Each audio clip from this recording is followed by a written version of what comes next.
G'day everybody, and welcome back for some more Stationeers with the new update. It ran really well last week. I mean, yes, missing head issues aside and the game loading up issues, but those actually, or at least the game loading issues, I think were related to mods that I had on that were increasing the ore yields, potentially. So, can't really blame them for that. I was thinking about this during the week, and I've definitely done things weirdly, and I think I know why I've done things weirdly this time. I don't normally in Stationeers try and use coal for power, or at least I haven't normally in the past. And being able to use the coal for power has kind of allowed me to go off in weird ways to, build this system where I'm doing gas capture. Like, I didn't need to do that yet. I know I need a bit of CO2 for the greenhouse, but I didn't need to do it yet.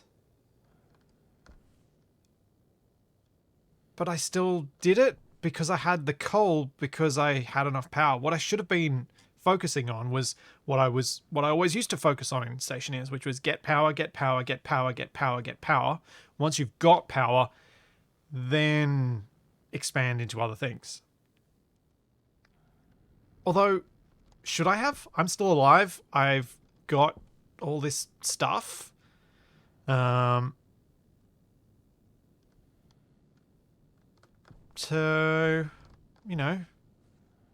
does it matter?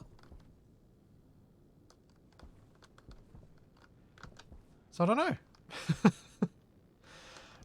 It was just something I was thinking about because it's not normal for me. I guess I think I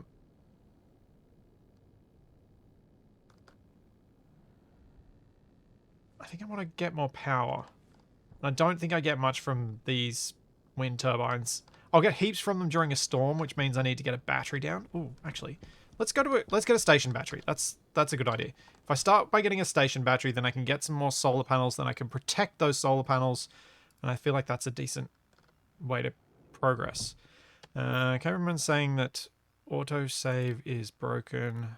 Turn it off and on again.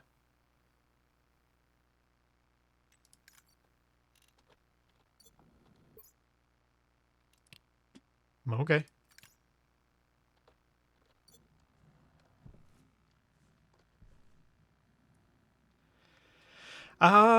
No, Fred. I don't think height on the turbines plays a role like it does in Space Engineers, where in Space Engineers, for a turbine to get maximum output, you just have to have maximum clearance from obstructive objects and terrain in 8 cardinal directions horizontally and downward from it toward the planet core.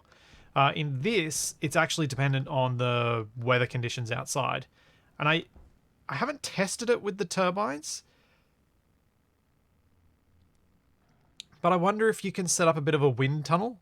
And I'm aware that there will be power losses with that, but I'm just curious if you can do it and set up a wind tunnel to blow across the turbines to produce more power. Just like the solar panels, although this one doesn't seem to want to do it. The solar panels used to get power from your headlight, but it doesn't appear they do anymore.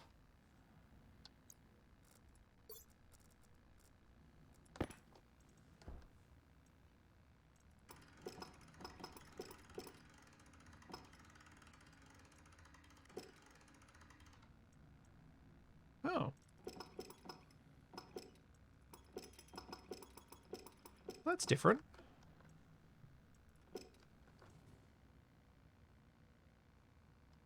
Oh, I know why. Wait, do I know why? I don't know. I think I've oriented these solar panels in a not ideal way.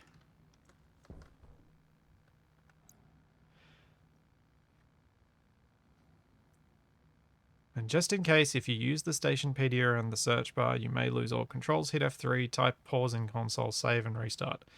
Oof, I'm not going to remember to do that. I did, however, forget to get the Stationeers wiki up that has the nice table of all the alloys, which I should really do again. So, solar panels and battery. What do I need for the battery?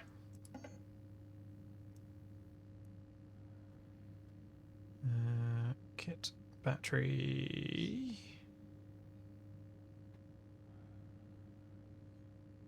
Kit, battery. Just need some more gold. Okay.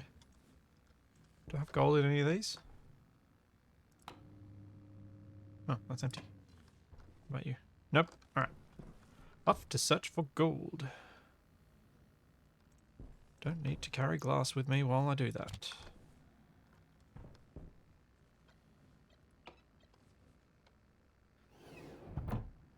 No, Astronomical Gamer. There's no quest line in Stationeers. Stationeers is a very... I guess I'd say a fairly pure survival game. Survival is hard. It's difficult to get a self-sustaining system built up. You can certainly get enough to survive for a while, but there are various things that will cause that system to fail at some point if you aren't directly interacting with it yourself. So building it up to the point that it can look after itself is properly challenging. The rock crusher is off. I switched it off. And the furnace is off. I switched it off.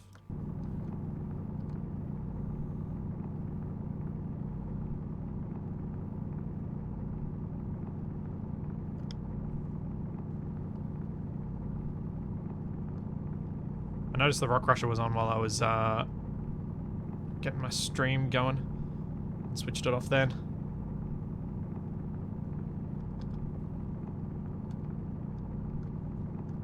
Nuki, well, this is a continuation of last week. Thanks, HR Raven.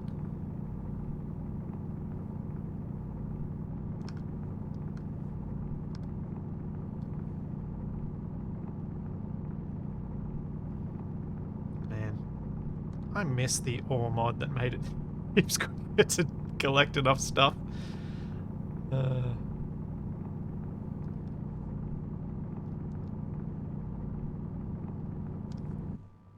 That's all the surface? That's what I want. Good.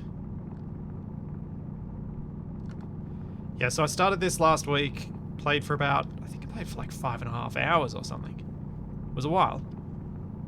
Or maybe it was closer to 6. The VOD of that is already up on the Flipsy channel.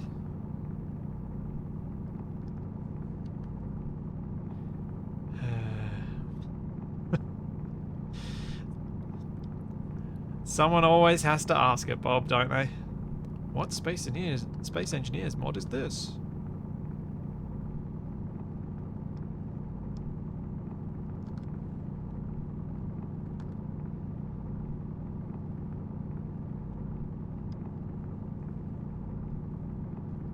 Oh yeah, I know, K-Baron, that I can edit the thing, but it seemed to me that the edited thing that I had was broken, so I just wasn't going to play around with it while this is still in beta. Because if they're still editing stuff with those XML files, I don't want to break my save.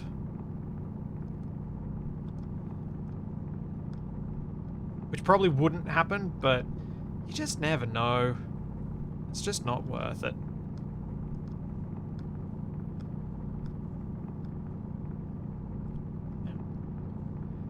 Is that all the gold I'm gonna get?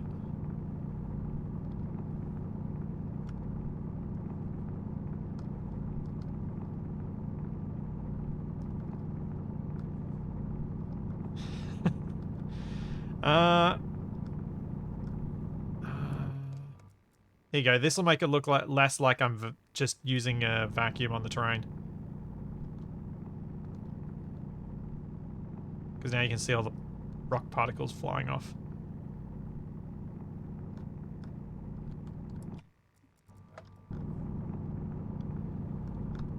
Yeah, I did get my head back. I did get it back last week. Apparently, it was something to do with my older player model or something like that that messed with it.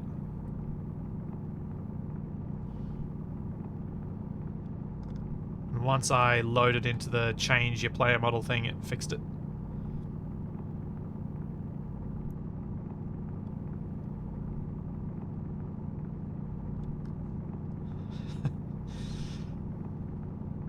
Space janitor extraordinaire.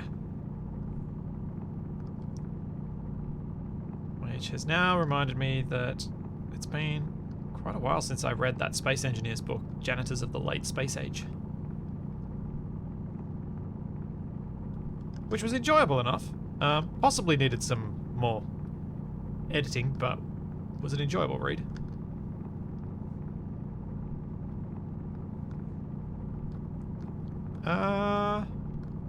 Yeah, it could be Current Horn. It could be about 2 years prior to last week since I played it on stream.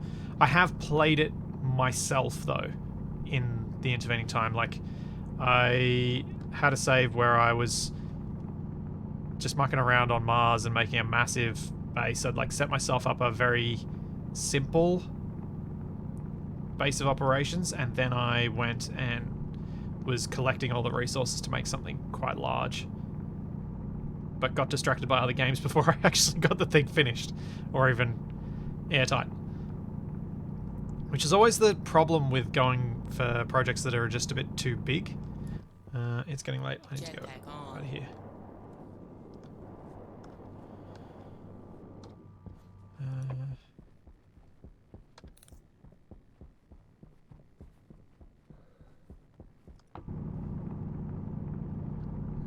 That's all the iron that's going to be there.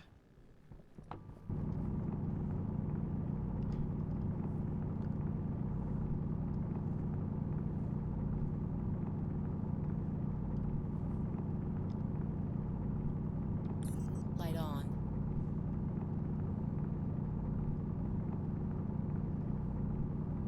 That's enough to base that I'll spot it, won't I?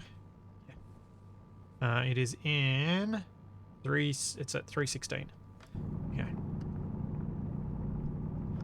Must remember that when I come out of the hole after collecting this coal.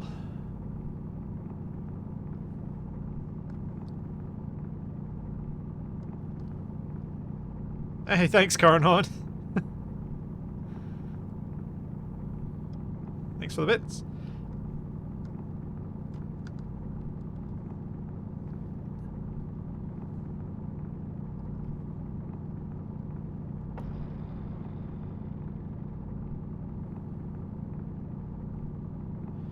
Yeah, I should look into the GPS card. I swear it was something quite difficult to make in the past. Or I'm misremembering and it was something somewhat related to the GPS card that was expensive to make.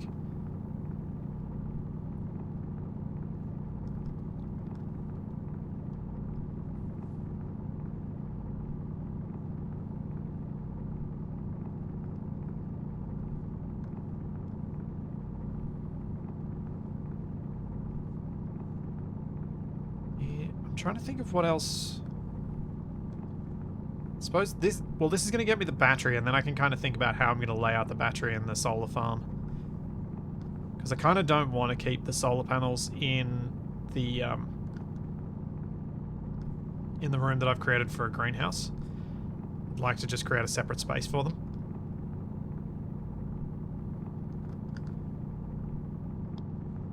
Like, I was thinking of just doing a room that isn't actually airlocked. That's just got a door.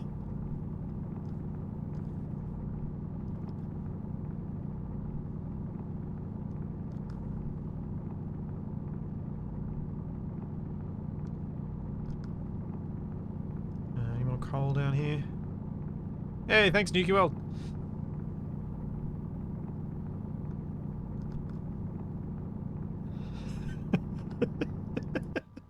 I liked the synergy of you missing your top in this game and Kabak missing his bottom in RimWorld.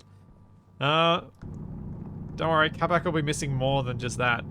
Kabak's character in RimWorld now has only one original limb. Which is quite impressive. Hey, thanks for the gift sub, Juicy Monkey.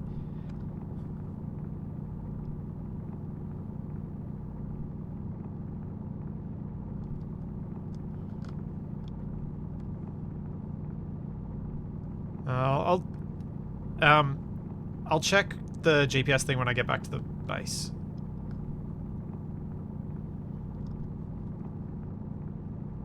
Well, I should probably go back before I spend too long down here because I'm gonna use the furnace to process this gold because it's just so much faster than using the arc furnace. The arc furnace is slow, and I don't have much power at the moment, so it doesn't make sense for me to use power to smelt this down.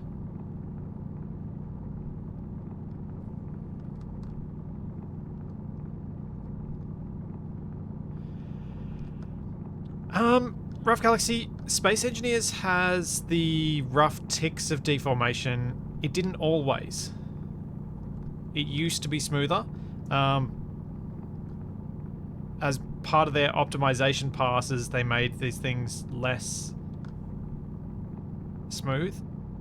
It's weird though, because voxel hands in Space Engineers works really smoothly. I don't know why the drill doesn't. But yeah, I think it's all performance based. Like, Stationeers is working on a much smaller map size. So it can get away with doing things like this, which is cool. And also, awesomely has air tightness from voxel. So you can make an airtight underground base that you keep mining out extra space in without ever going outside.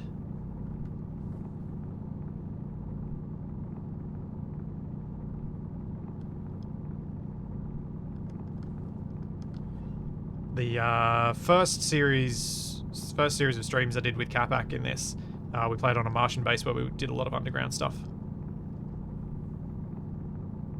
Alright, I'm gonna leave those exposed just so that when I come down and check on this, there's some there. Now it's 316, which is filter low. This way.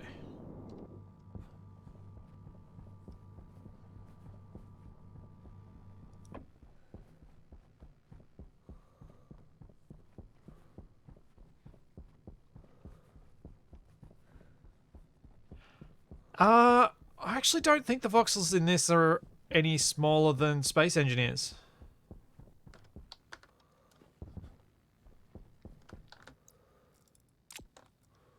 I think they're the same size. I could be wrong, but I do actually think that they're the same size. I should vent this.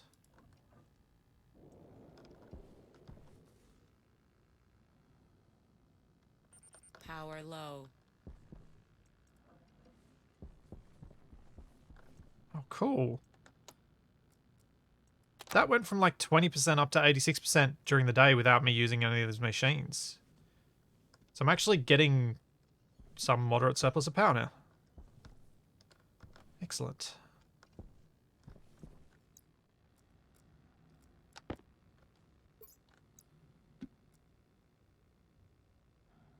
Oh. I'm gonna have to do the thing. So the wiki page that I like is this one. Because it's got this little breakdown. And it also has this little tidbit. 1 part oxygen to 2 parts volatiles. I just like this table because it just makes things easy. Plus, having it open on the second screen rather than on my main screen with the in-game Stationpedia does make it a bit easier for me too.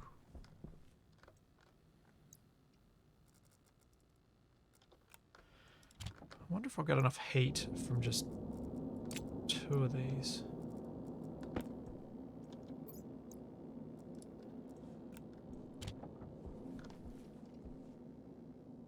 Yeah, maybe.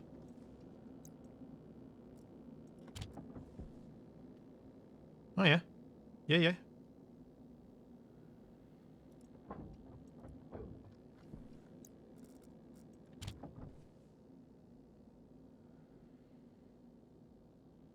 You don't need much heat at all for gold, so it makes sense that I didn't need to do any more than that. Spectre Spectrum, if KSP2 gets released, yeah, Capac and I'll totally play it. I have no doubt. And I do say if, hopefully in jest, they've been teasing that one for a long, long time. And it's had a lot of issues with its development.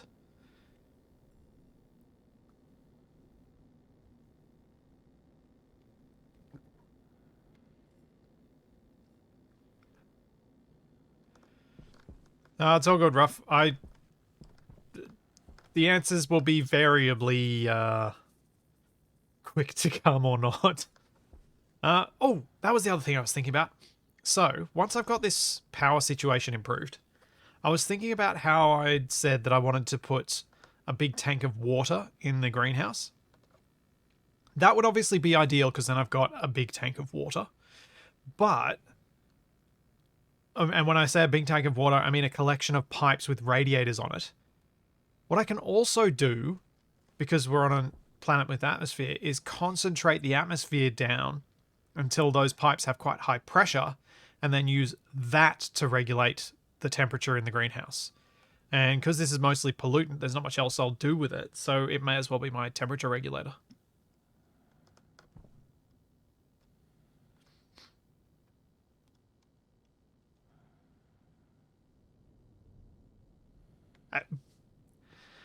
No, Bob, he said space engineers, not stationeers. I mean...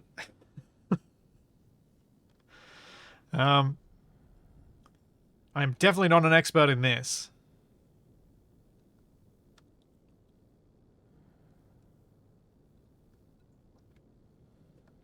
Alright. Got our gold. Let's go and start making a battery.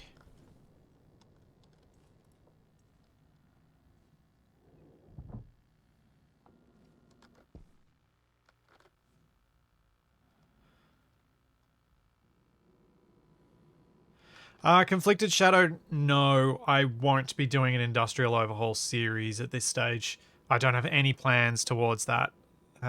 Industrial Overhaul, for those not familiar, is a mod for Space Engineers that adds a lot of extra layers of complexity to it. But it's going for a style of gameplay that's not usually my thing. What was that noise?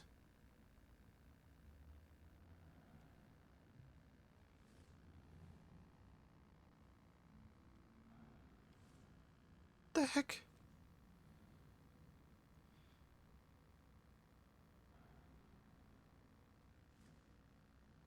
What was that sound? That sound didn't sound good.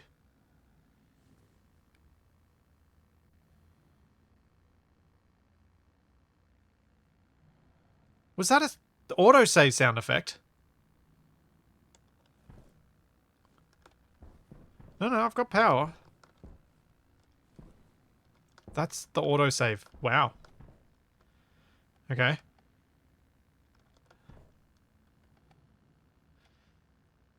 Alright. Electric.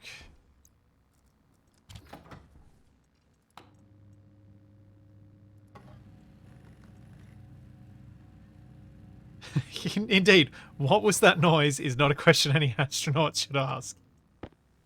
True. True.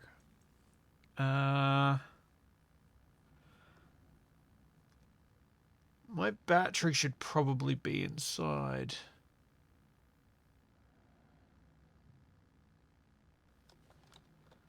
Is that an option? No. Audio? Voice notifications. Nope.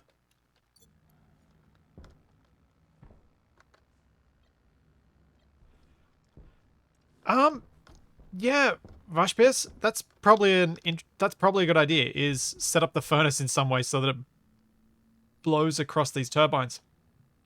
I don't know if that sort of wind affects this sort of turbines or if there's a different sort that I'm supposed to use. I'm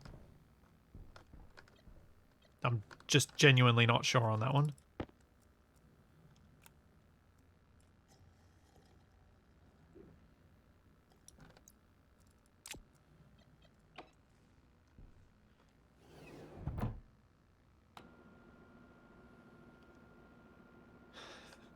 ND glitch.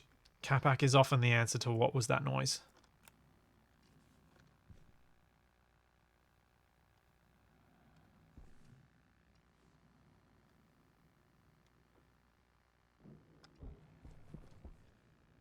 Okie dokie.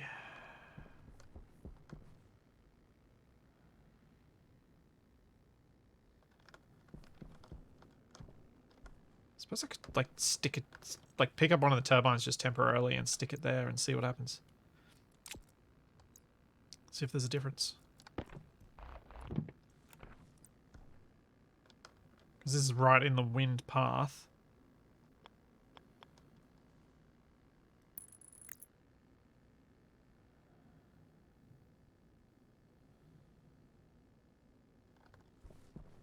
Are they spinning at different rates?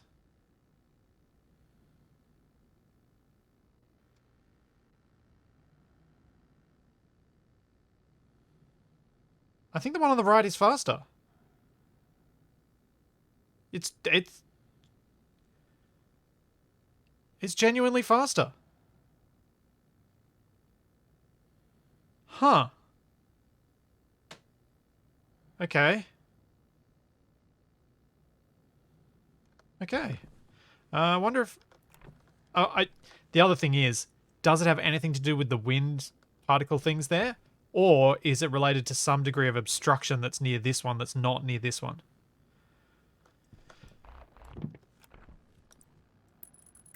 Would need to have a slightly more scientific setup to confirm that. But yeah, I'll totally move my vent at some point and blow it over these.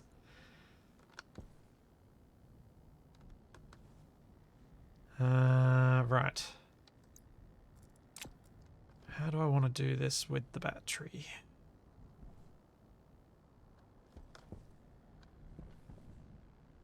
I'll just stick the battery here for now. Actually, you know what? Sunrise is over that way. Power's probably going to come in that way.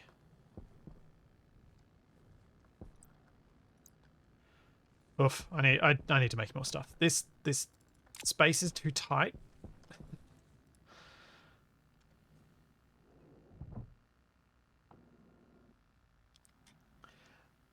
Thanks so much for the 1,000 bits, MDJ.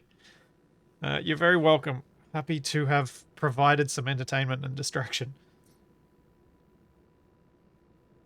Nuki World, I didn't place them on the roof just because I have glass roof. And I need more space. Just more space. Yeah, we got 8 iron sheets. And I got nothing else. Okay.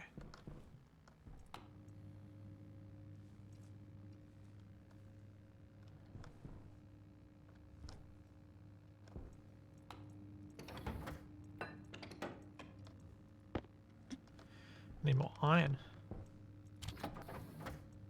Whoops.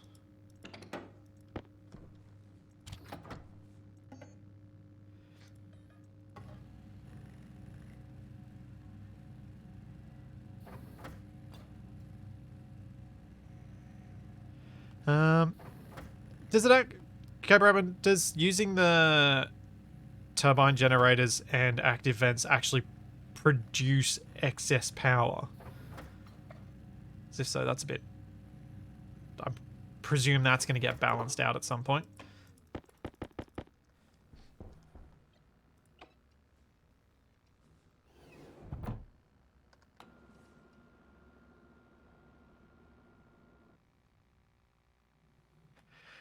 Yeah, Corin, this save is week 2.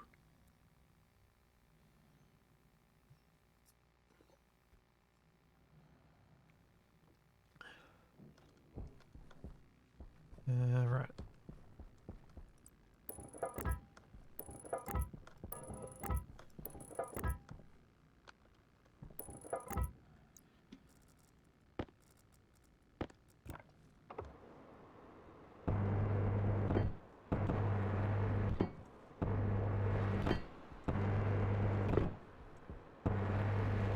Yeah, I need to get some temperature regulation in that greenhouse. It's getting super hot.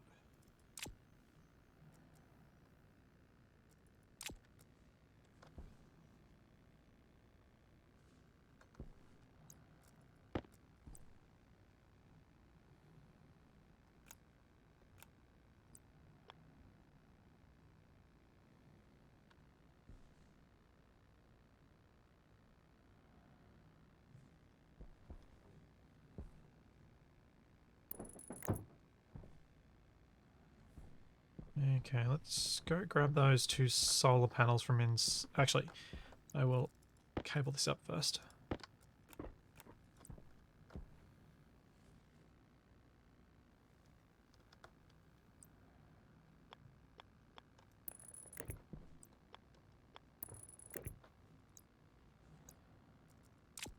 Let's get rid of these turbines for a second.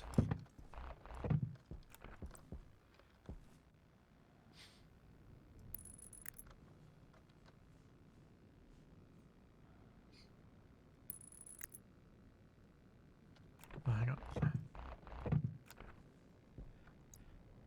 A little bit longer. Just thinking, if I use this existing cabling as my feed in from the battery, and I cut off that link, once I move the solar panels, then we've got a nice system already in place for distributing the power from the battery.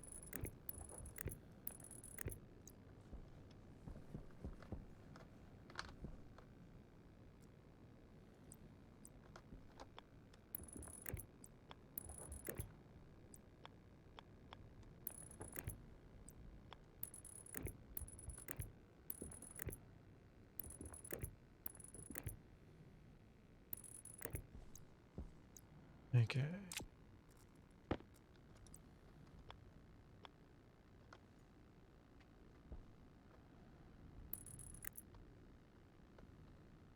Hoping that that doesn't take up... Yeah, that'll allow me to put the solar panel down next to it.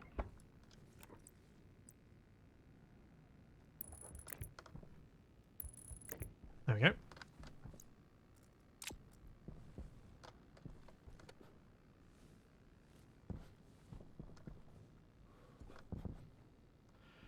Uh, do I write scripts, demigod? No. No. I'd love to be able to do more of that. One of my friends who's very good at that, like who works as a software developer, he was, we were talking about, like, we often play real-time strategy games together. We were talking about an RTS where I think the concept is that you're supposed to kind of script your own side and then you kind of just face off against each other, I think was the concept. I didn't read into it as much as I should have. What's it called?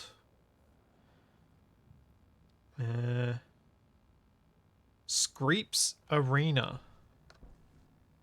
A PvP RTS for programming enthusiasts. For him to try and teach me a few things.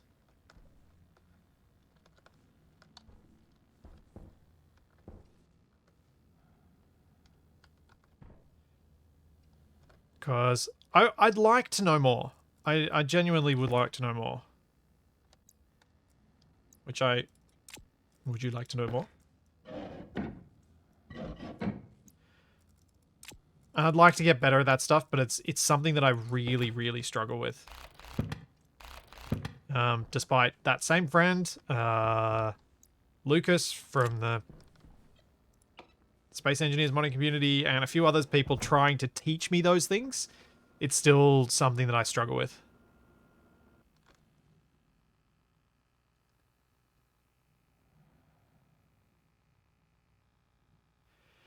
Yeah, Demon Works, that is very true. I will need some heavy cable. If a storm comes, it will burn out that cable going to the battery.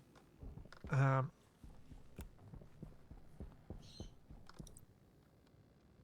thinking if I move this down to here...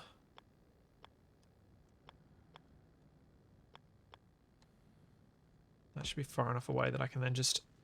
I'm going to leave these bigger panels outside and hope that they don't get damaged too badly.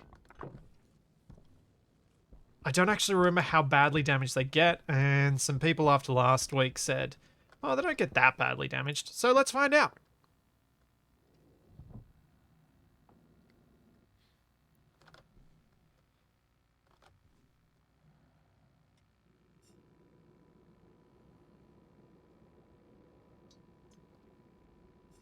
Indeed, Logiwonk, for science.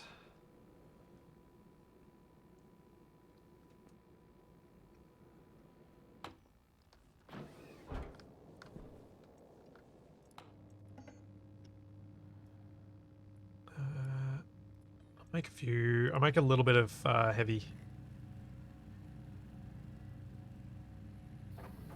How many do I need?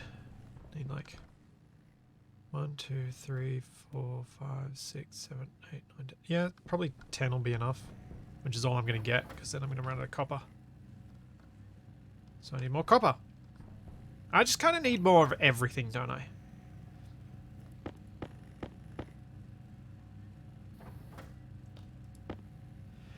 Oh, right, yeah. I need to turn the battery on as well, don't I? Thank you for the reminder.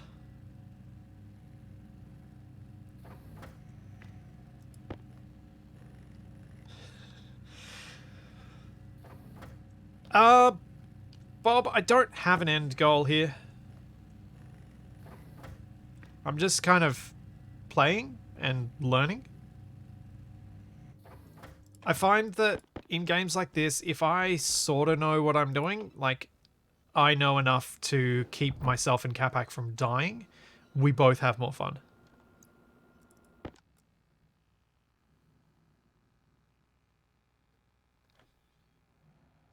So you know, that's kind of the goal.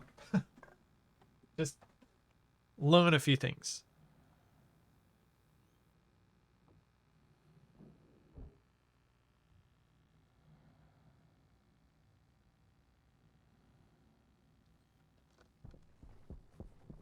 Doop doop doo.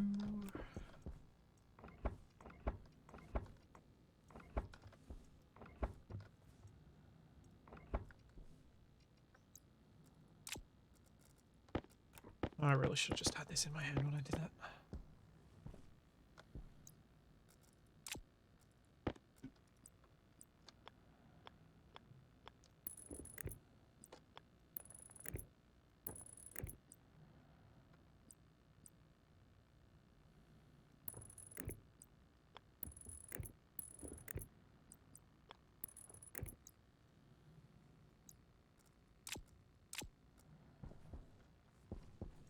I'm gonna have to move the locker, aren't I?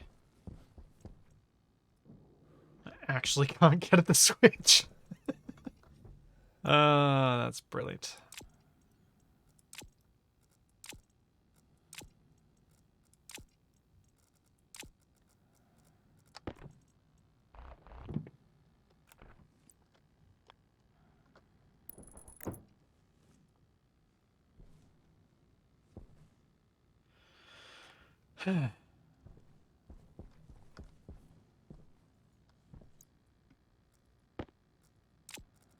Okay, so...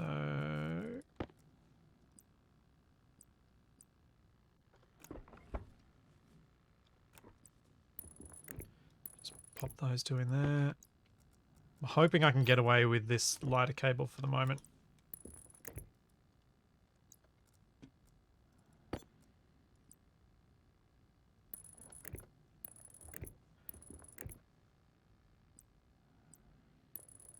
Whoops, what am I doing?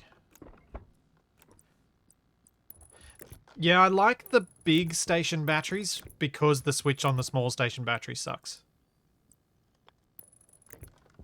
Perfect. just enough.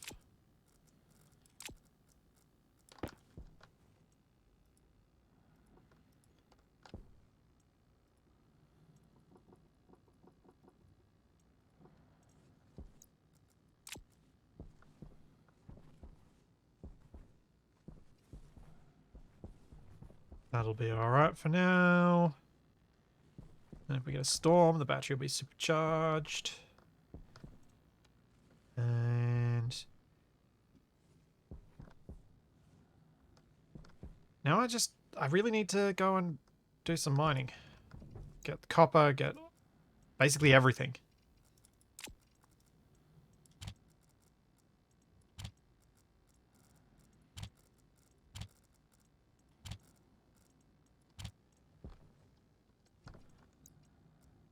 So I'm low on all of it. Yeah, Demonworks, there's a big battery. It kind of looks like a server rack. It's about, you know, full height. And it's got all of the information you need is on the front. Which is really handy. Ooh, okay, that battery's low.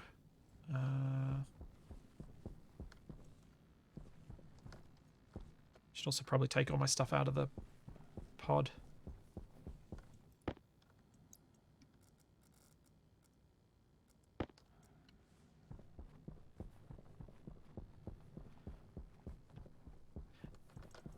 I figured the big battery would need some sort of special alloy, but that's kind of how it goes in this. Oh, that's what I was supposed to do when I came back here. Forgot. Let's see what super alloy is needed for a GPS thingy.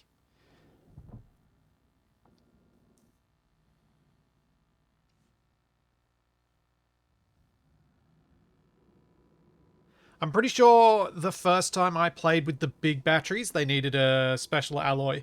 But that save, I'd messed around and I'd actually created a standard furnace that I could smelt a lot of stuff in that I hadn't normally because I'd... Air tank low. Oh dear. Oh dear. I think I'm about to die. Oh no, I need to get outside. Quickly, quickly, quickly, quickly, quickly, quickly. The heat in there, I think, just messed with my air tank.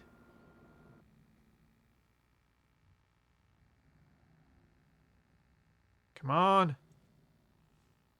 Come on!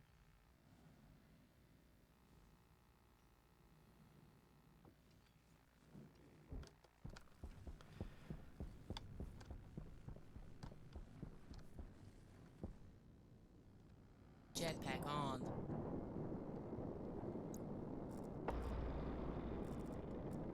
There's a way I can pop it into this, isn't there?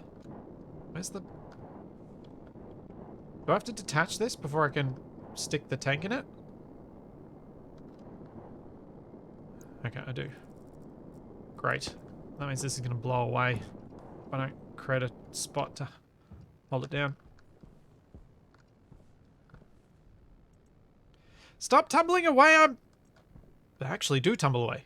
Come on, down in the hole. Yeah, that's less likely to blow away now.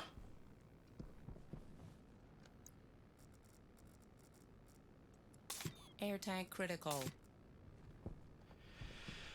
Okay. I need to cool in there somehow.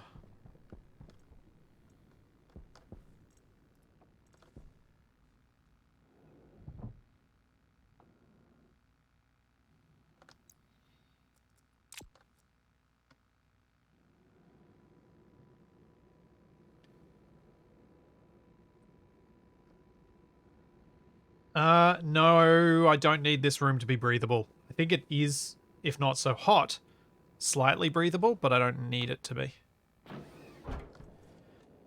What was it coming in for?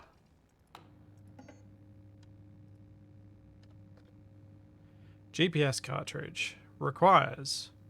Huh. I just need to go get some copper. Okay. Let's get the copper, come back, print that off, because then I should be able to find my way home a bit easier.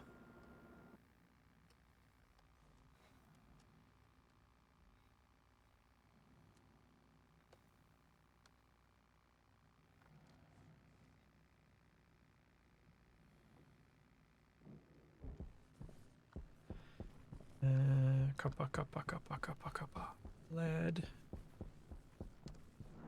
Oh no!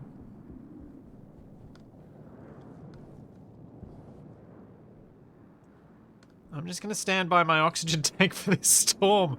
Can I pick it up safely? Or am I gonna get dragged away with it? It does seem like it's safe. Did I lose my lander? No, my lander's okay.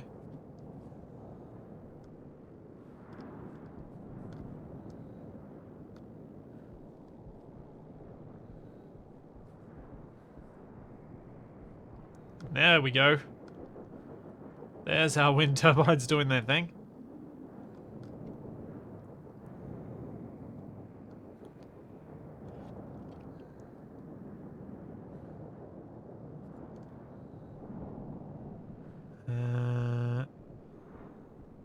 Are the crates on my lander taking damage? They didn't seem to be damaged before. I should probably close them. My lander itself is damaged though.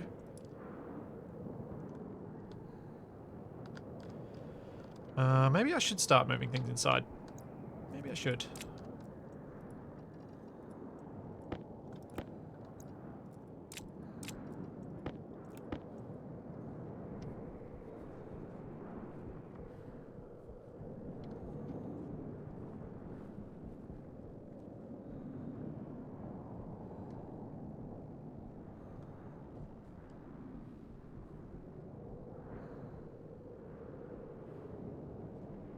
I don't think I can move the whole crate. If I try and move the whole crate, I think it can get blown away. If I don't grab it quickly enough, because I'll have to wrench it off and then it'll be loose and then it could get blown away. So I gotta move it piece by piece.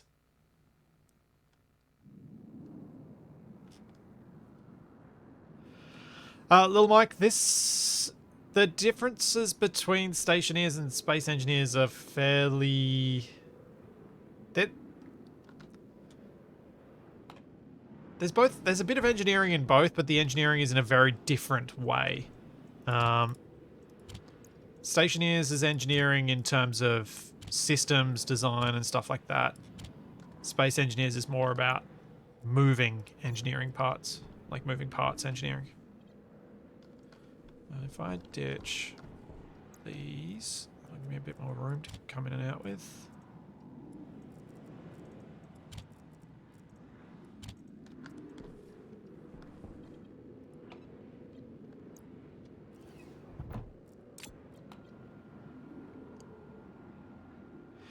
Yeah, that's true too, Barnaby. If I use my jetpack to get up to reach anything, I'll be in trouble. Because I'll get blown away. Yeah, so this is... Stationeers is more about chemistry and... I think in the last stream someone said it's PV equals NRT made into a game. Which is kind of true.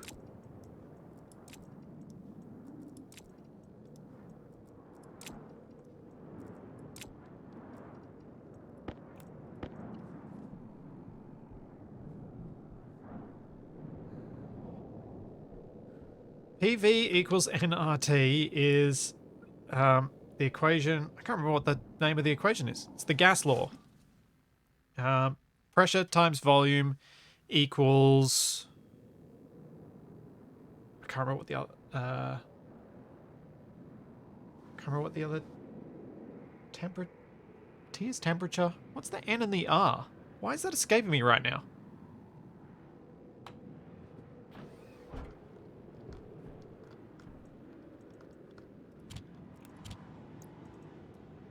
No, it's N as in N for nitro, not M for mass. N is like the number of molecule, like it's moles, isn't it?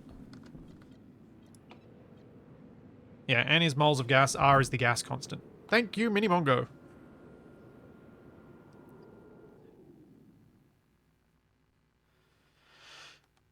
You'd think... Given the amount of chemistry I did at university, I'd remember that a bit better.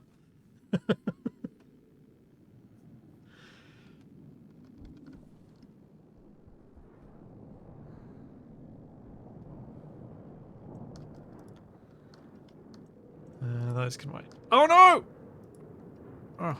Oh, right. As it closes it, the things disappear. I thought for a second, just before I'd closed it, that the exposing it to the storm had destroyed everything. So that's why I freaked out.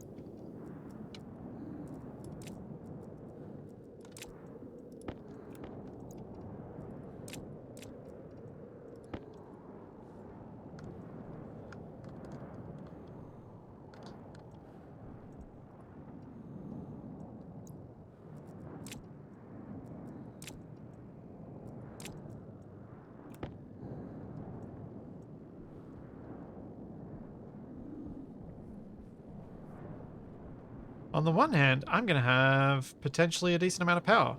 On the other hand,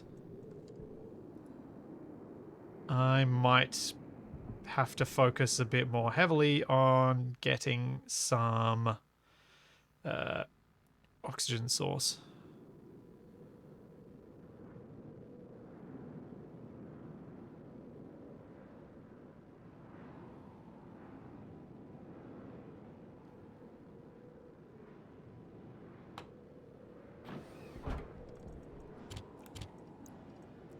At least I got the food. Because if I didn't get that, I was dead. Power low.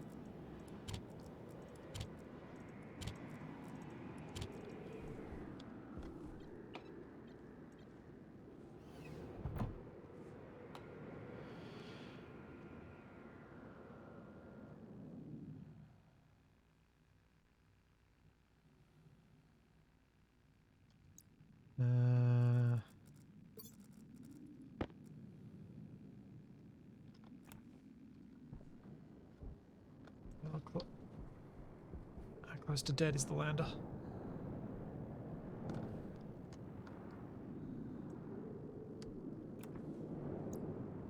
Pretty close.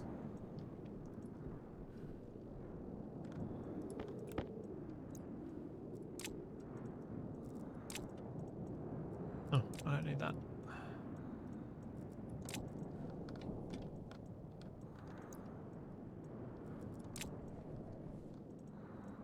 Don't care about those.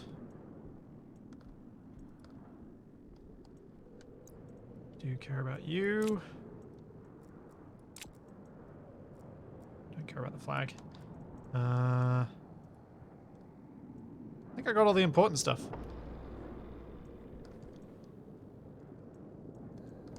That one's empty. That one's empty. That one's just the portal solar panel and then the road flares. That one's empty. Uh-oh. Oh, that's not good.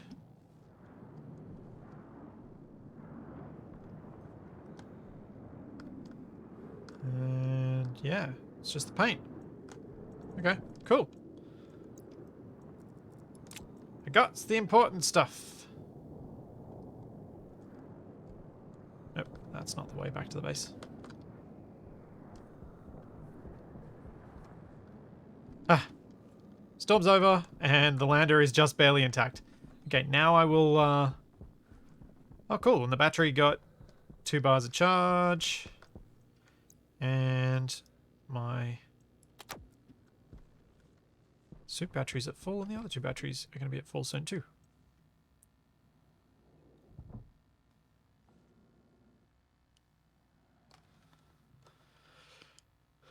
Oh yeah, I should move the O2 tank inside while I got the chance. That is a good point.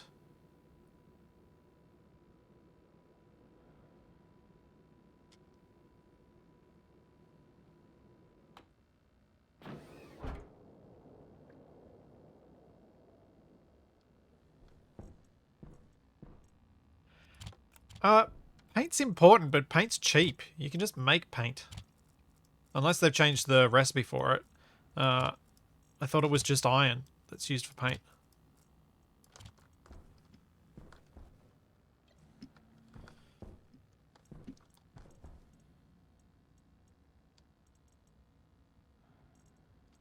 Kit table. Hydroponics. Air conditioner.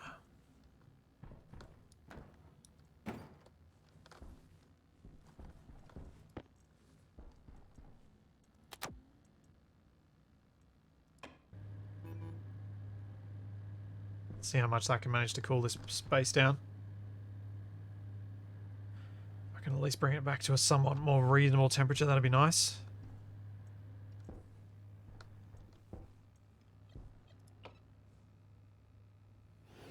Oh yeah, I know the egg carton is full of rotten eggs.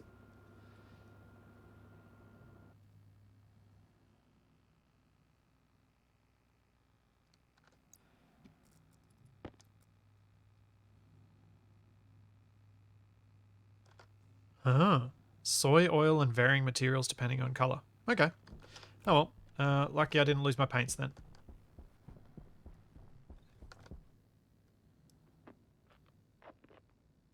There we go. Patched the panel and patched that panel. Using 15% of my duct.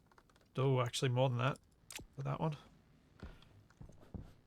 Okay, I am going to want to protect those solar panels relatively soon, I think.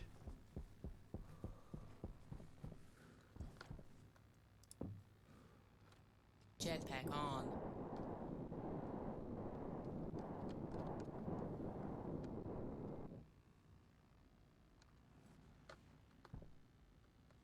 Yeah. In Stationeers, it is always safer to walk backwards, I find. You don't want to walk forwards when carrying something like this tank.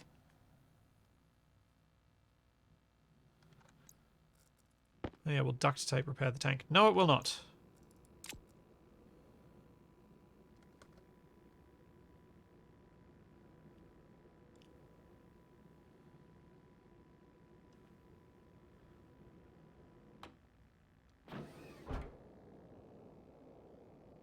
You can also deconstruct and construct the panels to repair them. Ah! Okay.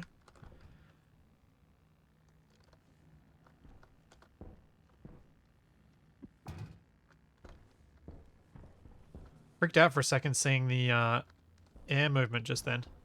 Also, that battery's already dead.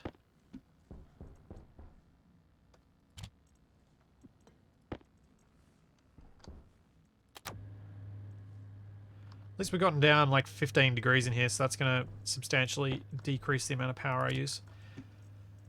We've got a little small battery charger that I'm not going to use because I don't have the equipment for it yet. And I'll just use up that battery as well because I don't think there's any big harm to it for me. Paint in the tool machine is still just 1 kilogram iron. Cool. Yeah. Paint cheap. I imagine that may change. I do wonder after the stuff that Dean was saying last week what their plans are longer term after the refactor and what stuff that they thought, what stuff they were putting off because they knew they were going to do that.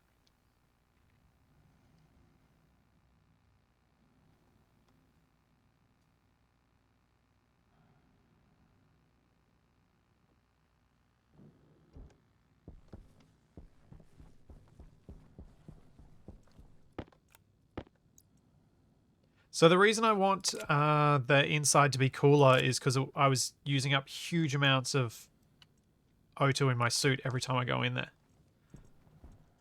Because you burn through more.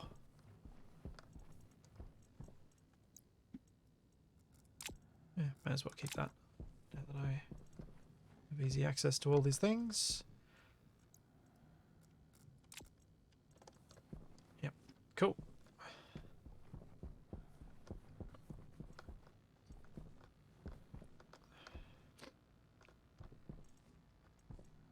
Oh, yeah, Majestic Dwarf, that'd be interesting. Having people land in different spots vaguely close to one another, but not too close. Although, I don't know what you'd get out of that in Stationeers, unless you kind of couldn't find each other initially.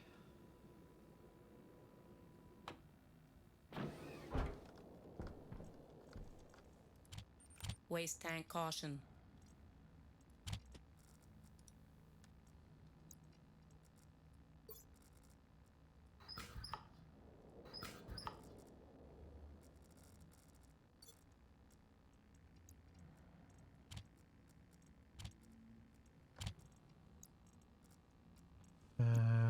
That's what I was going to do. Throw this down.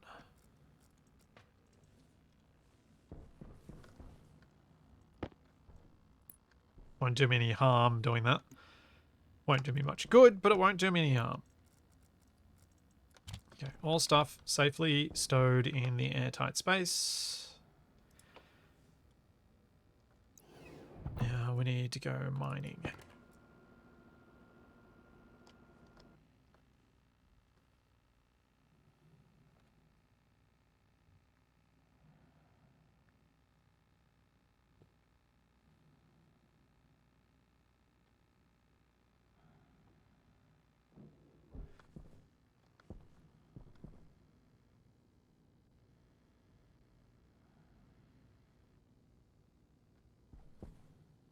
Yeah, that makes sense, Demonworks.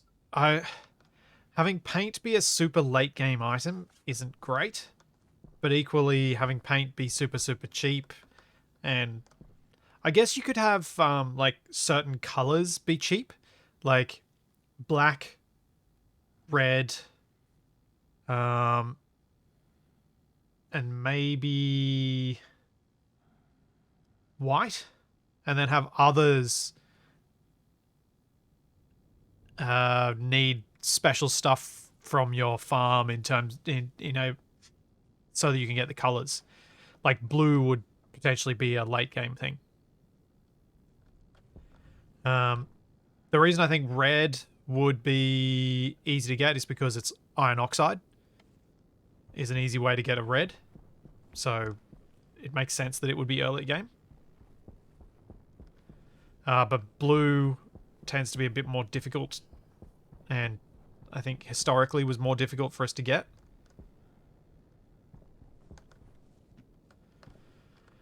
I need more of everything. But it was copper I needed in order to get the GPS.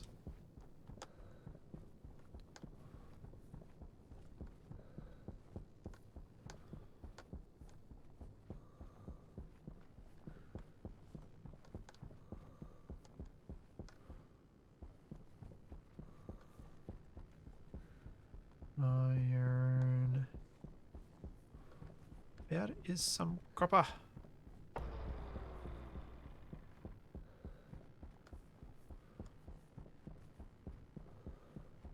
Yeah, copper and gold.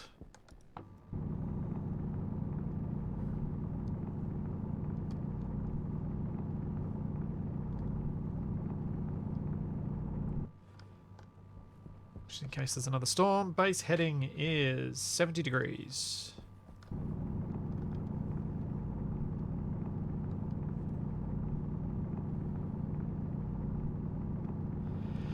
Lenjet, no, I haven't tried Planet Crafter. From my readings on it, I don't think it'll be for me. Obviously, reading about something is very different than playing it, so I could easily be wrong. But yeah, that was kind of the feel I got from reading it. Which is why I haven't gone to it and instead went and played this. Because I wanted to play this.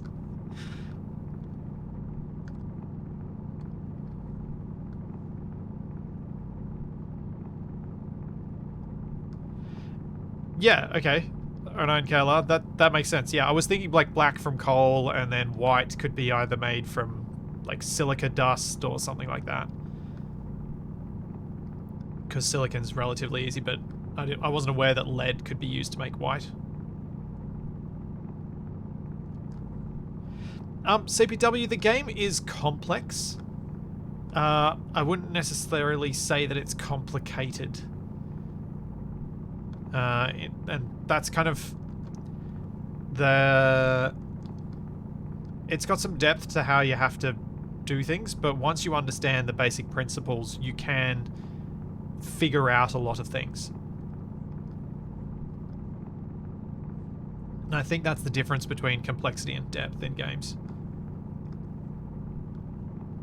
Depth, you should be able to get going and, as you go along, you'll figure out better and better ways of doing things. Complex is just, you're met with a brick wall of, why do I have 14 different types of armor that have almost no difference to one another. And why do I have to carry them all around? Because they're needed for crafting specific things.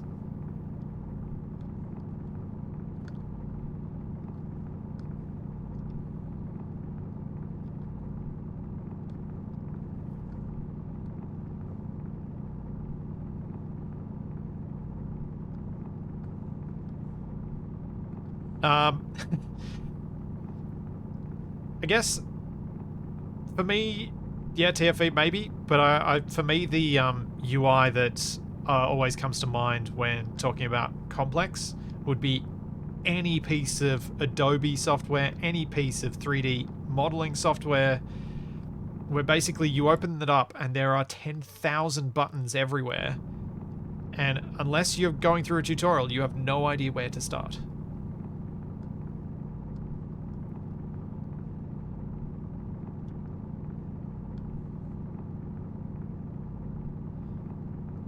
Wait, is lead white the reason that we had lead paints for so long? Because it was used as the white base.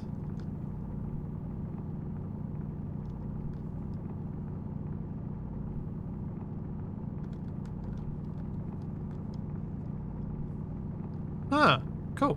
Today I learned.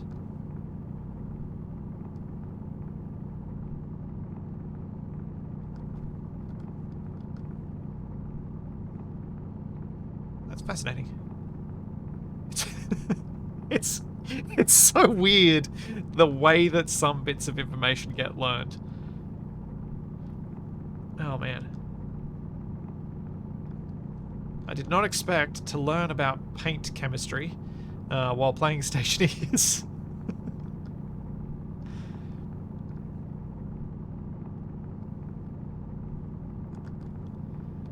But yeah, I do think that visual, like video editing, photo editing, 3D modeling software is the pinnacle of confusing interface. And complex interface. But there's only so much that UX designers can do in that software, because there's, like, how do you change things that industry professionals are so accustomed to without them getting very upset with you?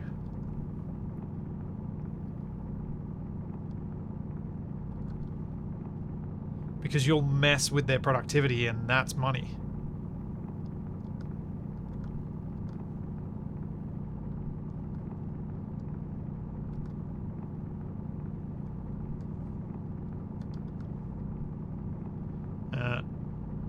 Thankfully, games, we don't have to deal with that. Because the game's UX should be better than that. You can see my character's head in the bottom right. I don't need more oxide. Oh, I can take one. Should I mine that gold, or should I just go back with this copper? Let's get the gold.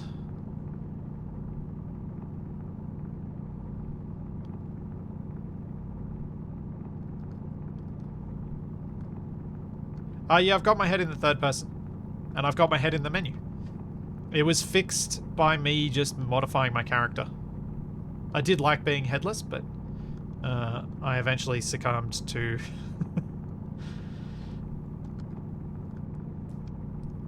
wanting to have a head, I guess.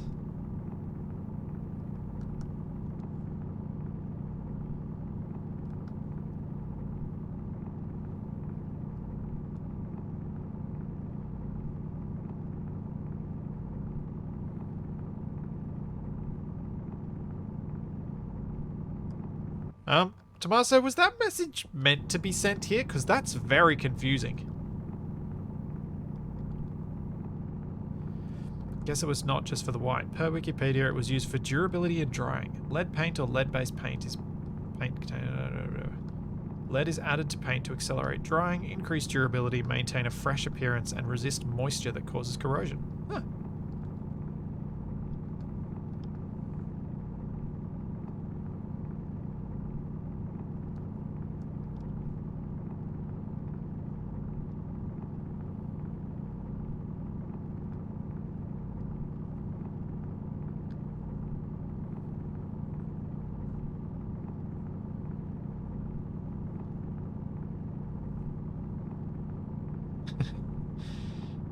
can't actually remember how Capac reacted to my alien head.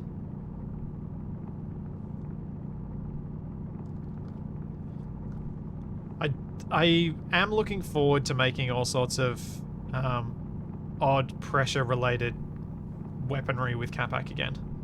That was fun. It was a fun way to end the streams after doing things seriously for a while.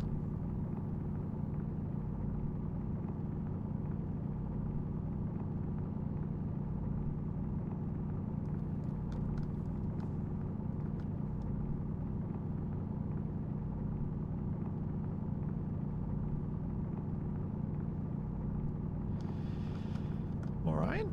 Give me more iron. I'd want more iron. Where's more iron?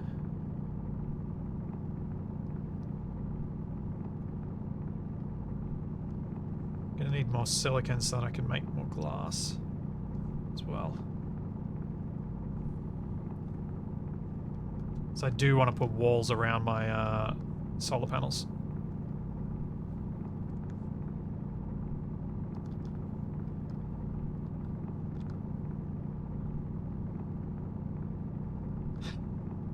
Yeah, dang it. I shouldn't have fixed my head.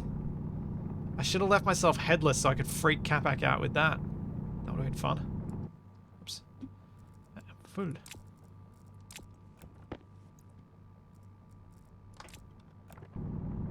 Missed opportunity.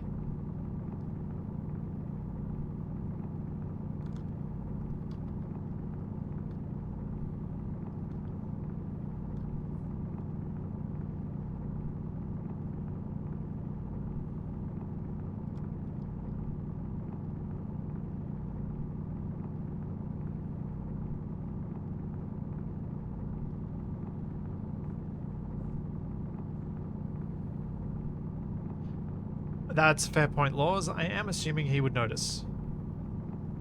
It is the sort of thing he notices, though. Something that doesn't actually directly impact the gameplay. You can almost guarantee Capac's going to notice that.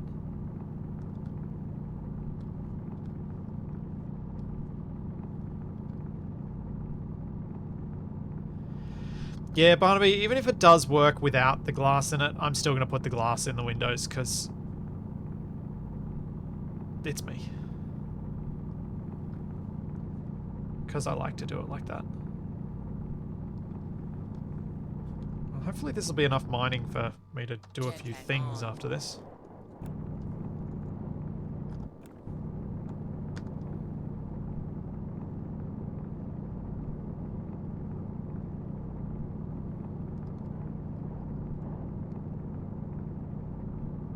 Oh, I know it's never enough, but, like, I'm talking enough mining that I can spend a bit of time building.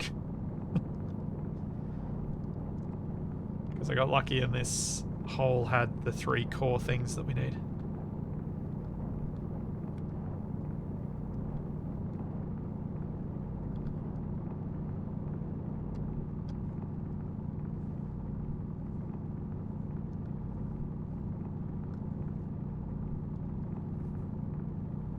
Yeah, Demonworks, that'd be accurate. Kavak doesn't notice the engineering-related stuff. Though he's getting better with that with Space Engineers.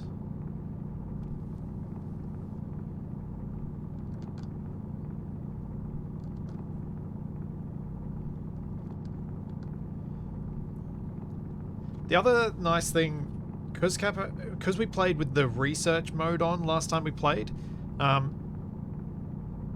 that sort of mode of gameplay is well suited to Capac because he likes to explore through a tech tree or explore through a world. And so having the research kind of drove him to do more things because it was plain in front of him. He didn't have to come up with his own separate goal. The goal was basically painted on his visor. Do this. Jetpack on. And so he did a lot more than he would have otherwise done.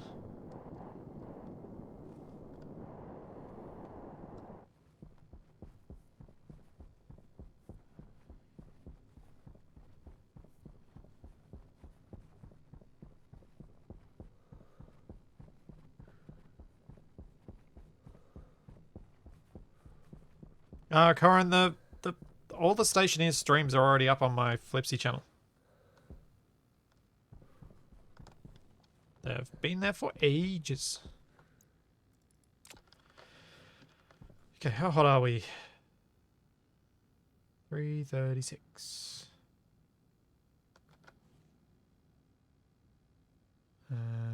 Not hot enough for anything. And we are nightfall, which is good.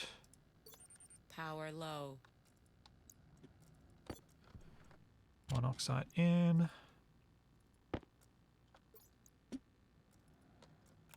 Volatiles in.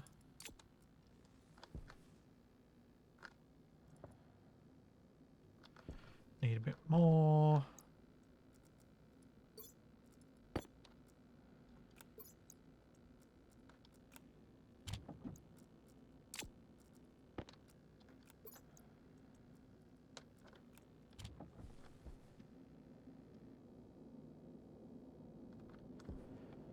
Alrighty. Smelt some copper.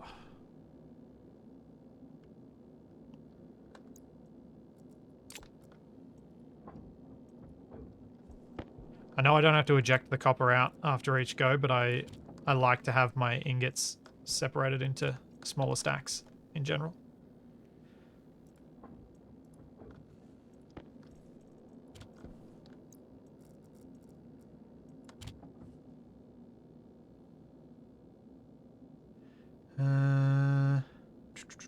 Copper needs 600 Kelvin.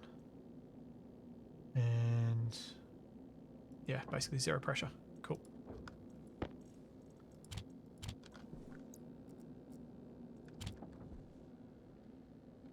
So we've got...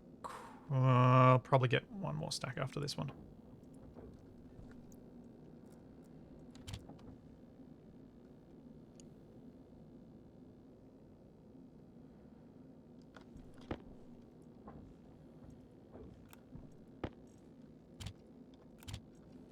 Let's throw the gold in.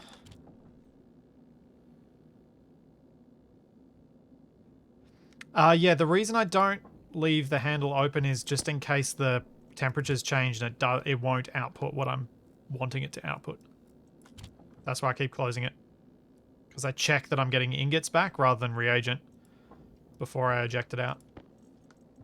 I know it's not strictly necessary, but I prefer doing it that way. Right, let's see if we can get some of this iron.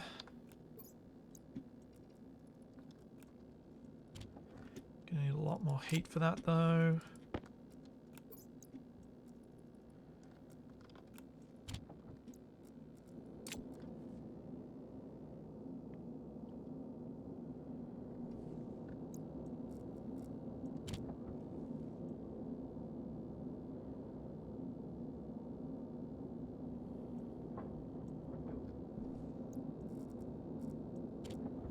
Actually,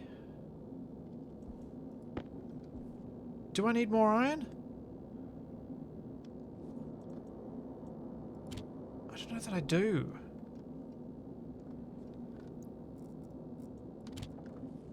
Because I should make steel walls because they're cheaper per unit of stuff. I realize that was a very unclear way to make that statement. They're kind of... Steel walls, like, use a tiny fraction of steel. Of iron, compared to iron stuff. But I still need iron for a variety of other things, so I'll smelt down the rest of this iron to iron.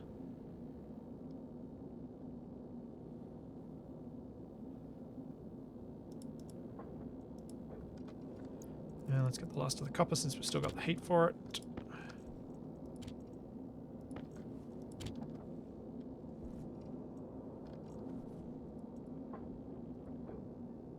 And still got the heat for that iron. So let's shove it in too.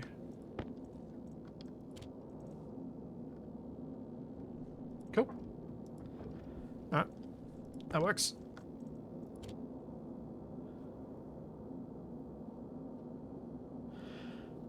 Conflicted Shadow, I thought of doing some stuff with Eco, but I wasn't convinced when I played it. I played it solo for a while just to get a feel of how the game actually works. And it didn't... I would have to get Capac hooked on the game somehow, and I don't see that happening. Because he would need to be like a big part of it, because Eco's all about community. So for me to be able to play it enough to it'd need to be with someone, or I'd have to figure out a way to play it with you guys. But I don't know how to do that. So yeah, I'm not sure about it. It's got a little bit of the MMO stuff that I'm a bit hesitant to get involved with because of the amount of time it would cost.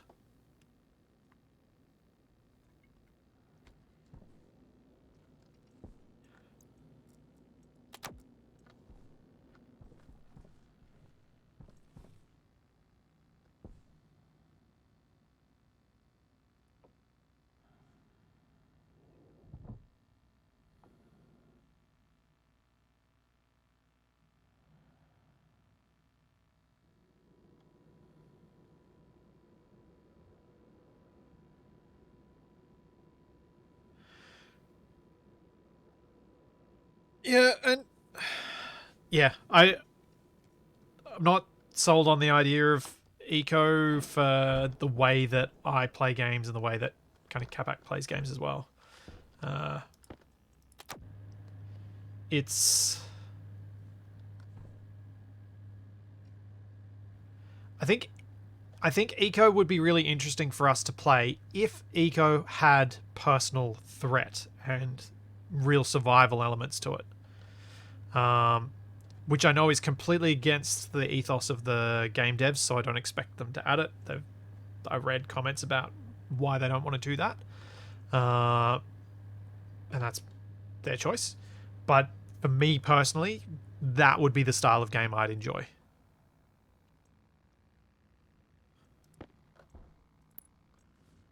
I think I'd have more fun with that.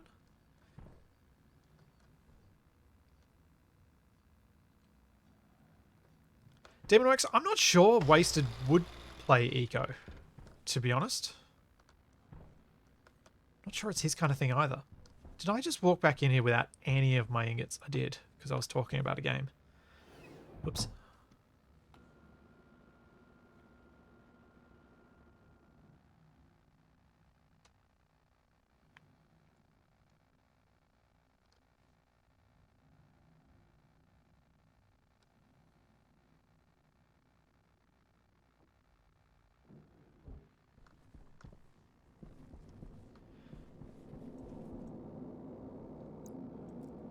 I think given the right... Yeah. I'd like to try eco at some point. I would like to try it and like to see if I could figure out a way to have it be fun playing with probably a whole bunch of you guys. But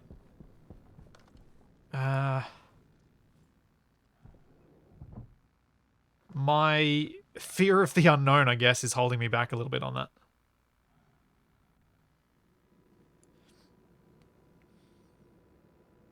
Barnaby, I've already got this set to approximately the same pressures as Inside and Out. I probably could stop it from even trying to pressurize on the way back out and just leave it to set it to 0, but yeah, it is already set to reasonable amounts. Gold in there, copper in there.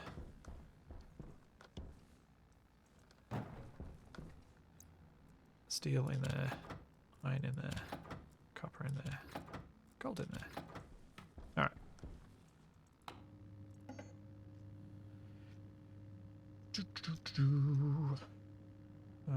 Kit arched wall, no. Kit flat wall, geometric wall, padded wall. Kit wall.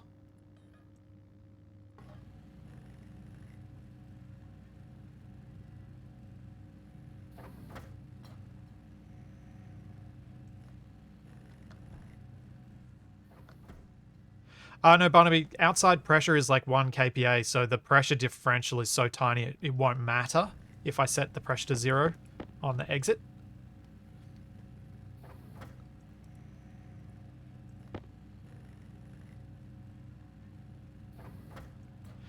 Yeah, that's the other trouble with the Outdoorsman is the time commitment that eco kind of feels like it demands.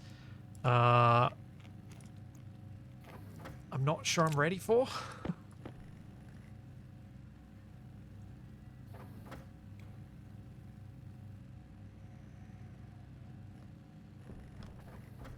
Completed Shadow, it's got nothing to do with server hosting. I have a server that I pay for I use for Wrong Way Up, so that's a non-issue. It's entirely about the game and the gameplay and whether I think it'll be something I'm able to make entertaining content in.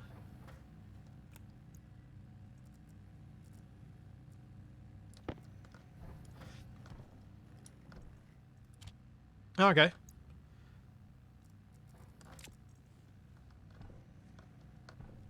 I wasn't aware Wasted had talked about it. I'd never heard him talk about it. And I feel like with the amount of time they put into Atlas, I wasn't expecting them to...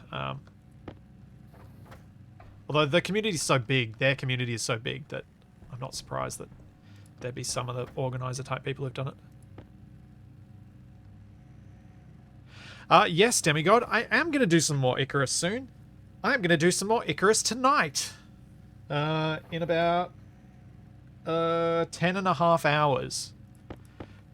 Pav and I on the weekend started a mission and got reasonably set up in it, but there's a fair bit of stuff that we still need to do to be able to complete that mission. And we were trying to work out a time to do it with the Easter long weekend and all that stuff coming up. And we figured tonight would work. And I asked Capac if he was okay with us doing it on a Thursday night, and he was keen to join us. 8 p.m. Aussie time, Lenjet. So what we're going to do is Pav and I will start off at about 8 o'clock. Capac's normally at work still, so when he gets home from work, he'll get himself sorted, and then he'll join us for Icarus. And when Pav and I wrap up our Icarus play with Capac will probably continue streaming on his own as he normally does on a Thursday night. So I'll probably go to Noita or something like that to play afterwards. So yeah, we're gonna play some tonight.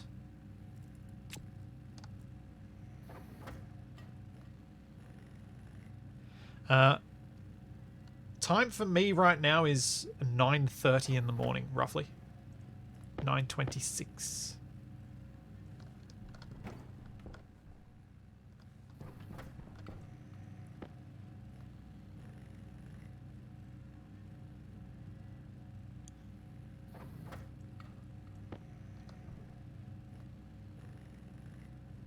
Hey, thanks so much for the 5 gift subs, Stormfire. Also, note, it's an Icarus stream, so it won't be here on Twitch. It'll be over on YouTube, where I can make things look prettier.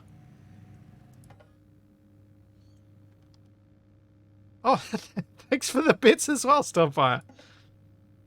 I need some steel sheets. Does anyone know... with my solar panels over there, I've got them on open frames. Will I need to close those in to protect those panels?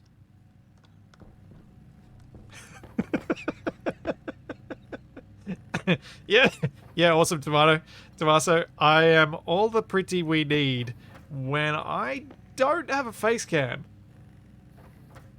It's true. When I do, oh. Or when I eventually actually do the LEGO streams I've been promising for probably a year or more. Thanks, Leafy Pew. Thanks for the bits. Yes, Stormfire, I am well. I've got an annoyingly blocked nose this morning, but I feel fine, so I think it's cold. I'm trying not to sniffle while I play at the moment. Lego is getting closer. Lego is absolutely getting closer. What did I do? I spent a bit of time the other day setting up the cameras. So I've got the main camera set up and running on my laptop. I think for the Oh, that's right. That's what I need to do. I need to get a USB hub because my laptop doesn't have enough USB ports. Yeah, Lenjet. Got my Queensland twang back. Oh, my nasal talking.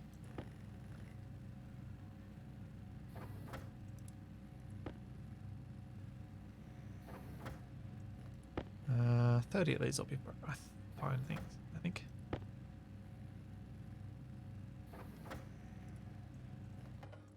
For now. Alright, so we got steel sheets, steel frames. Can I make another solar panel with what I've got?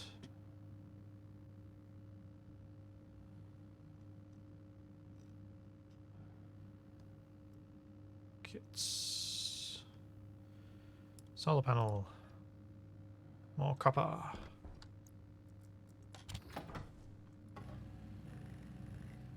So that should give me 3 more panels. Perfect. Yeah, Leafy View. Queenslander. Oh, man. It's been a long time since I've heard that. Can't remember the last year I went to State of Origin.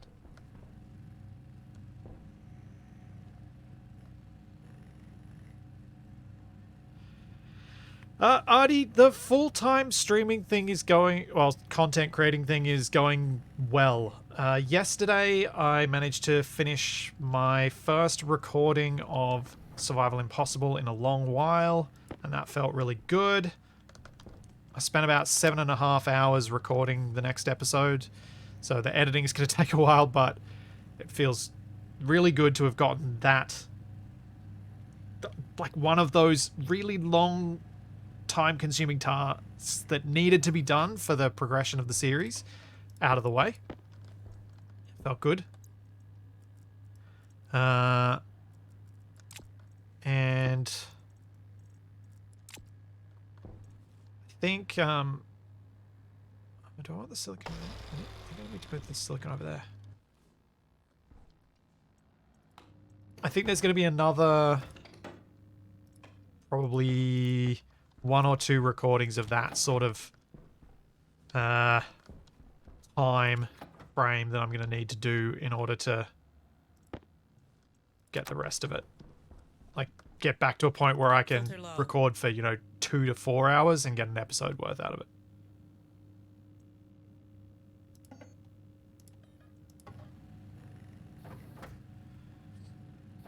Hey, Gordon.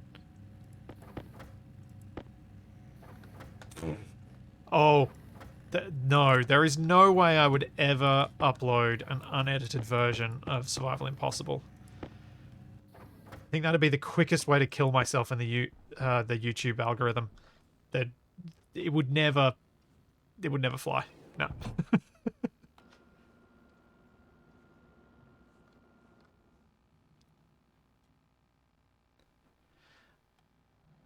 I'm hoping that the time lapse of what I built will look cool.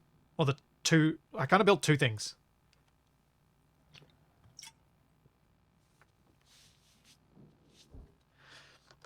So yeah, I wanted to get Survival Impossible revived before I started doing more tutorials, and once I've got it revived properly, I'll feel a lot better about where I'm at. But the videos are coming back. Moosey has made some really good progress on editing the new series. So it's coming along nicely. I think he's edited, done a rough edit for the first. Oh, I didn't make. Dang it! I didn't make copper wiring. I'm gonna have to go make some more. So those will be being released before the end of April.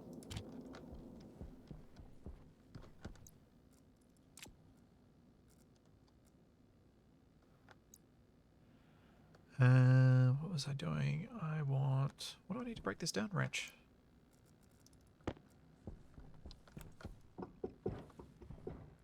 Ah! Jetpack on. Apparently there's a hole there.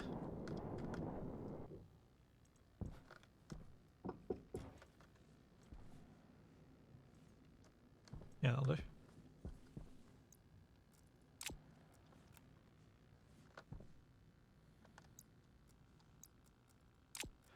Angle grinder.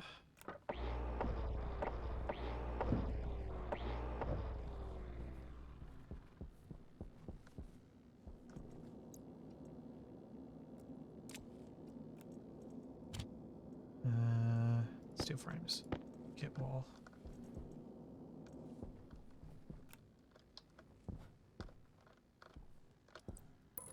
I've got heavy cable in a little bit, but yeah, I suppose I could just go heavy for the solar panels. It would make sense to just start with the proper setup.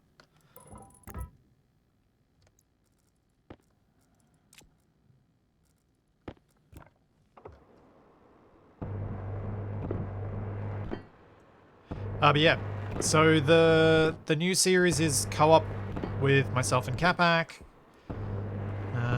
It's a special scenario created just for us that I don't know what's going on. So I'm blind to the scenario as well, which is nice. I'm not going to tell you any more details than that.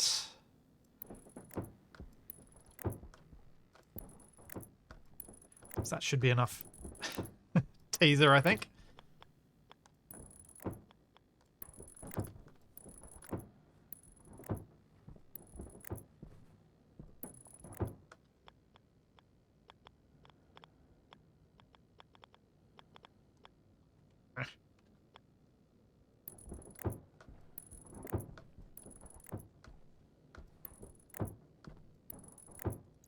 But yeah, that's coming soon. Oh, plastic sheets. I have to go inside anyway, I guess. Oh, I also missed 2 pieces.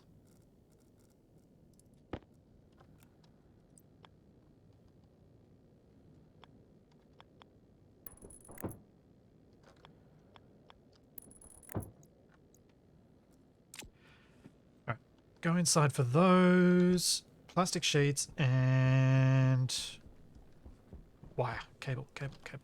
Alright, I'll be back in just a moment.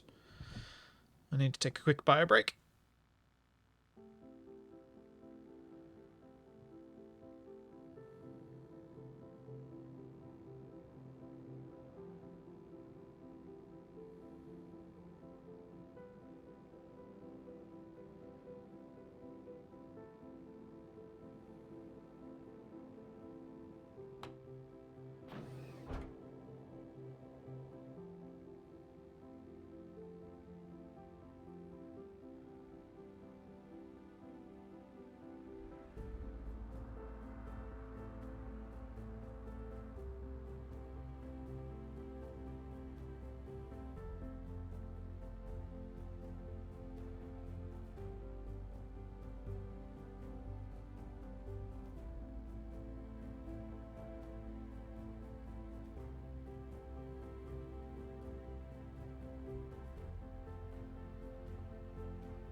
Okie dokie.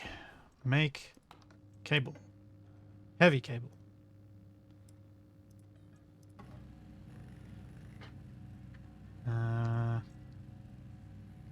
What the?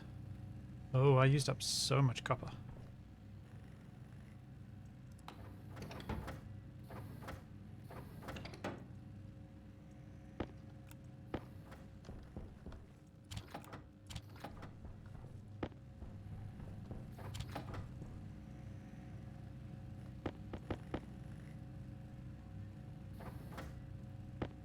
It's going well, Kitamaru. Yeah, TFE, the teaser image. Alright. The teaser image. Let me just make sure I open it the correct way.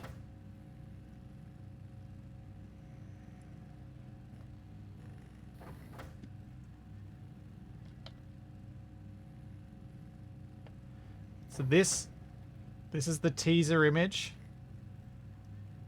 for the new series.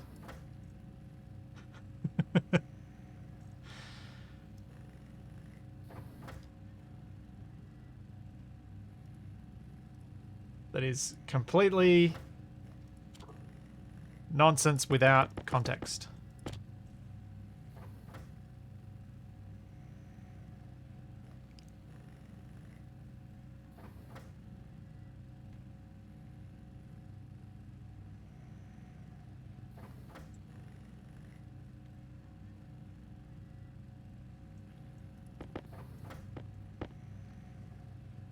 How much am I going to need of this?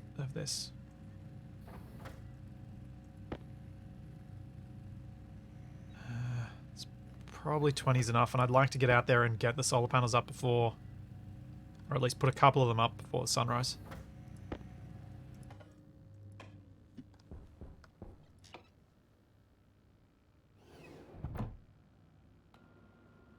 Someone dropped white paint on Splitsy's suit. uh,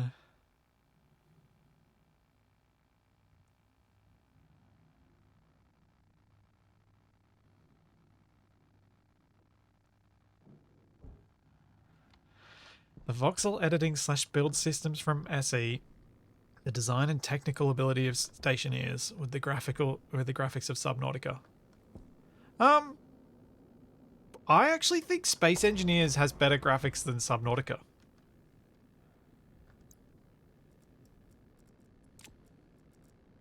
Personally. Especially once you see third person of yourself in Subnautica.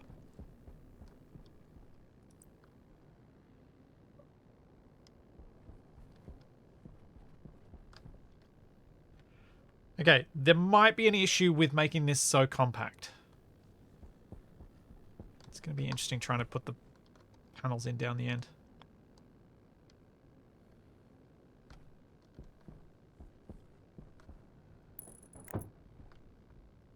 I may have to make this an extra row wide once I make it proper.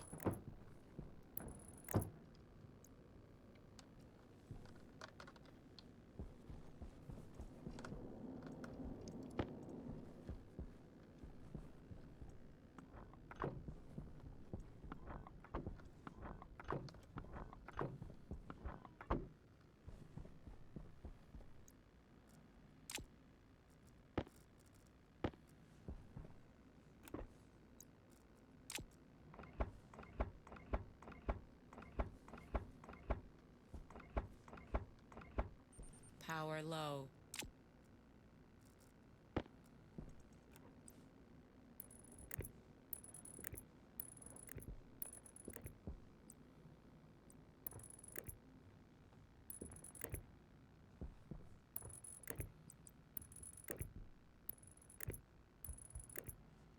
Well, that's 3 of them hooked up. I think I'm not going to have quite enough cable to hook up all of them, which is annoying. That's something. Power is improved compared to when I started today. Let's go grab some more heavy cable.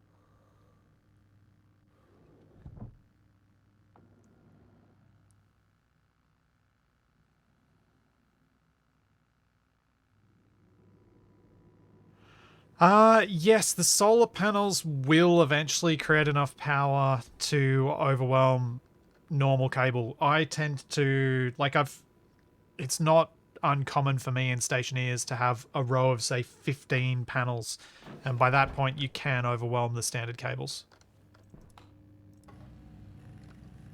So I just prefer, for my power generation area, just to go heavy cables and not have to worry about it.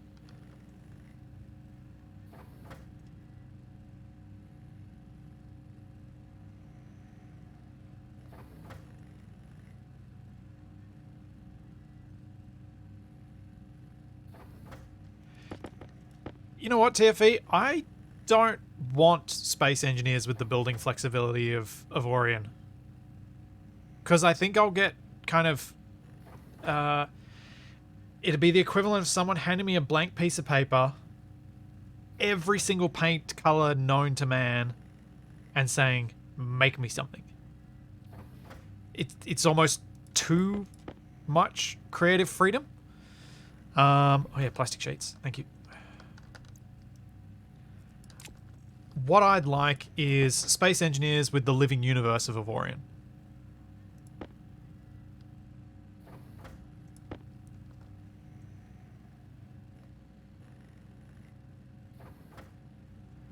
I'd like the living universe from Avorion in a game like Space Engineers. I think that would make for a really special experience.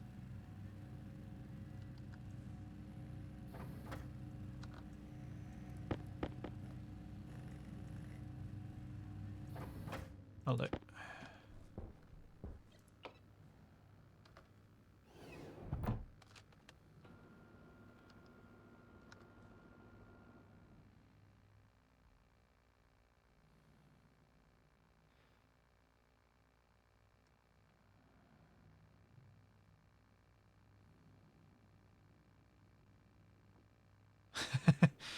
Yeah, laws. In I do use the suit light a lot in this, and because it was not switching off for me last time, I've just kind of left it on this time, which I probably shouldn't do. But in general, in Stationeers, you will use your suit light more because running base lights is a power expense you don't want to have. It actually adds up.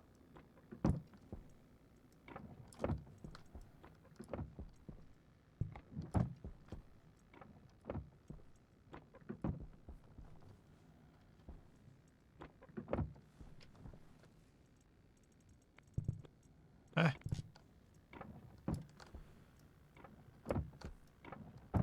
That was unpleasant to look at. Jetpack on. But I do like to have like one base light once I've got a decent power supply, like where I've got a battery that's mostly, a big station battery that's mostly charged most of the time.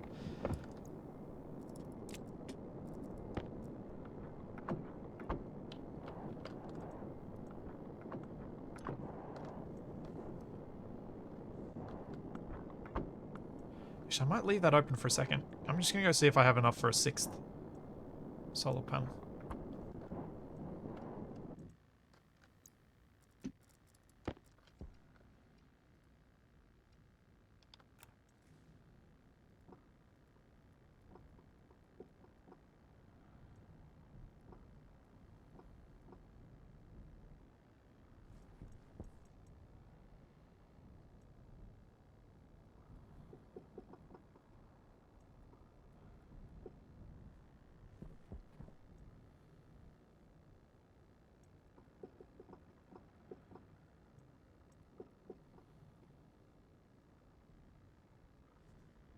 Have some face morning. I realize I don't really need to do this. I just kind of like to ensure that I have power coming in from early in the morning.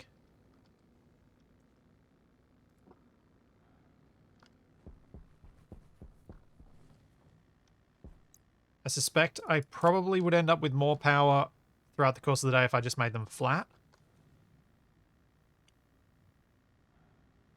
Yeah, Kitamaru, the reason to encase the solar panels in windows is storms. Storms will do damage to them. Jetpack on.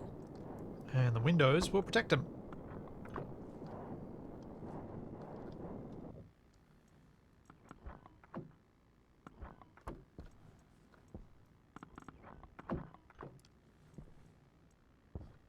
Especially once I enclose it with a door. So I've just left both ends open for the moment. Let's get these windows done.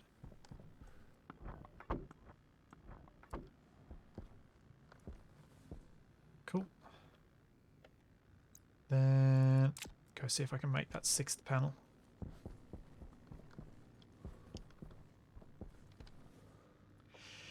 Yeah, Caperman, this is... I've... ever since they changed the how quickly you can get...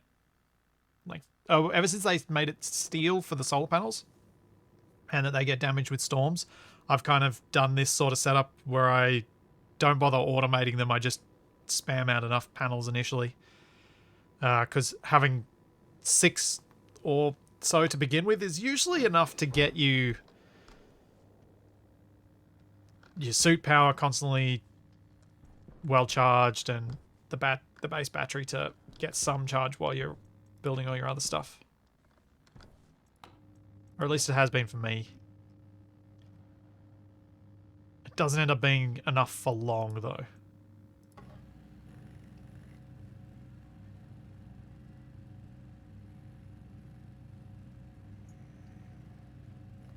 Vicebrot, it's not that much effort to make them follow the sun. They've changed it. They've changed the way the angle readouts work, so I'm going to have to figure that out. Which, I would probably be planning to do once I've got the greenhouse running. Get the greenhouse up and functional, and then do that. So with the solar panels, with 6 solar panels, should have enough power coming in that I won't need to run the coal generator very much, the solid fuel generator. Jetpack on.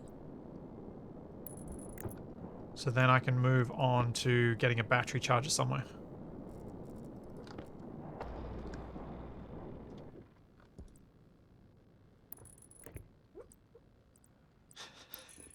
As I hear Charlie doing her little sleep yips behind me.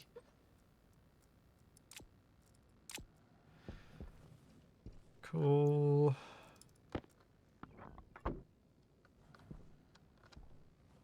And close up that end. There we go.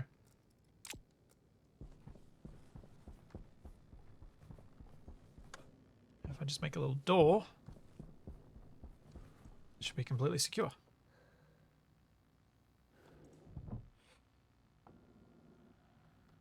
Yeah, Demonworks. I liked that the old solar, like the way of doing solar tracking, required you to think it through. But you're absolutely right.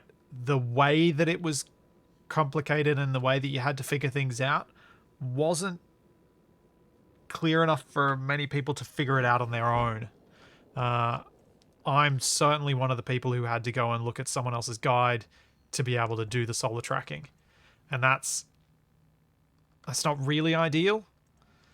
Can anyone remember why I came in here? Door. Door will be over here, won't it? Kit door. Huh, I wonder if I can get away with an interior door. Probably not. Need some copper. Did I put some copper in there? I did not. Is there copper in there? There is not. I'm gonna have to take it out of this.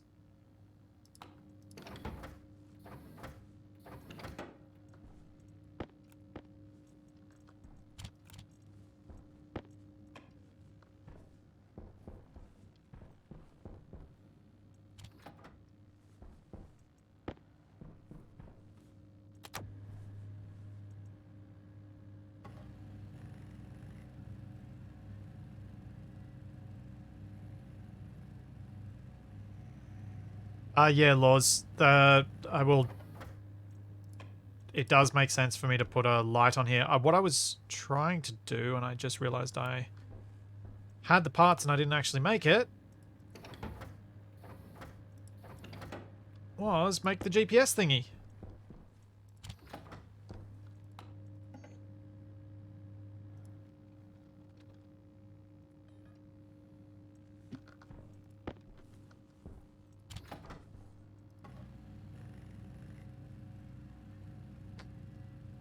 Big Blue, because this is the in development update, I have not modded the ores in this. I would normally though. especially for streaming it, because it means I spend a lot less time mining.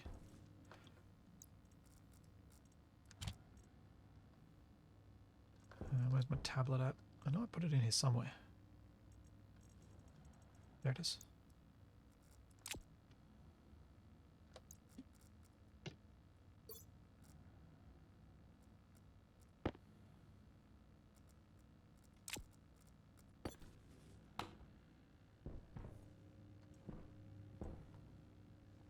Okay, so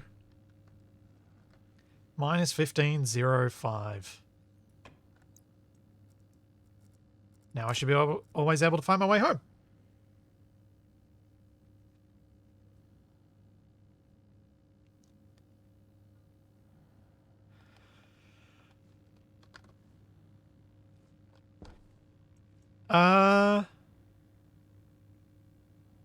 Kitamaru, the in-game tutorials are okay. I did make those couple of tutorial videos that were in an older version. Enough of it is still correct that it could kind of get you started, but then you can always just... Like, I think watching my stream from last week will give you some ideas. But yeah, it's not a well...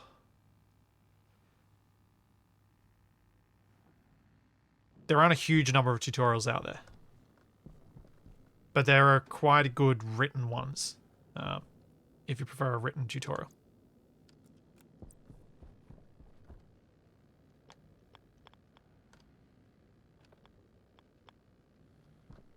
Huh? Why won't it let me place that there? So, oh. That's why. Because I put the wire there.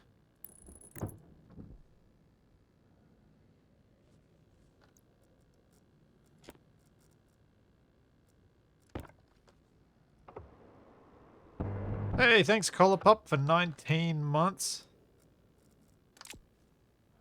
Crowbar and glass sheets. There we go. Enclosed.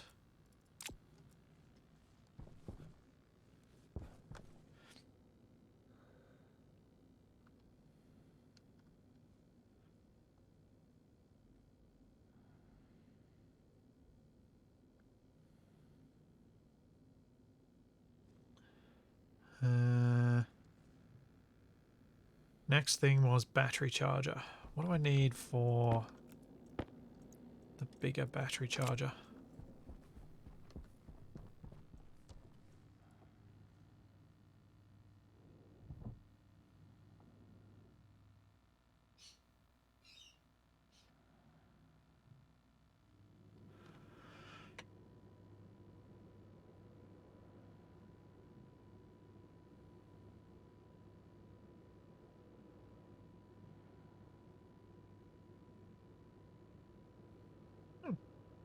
Filter low. Oh, right, I need to replace my filters.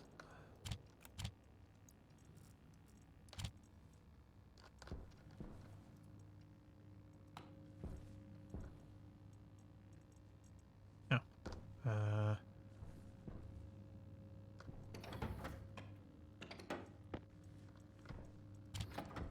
Do.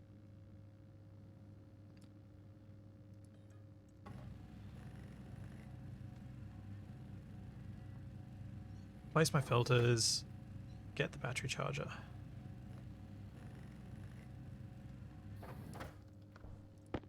Can't remember what's required for the big ones, but I prefer the big ones over the little ones. The little battery charger just charges things so slowly.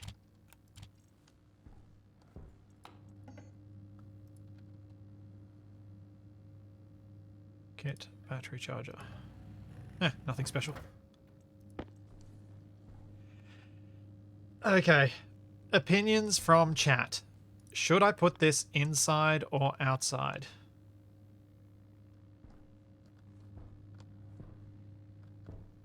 Inside it doesn't get super cold overnight, but I have to go through the airlock to get my batteries.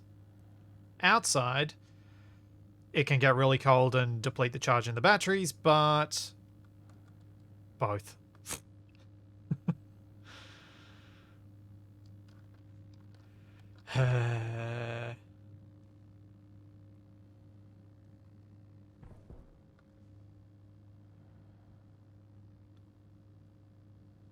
Outside, put the small one inside. Alright, big one's going outside. Copper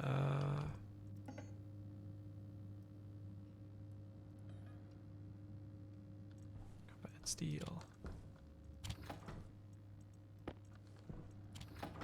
Let's make a couple of extra batteries before I do that as well.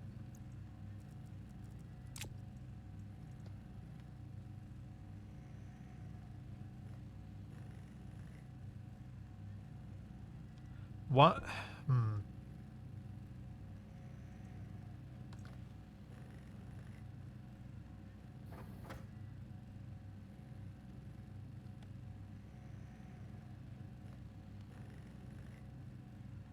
I always put mine in the air like you can access it from either side. I mean, yeah, that makes some sense, but then Hydration critical. you're not getting the advantage of the temperature control that you've got inside.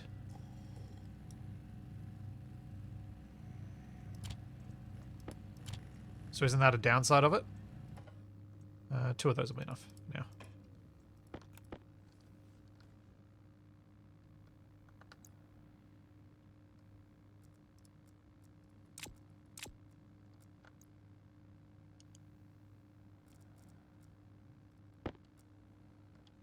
Temperature only really matters on Europa.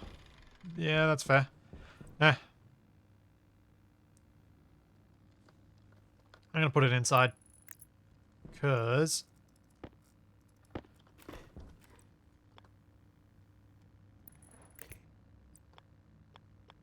then I can easily cable it up without having to worry that haven't come outside with enough of it.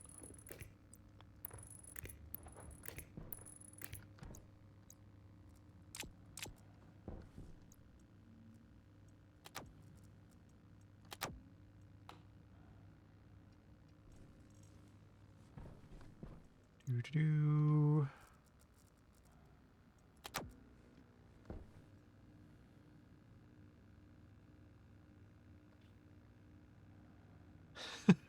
Hey, I asked for chat's opinion, and some of chat's opinion was put it inside, some of chat's opinion was put it in the airlock, some of chat's opinion was to put it outside. I gained some new knowledge through that. And so that informed what my decision was.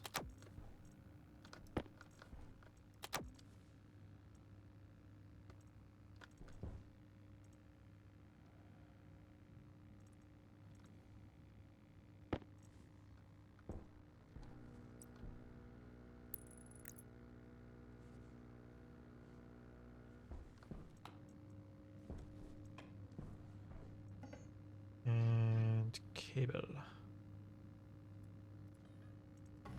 Should also rip up those solar panels. So they're not doing me any favors there. They're just kind of in the way. They don't get much power through the day. And they're kind of going to be in the way as I start to set up some food production.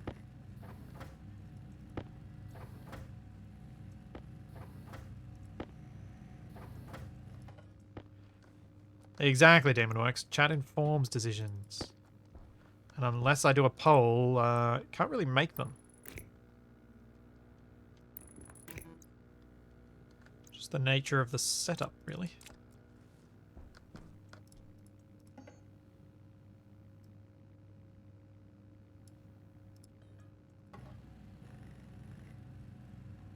Actually, I'm gonna make another 2 batteries. I'll put should I put the little ones in here? Maybe I'll put 1 big one in and then I'll close this up so that I don't try and keep stealing that from the airlock.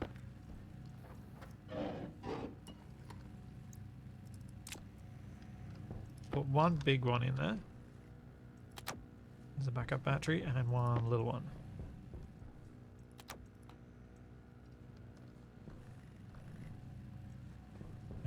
watch my base battery run out of power. Until the next storm.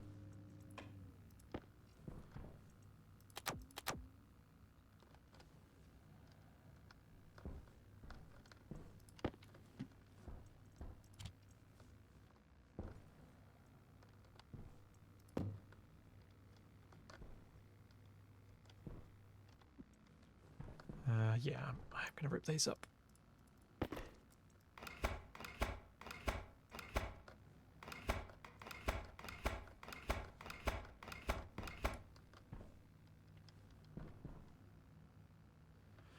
Oh.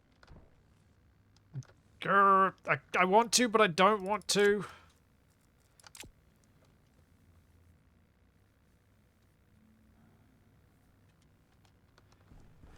Yeah, I don't know why they use the crowbar for opening and closing the area power control. I guess it's... yeah, I can't think of a good reason for that. How warm is it in here? 35 degrees. Okay, so I want better temperature control in here. Yeah, actually, I am going to tear these up. Oops, crowbar.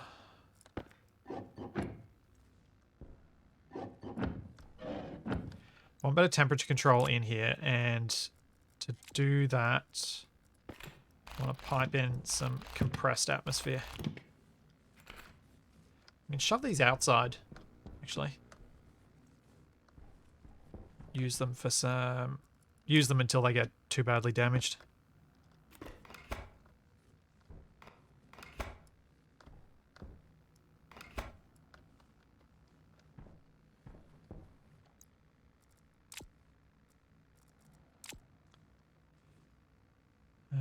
So, I'm going to need iron for the pipe bender to make some pipes.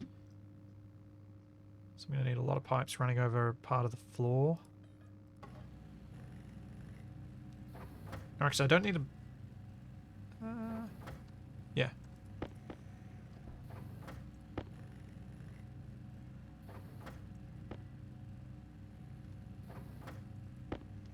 Maybe put those panels angled to the east. Yeah, I guess I could do. Stick them somewhere, like, on a wall or something.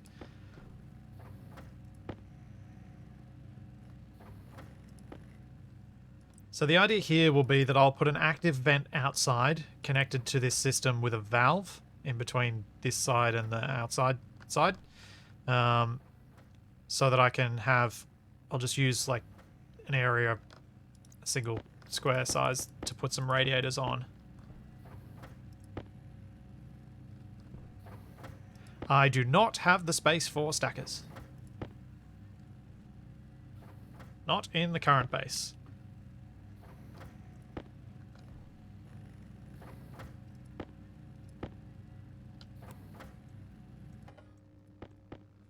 Alrighty. I put that down.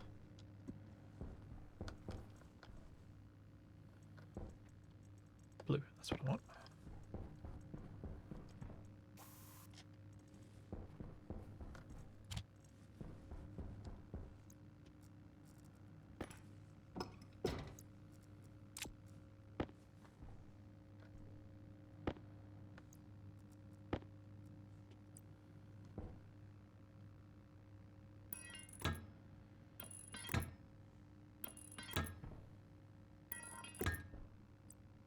So doing this is a bit of a radiator setup.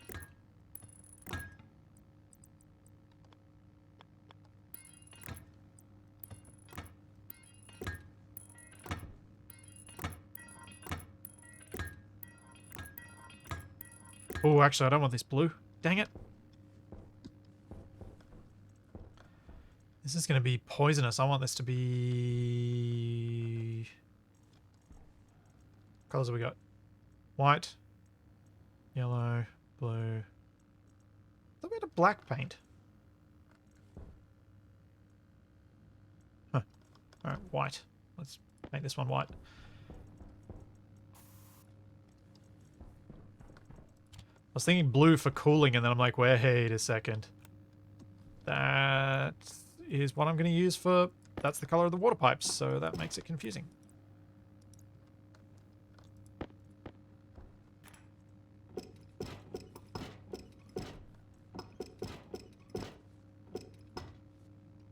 Oh no! Oh no! No! My atmosphere... Ah. I have to redo my whole atmosphere.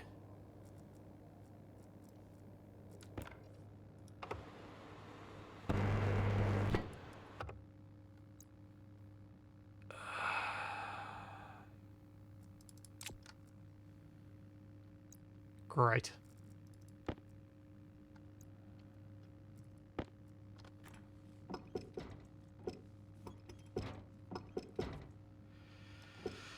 Served me right for reading chat while I should have been looking at what I was doing.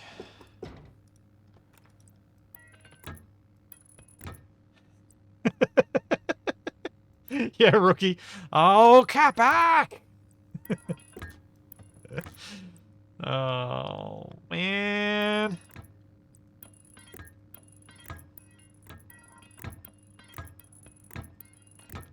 I wasn't aware of any other way of getting my pipes painted without using up the paint, other than what I just did.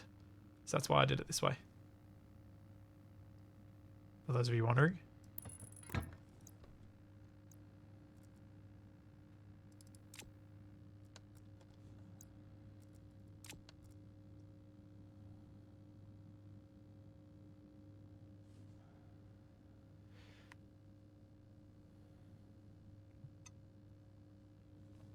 Okay, what do I need for the radiators?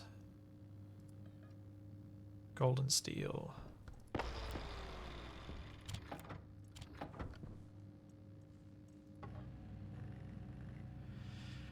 Well, it looks like I'll be turning on the generator.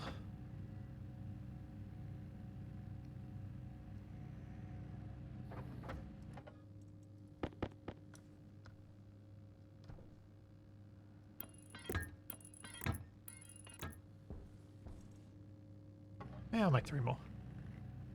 I shouldn't need too many radiators on this to equalize temperature between the pressurized gas in the system and the atmosphere in here.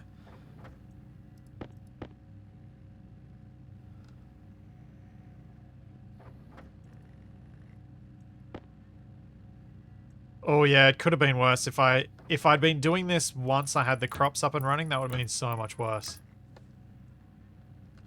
At least I didn't get that far.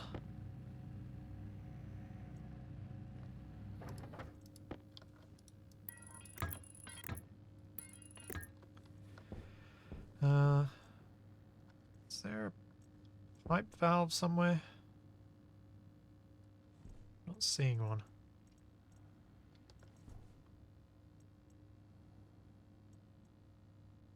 No, I'll make one. Probably don't need the valve because the outside isn't that horrible, but I think it's just extra protection again. It's extra control, I guess. Where's the manual valve?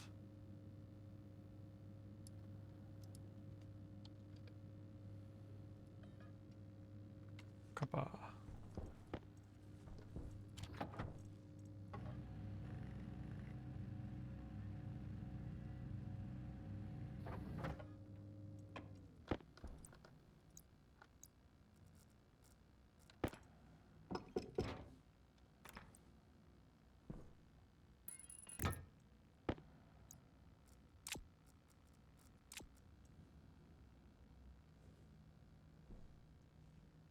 And where's my spray pad?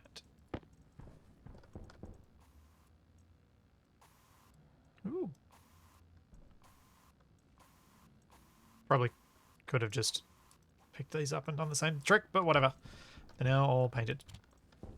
Probably should have just done that to begin with, because then I wouldn't have ruined my atmosphere in here. And now I have to set up the airlock manually so that I can...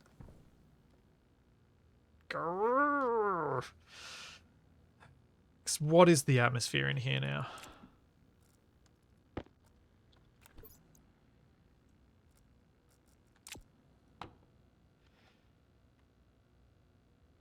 Tiny bit of hydrogen, 11% pollutant. Oh, it might actually be... It might be worthwhile just trying to pull the pollutant out of here. Because I've still got a bit of CO2 and I've held on to a bit of nitrogen.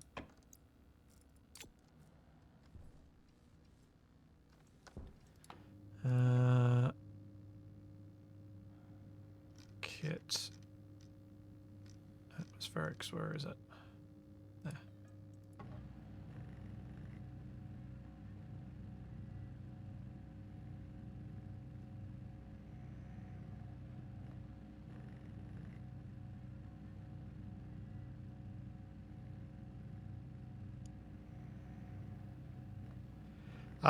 So the pollutant came from the atmosphere. I messed with Mars's atmosphere and it's entirely pollutant.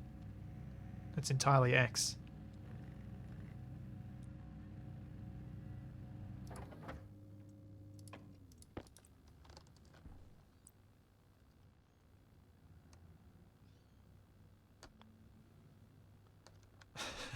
The atmosphere in your base seems a bit toxic. Did you let Twitter in?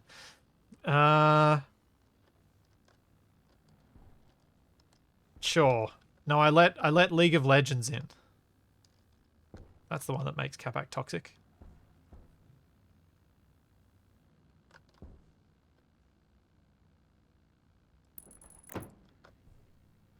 Unfiltered.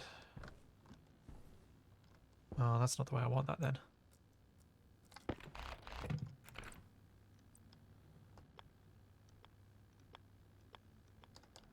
That's the way I want that.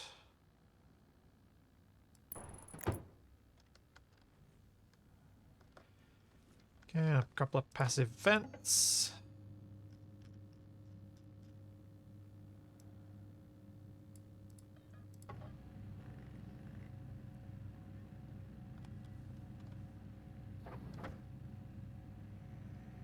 Yeah, TFE, I let the Rocket League in. Actually, had quite a pleasant experience with the chat interactions in Rocket League yesterday. I played for a bit. Even though I was the cause for our team losing.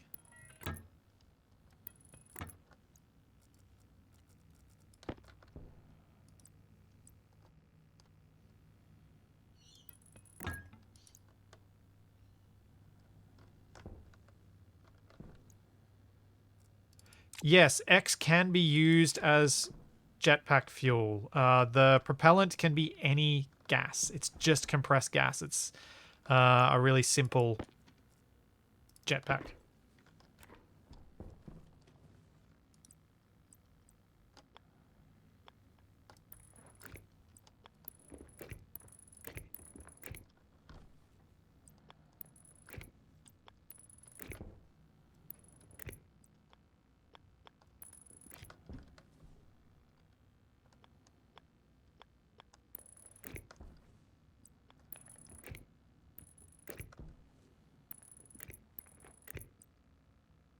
Like, you can just compress whatever the atmosphere on the planet you're on has as atmosphere and it'll work.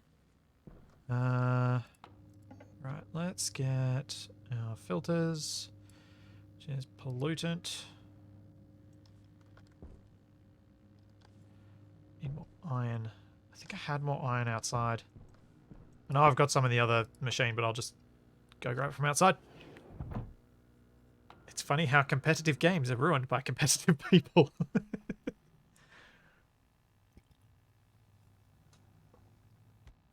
Yeah, exactly, Marathi. The downside, you don't want to use propellant X as your propellant, because then if you use your jetpack in your base, you spew that gas into your base. So your propellant wants to be something that is safe for use inside your base under most circumstances.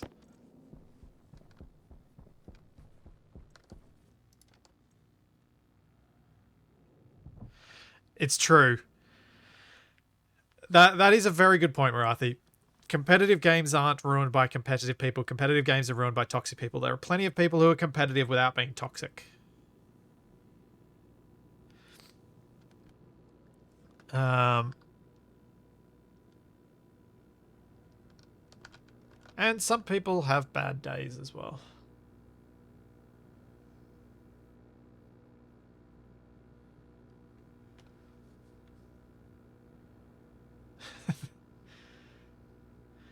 Yeah, and nitrogen or carbon dioxide make good propellant.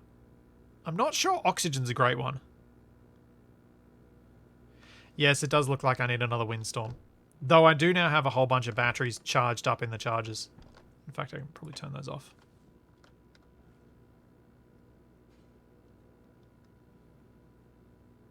Competitions are ruined by Will Wheaton.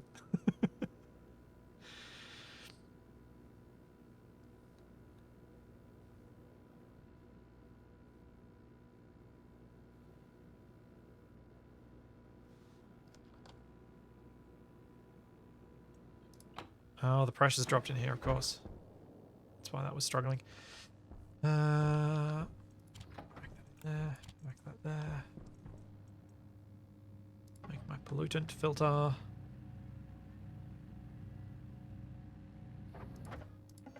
And I'm going to make a volatiles filter. I know I probably don't need to, but I did release some hydrogen in here, so I'd like to get rid of it. And maybe this will get rid of some of it.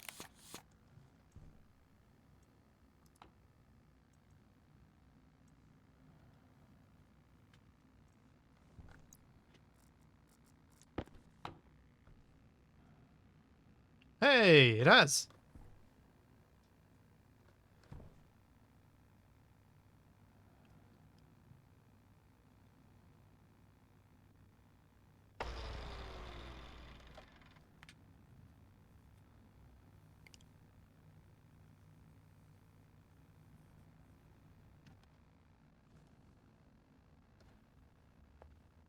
Okay, so that's going to take a while to get rid of all of that X. I think someone who might know, I'm wondering, if I put 2 pollutant filters in there, will it cut down the pollutant quicker?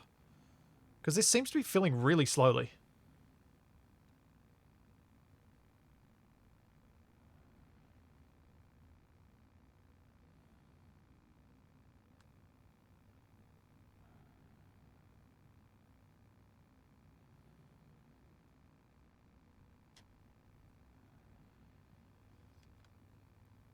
What? Open the outlet? No. These are passive vents. The inlet, passive vent, outlet, passive vent, outlet into this system, which is holding the hydrogen and pollutant that I'm wanting it to hold, because it's going to hold pollutant from outside when I put an active vent out there. It's all about the inlet pressure.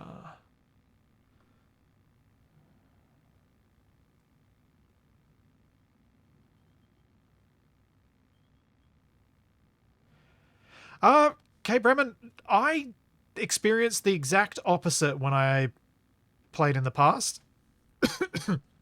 Having an active vent on the inlet slowed things down because the atmospherics kit can pull in air faster.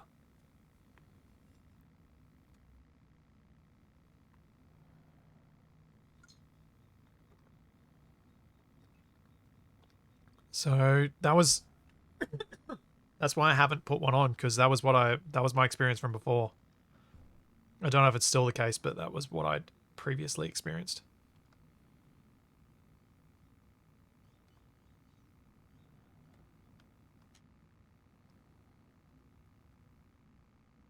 Because when Capac and I did our pressure experiments, we were able to fill a room much more quickly using atmospheric kits than we were active vents.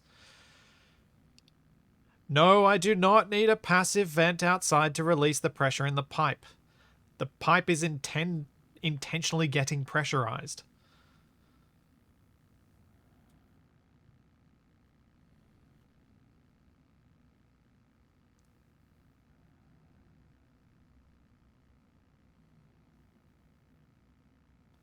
What I'm wanting to do is pressurize this pipe network up to probably, I don't know, 6 to 10 megapascals, something like that. So it's got a lot of volume in it.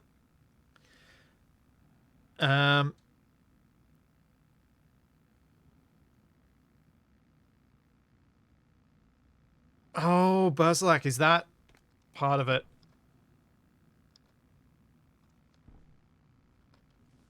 that it... Yeah, I see. So this is already... So it's generating vacuum in here because it can't suck in fast enough through the passive vent. So if I... But let's check. Let's see if this goes quicker if I add an extra passive vent.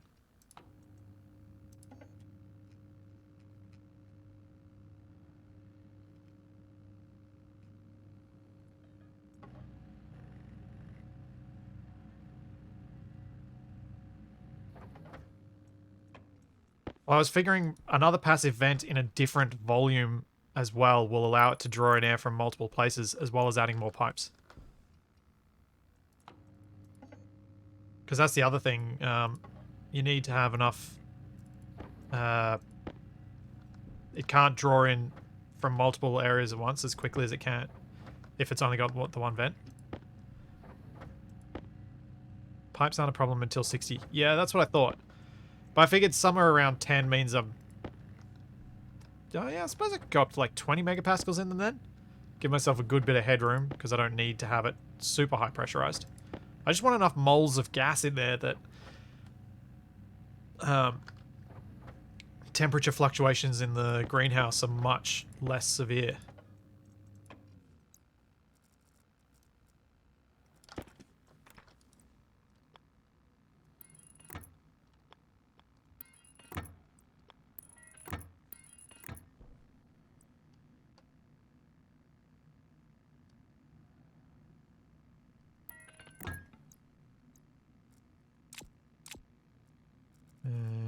Let's grab a tablet.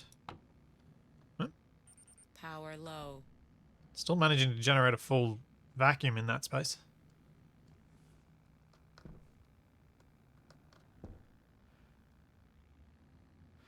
Oh yeah, that's a fair point. Given canisters blow at 10 megapascals, maybe I should stick a bit below it. Maybe I should stick at 8.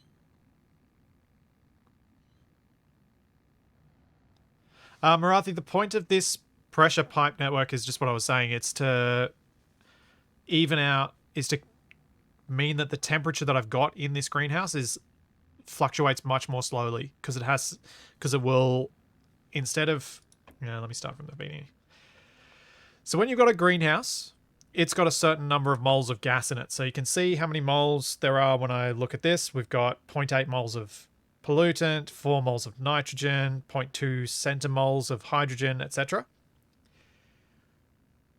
There's a certain amount of energy needed to increase the temperature of all those moles of gas, and the amount of energy required goes up dramatically the more moles of gas you have. But I can't have this space highly pressurized. If I do, it'll kill me and it'll kill the plants. So what I do is I pressurize a pipe network up to very high pressures, adding a whole lot of extra moles of gas that needs to be heated.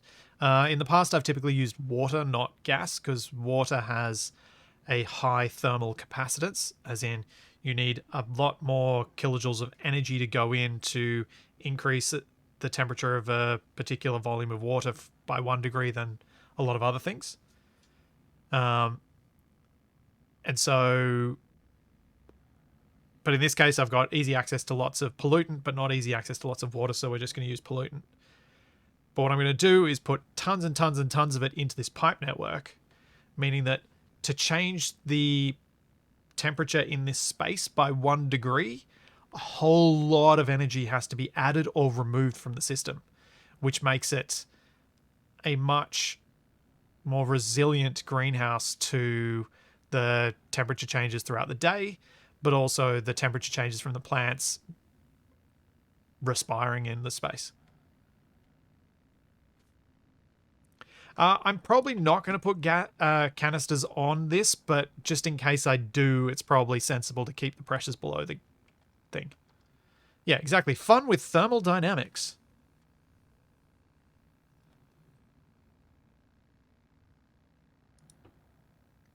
How are we down to on the hydrogen? 0.6 millimoles. Right, we'll just leave that running for a while. We've still got still 1% pollutant, so we need to get that lower. I can't remember what the minimums and maximums are that you need, or the minimums are that you need for successful plant growing. But we'll leave this going for a little while, and I go get a active vent and build it outside, we should be able to pressurize this system pretty well. Hey, Captain Patriot. I don't know if different gases have different thermal capacitance. I believe they do, but I don't know.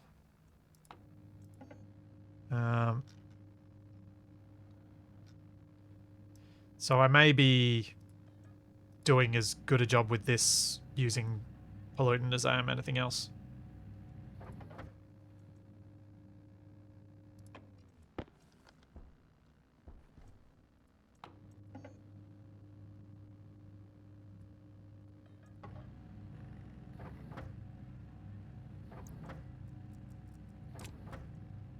Yeah, I do need to check things in the far corner too, don't I?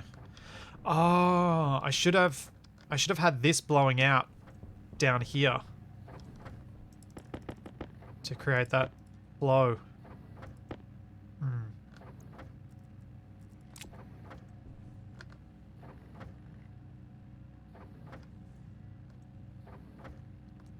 Thanks, Amirso.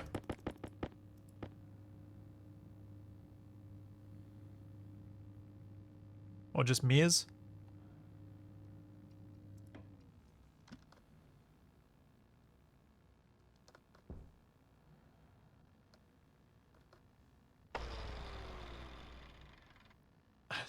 Just Omar. Okay. Yeah,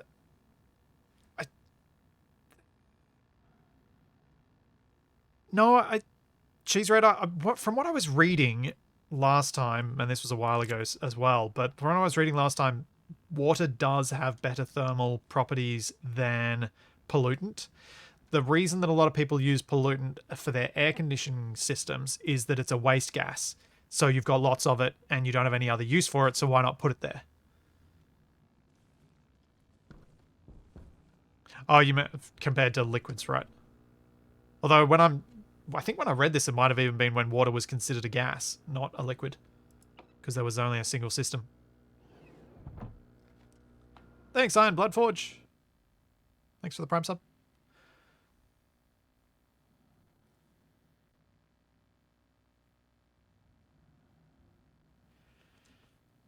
Yeah, Demonworks. I reckon Stationeers has more to do with oxygen not included than it does almost with Space Engineers some days.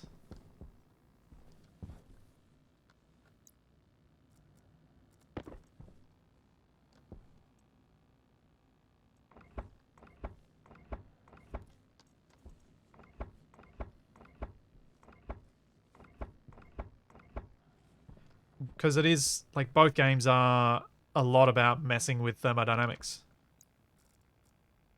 And, like, that's the systems management around survival in an environment like this.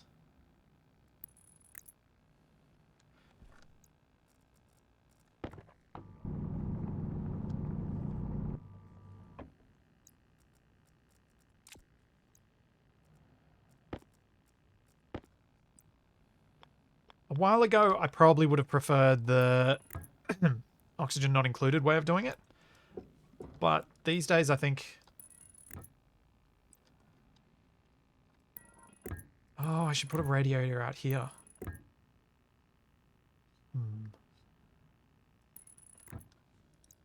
So at night I can get it cold. Oh.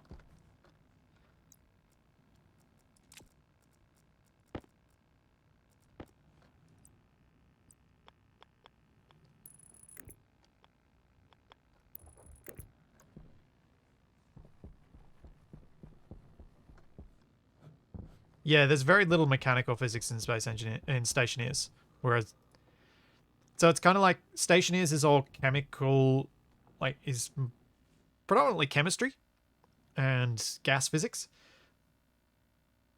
Space Engineers is mostly mechanical physics. Oof, hope you're okay, Incognito.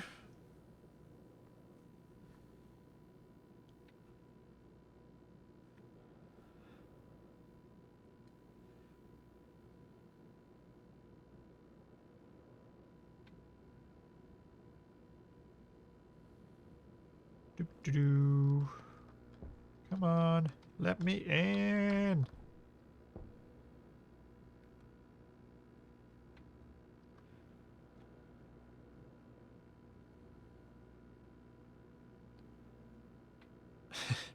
Indeed, it is amazing how much in life can be broken down to thermodynamics. Nothing's... Oh, that's right. I need to change the internal pressure / release more gas in here.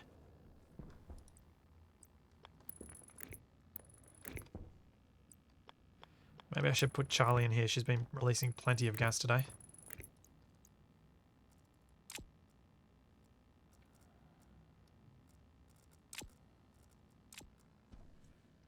Cool.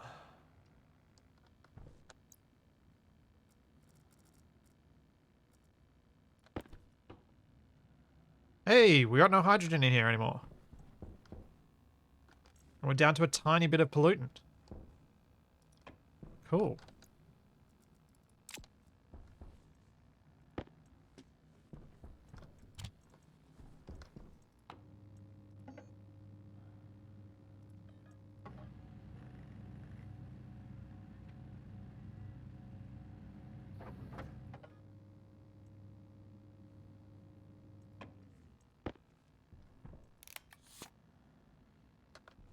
How are we going for pressure in the system? 130 kilopascals. All right, I'm going to go outside and start that active vent so that we can get some cold gas into the system.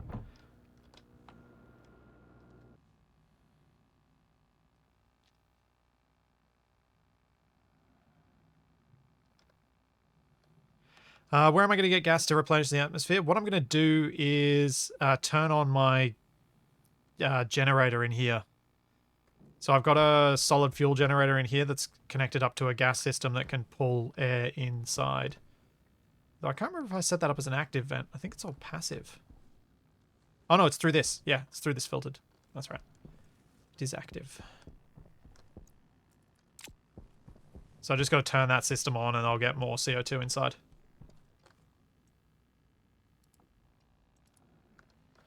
Let's just watch this pipe network to make sure that it's okay. I kind of do want this to be cold because the inside is so hot right now. Maybe not minus 62 degrees cold. So I might want to do some of this filling of this side of the network during the day just to try and even the temperatures a bit.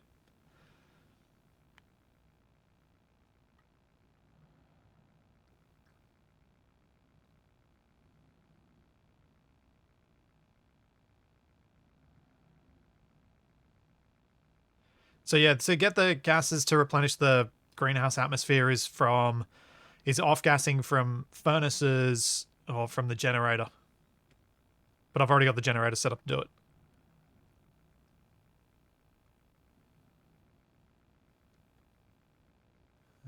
External temperature's going up. Which means we must be getting closer to daylight.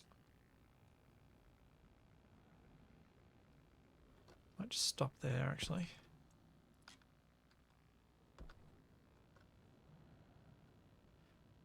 Wait till it gets a bit warmer. So I probably want the gas in this network to be about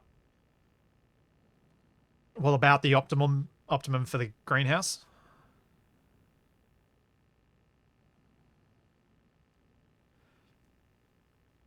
Marathi, the reason I don't automate stuff early on is because it takes me a long time to get my head around the logic circuits and all that sort of stuff.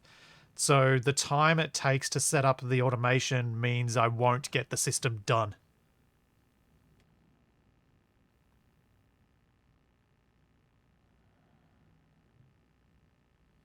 Yes, I could use my jetpack to pressurize the base as well. In fact, in the last stream, I did that because I needed the pressure inside that room to get high enough that the ices would melt.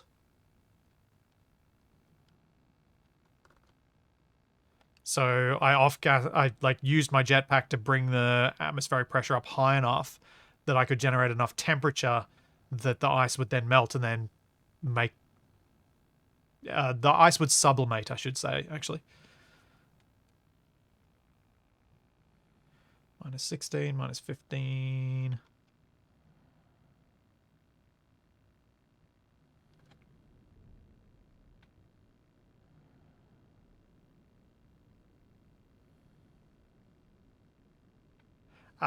So the flares weren't able to raise the temperature enough because there weren't enough moles of gas for the flares to affect in a meaningful way. So I needed more moles of gas for the flares to actually heat, so then the oxides would sublimate.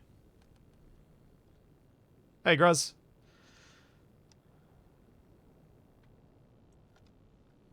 Okay, let's turn this back on.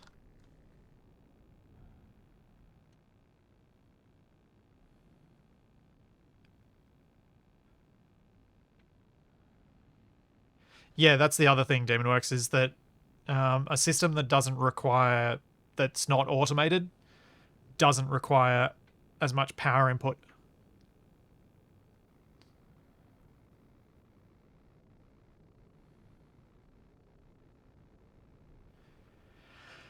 Uh, the I don't think there's enough contact anyway between the ice and the surfaces are cold. I don't think there is conductive. There is temperature conduction through surfaces, but not in the way that would affect the chunks of ice that I throw on the ground. Yes, there is a drawback to dying. No, I have not died.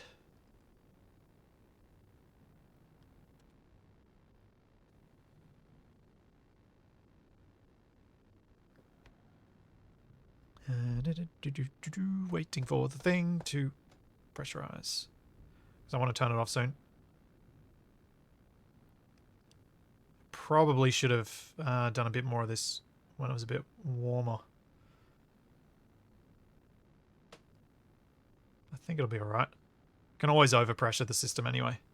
Because once I open up to the other side, there's more pipe on the other side of this network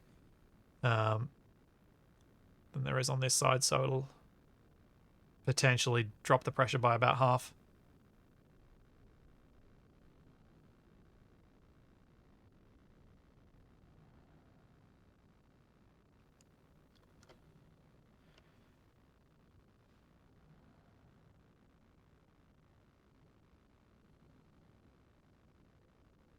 Yeah, so this passive system is also very tolerant of power losses or me getting distracted. That's why I like it as an initial setup thing.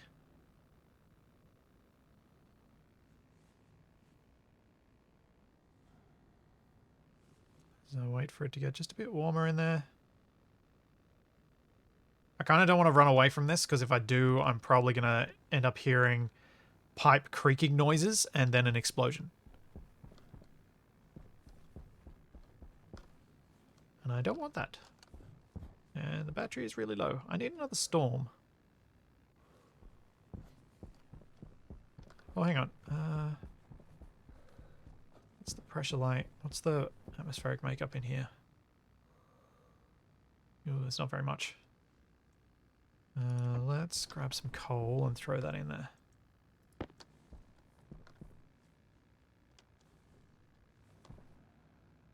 Now, that's annoying. Frustratingly, the generator is not hooked up to the back side of the battery, the base battery, so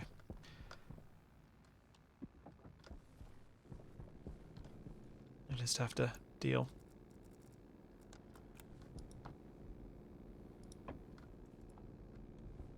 Alright, blow that into the base. Well, this is going, we're up to 5.5. Landjet, you can post links in the chat. That's fine.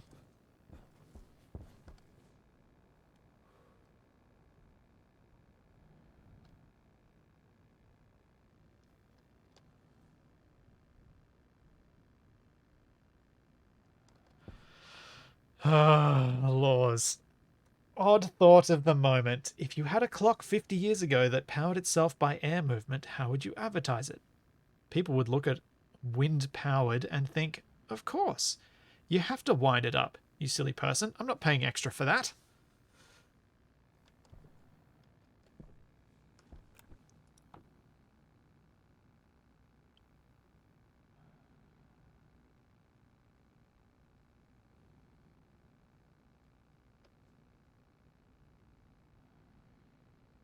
And that's probably not going to be able to go much lower.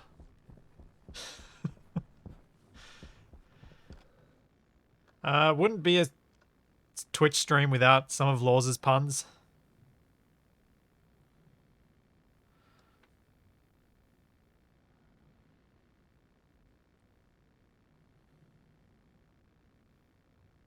Okay. We're at 0. I don't know where I'm going to put those solar panels that I've just not done anything with. The basic ones. I don't even know if I'm actually going to bother putting them down, but yeah. Haven't really thought it through too much.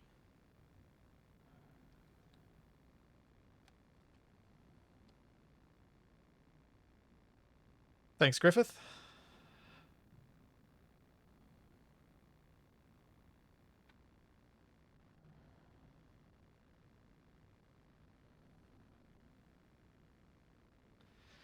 The drunk clockmaker always winds up his watches.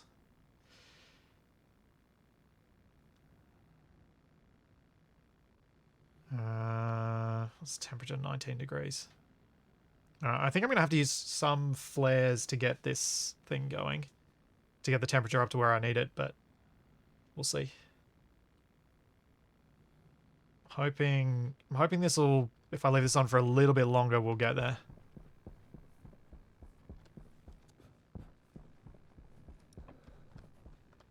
Turn that off because this is, yeah, basically vacuum in there.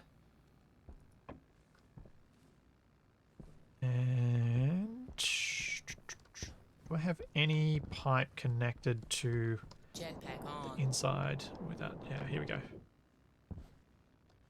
What does it say? So that's 14.48 kilopascals, and in here is 289 with a whole lot of X. Dang it! Why? Oh. Oh. Can't release... I don't want to release this inside because I've finally got an inside to have no pollutant. Though that is a tiny amount of pollutant. Though there is a small amount of hydrogen.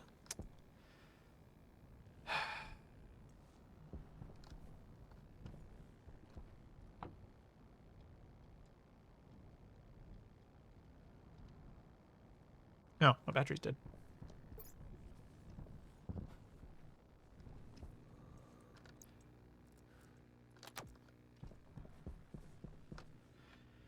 Jetpack on. Trying to think what I should do here. Do I go back to using the filter internally, even though I've finally cleaned up the atmosphere in there? Or do I try and clean this up before I put it in?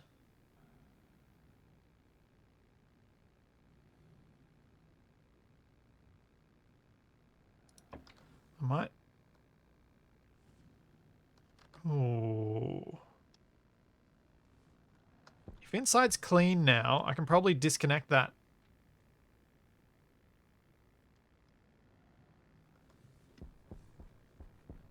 Move the atmospherics up to the roof and have a secondary filter on that. Oops. Okay, that'll do. Let's turn that off.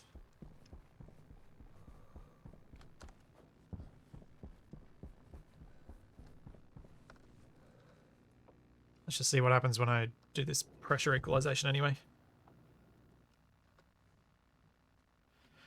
Oh yeah, dark sand. I suppose I can use a scrubber. That's boring though.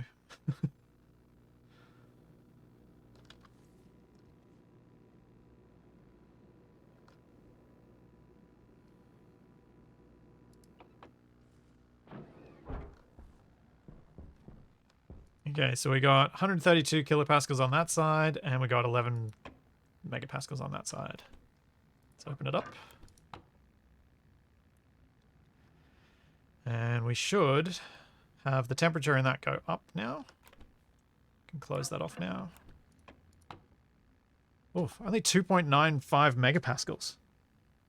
Huh. Network on this side's a lot bigger.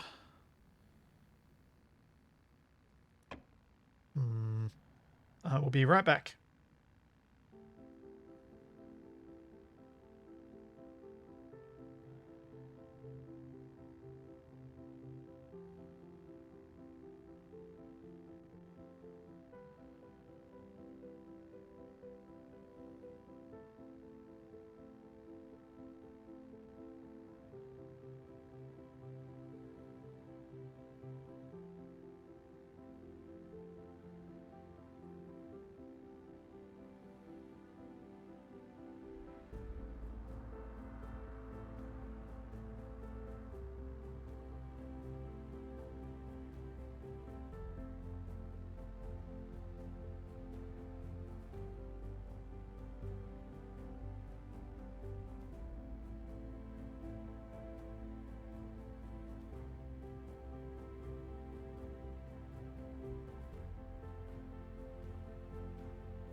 Yeah, I'm going to set up a... I'm going to move this filtration system outside. Let me turn it off.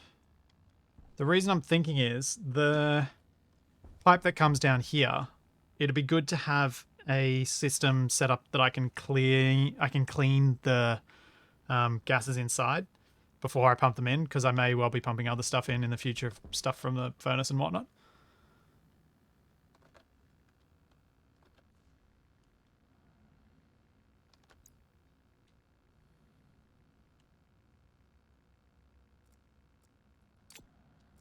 Okay.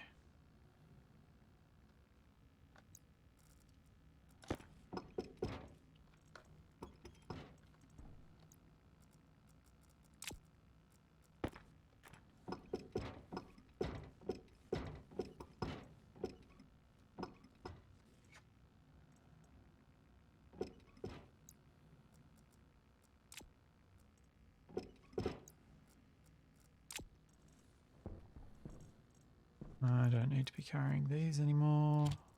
Or at the moment, nor those.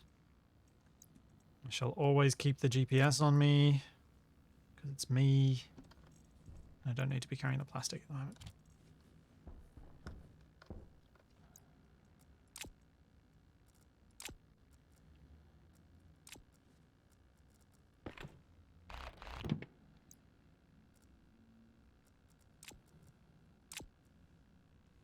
Cool.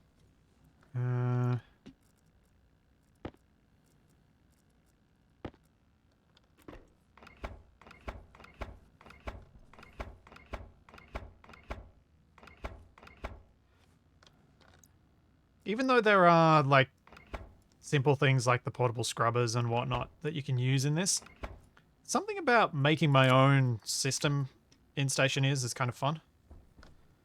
I was talking earlier about how I made in a previous playthrough that I did that wasn't streamed, I made one of these furnaces where I could do my proper gas mixes and get up to temperatures that the furnace couldn't quite handle, which was quite fun.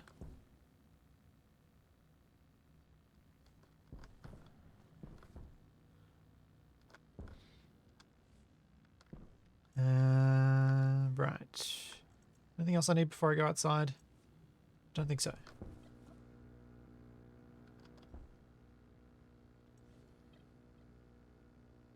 No.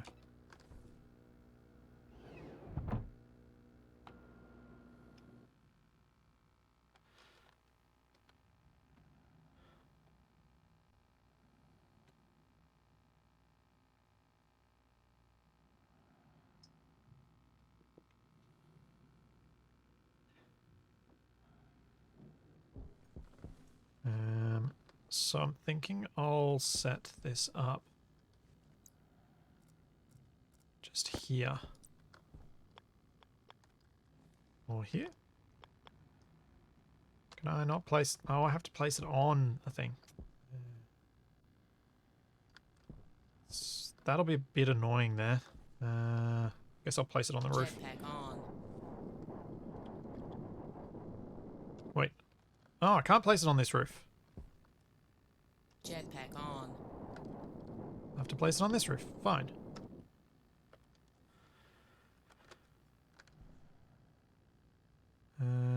That should work. That is an air conditioner. That is not the thing I want. I also didn't bring the hydrogen filter out with me. Dang it.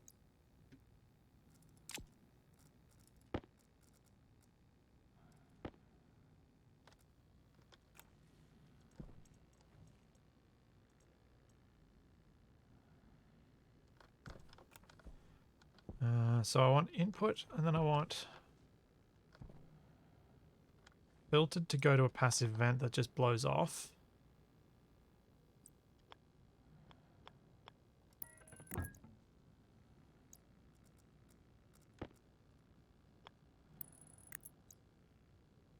And then unfiltered can go back into the network. Jetpack on. Which is somewhat inefficient, but will work.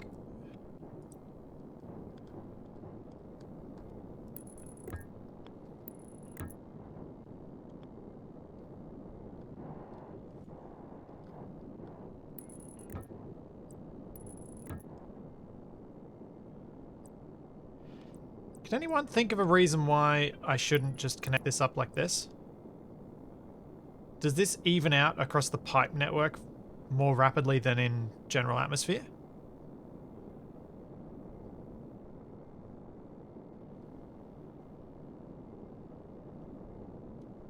Hmm.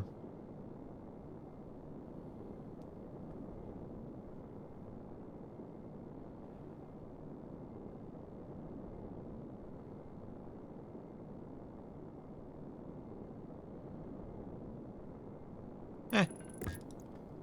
Let's see if this works. Just for now, let's put these two in there. Until I go get the hydrogen one.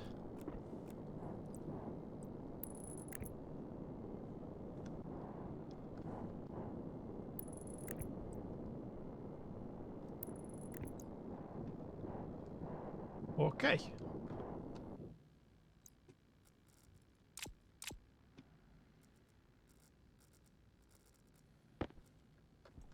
So currently in this network we have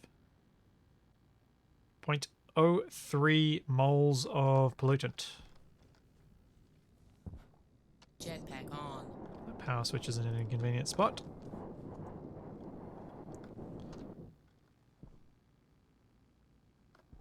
And it's already all gone. Okay. Jetpack on. It is all gone, right? Yeah. Insta-gone. Well, this is working out quite quick. I'm glad I did it this way.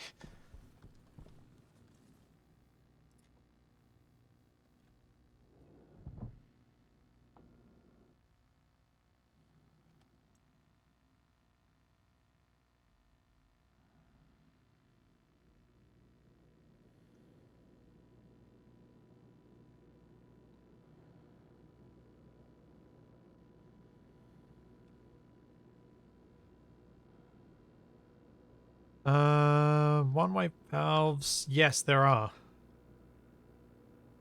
think. I really need to get this greenhouse up and running.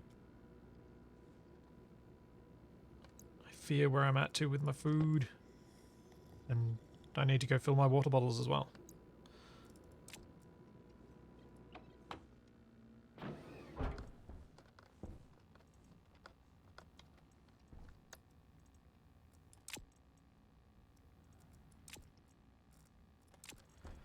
And I was was coming in here for that.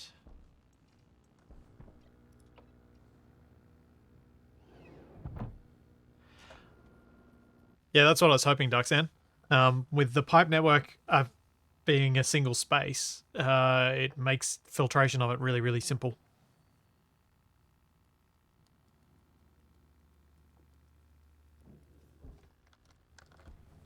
For the type of filtration I'm trying to do here.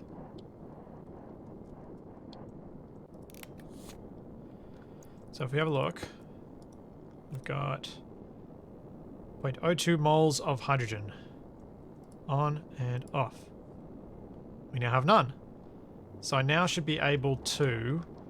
In fact, what I probably want to do is get a volume pump. And get rid of that valve. Because I want to pump all that gas inside, rather than equalizing pressure inside and to that pipe.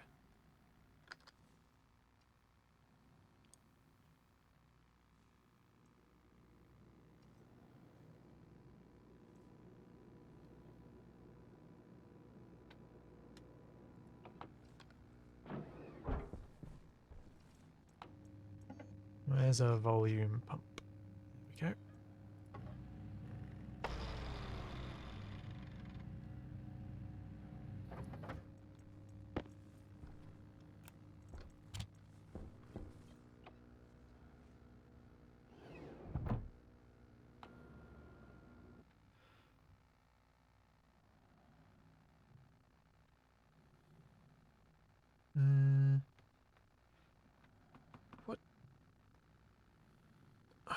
What pressure did I actually have in there? I didn't take note of it. Jetpack on. So that's annoying. Oh wait, I can see it from out here. Doesn't matter. Pressure in there is only 13 kilopascals. Oof. Okay.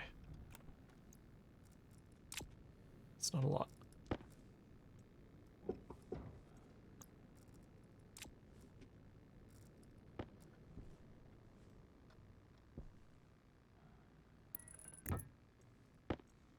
Well, that worked out conveniently for once. The power hookups for these things almost never work out for me.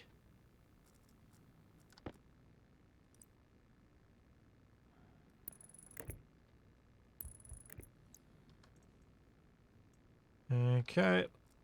Just before I actually run it in there, let's make 100% sure that I'm putting the right gases into my place. 284 moles of CO2. Yep, let's do it. Turn you on.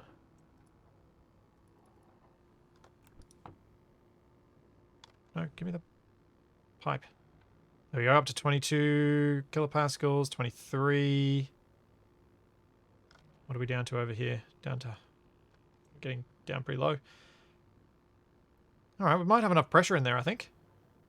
And that's enough CO2 as well. The plants will be okay with that. I don't know exactly what the target target pressure is I'm hoping for as a minimum. But I think 23 is enough.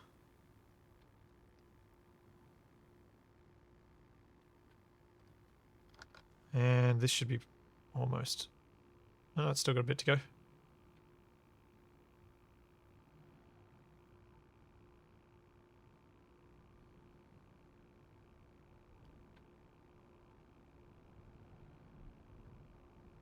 I know plants will be fine with the temperature that's in here, but the pressure I'm not sure. I'm not sure what their minimum pressure requirements are.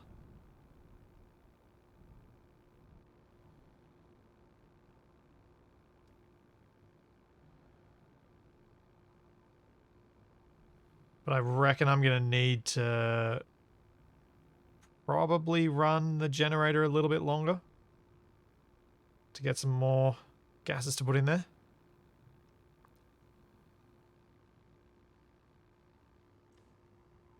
So the reason, when I'm looking at this, you can see that the temperature's falling. That's why the pressure's falling. The reason the temperature's falling is that the gas that's in these white pipes here is lower temperature than the gas in the room. So it's those radiators on it are cooling the room because they're equalizing, which is all intentional. It's by design. It's kind of like a thermal buffer.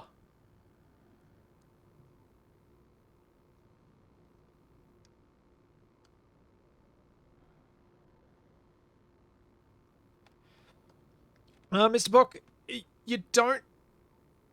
You definitely spend a bit of time in the wiki to begin with, in Stationeers, but I think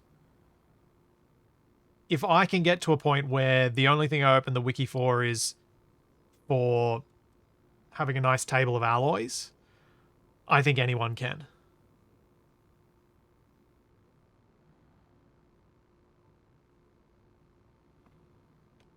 All right, that'll do. That's basically vacuum in there now.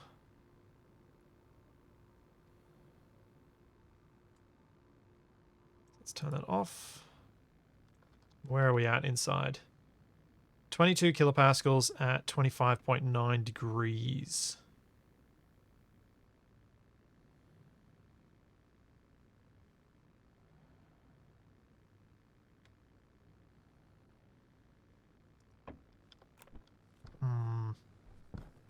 I want more.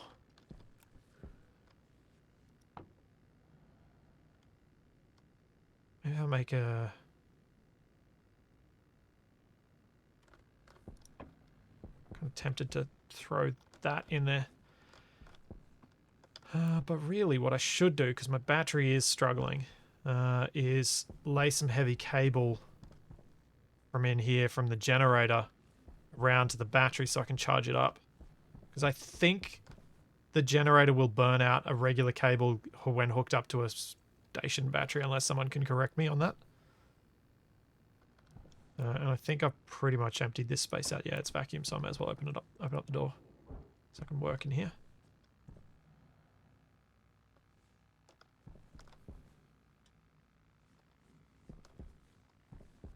So if we go get some heavy cables.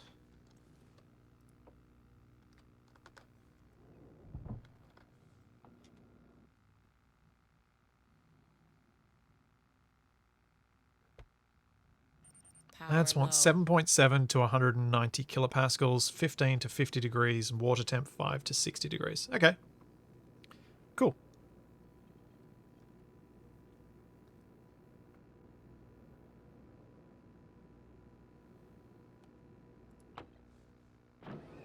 So I do have a suitable plant temperature in here.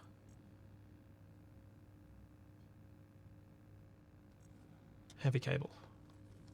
And turning that off.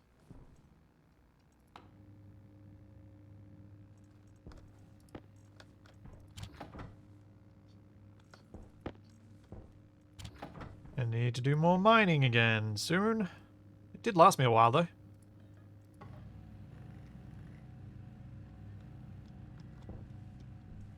Right, I don't need to be carrying these. I forgot to fill my water.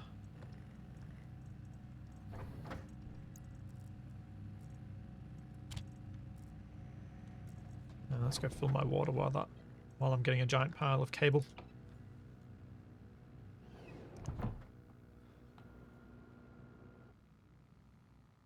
I have no idea if the auto mine has been fixed, Shadowstar. I never even got to the point of trying to use it when it was broken. Then, Bones, you can travel to other planets, but you can't travel back. Which is a bit awkward. But you can travel to other planets.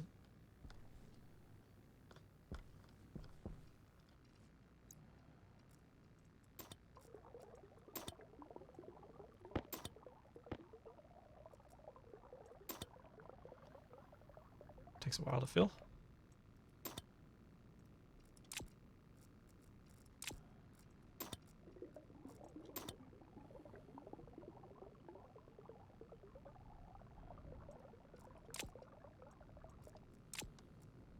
What have I still got in there?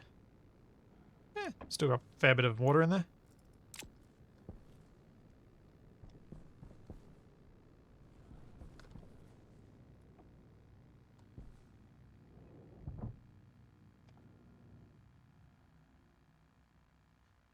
Yeah, I do remember the trouble we had programming the rocket on Europa. I get the impression that there is an optimum playthrough though, so each save would end up being similar. Sort of, but each planet is different, so you've got the challenge of surviving differently on each planet, plus there's always room for improving your larger networks once you're building something bigger. And you can sort of make spaces that are a bit fun to look at, though I would like it if they had more decorative elements in the game. Because it's me, of course I would.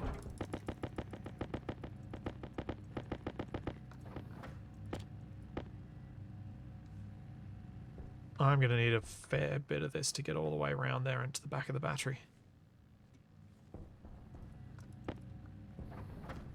How are we going? Yeah, still got a bit more it can make.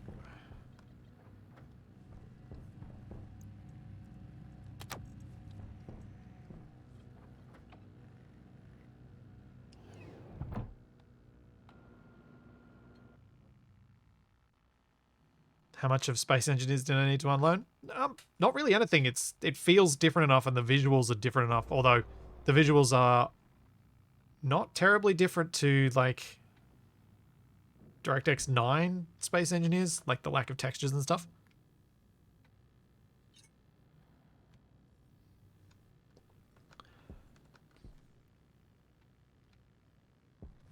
Yeah, Pock, I'm honestly surprised by that too. I kind of expected that. It's why I thought I would like Satisfactory, because I enjoy this. Like, their systems design, but I guess the systems in this are, for some reason, something that does bring me fun that Satisfactory just doesn't.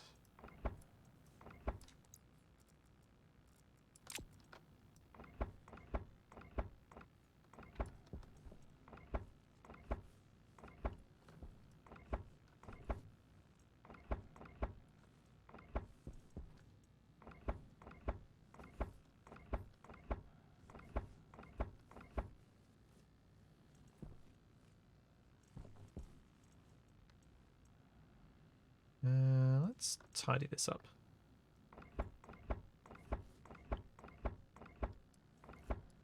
Now that I don't have to worry about crossing over.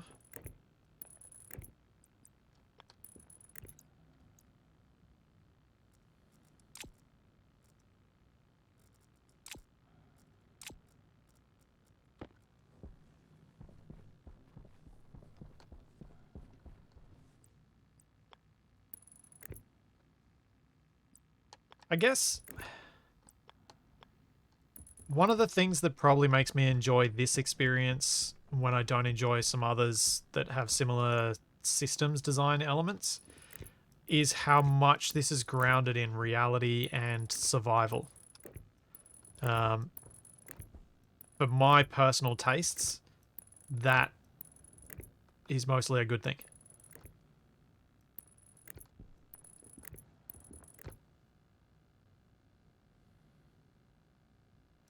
Yeah, Marathi, that's probably a good way to put it. The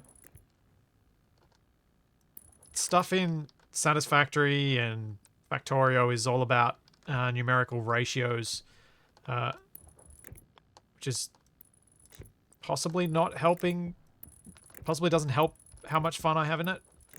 I don't know.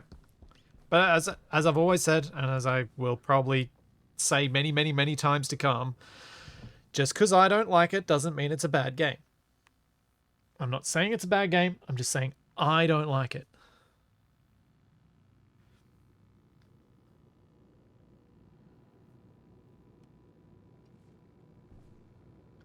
Ooh. It appears I've made a mess. That's probably enough for now.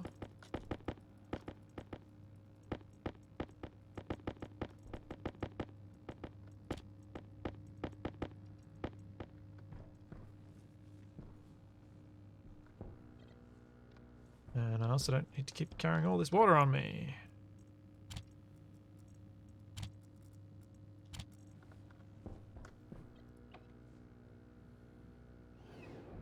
Exactly, Lohan.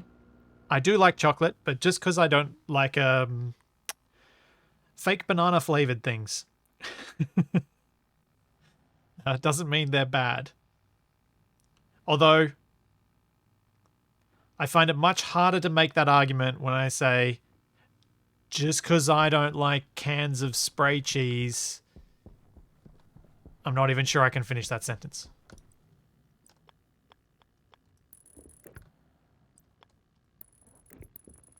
That's true. That's true, Glitch. Giant piles of stuff is part of the fun of Stationeers.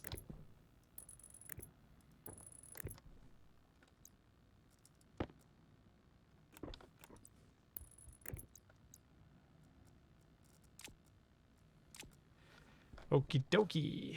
Let's go close the door. Grab some coal. Let's just do half of it.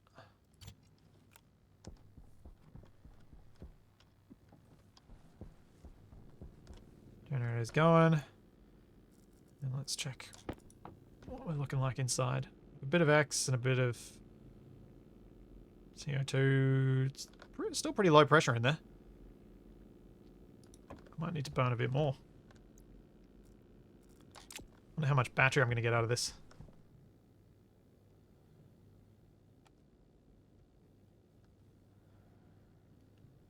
Spray cheese is amazing when your neighbor's kid mixes up the spray cheese with the spray confetti.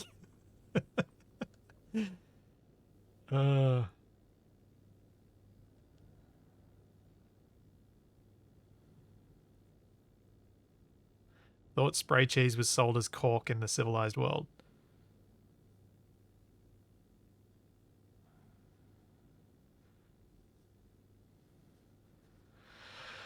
Oh dear.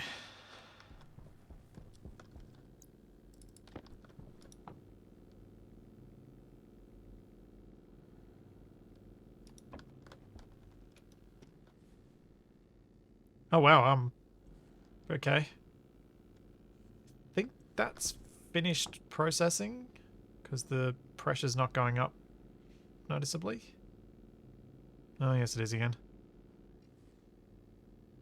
Although the battery does seem to be almost fully charged.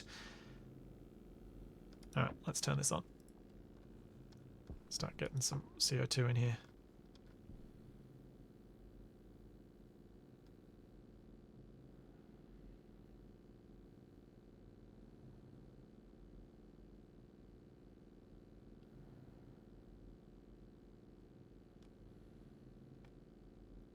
Yes, I'm sure the spray cheese versus spray confetti thing is far more amusing when it's not your own home.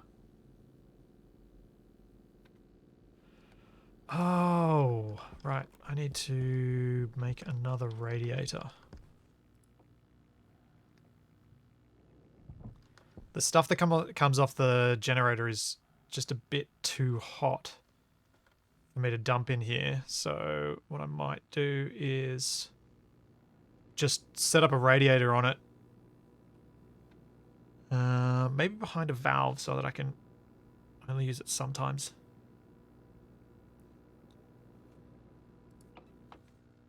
So I grab a valve.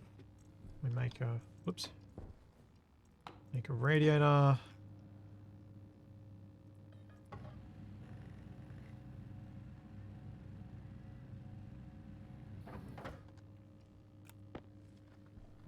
And grab some pipe.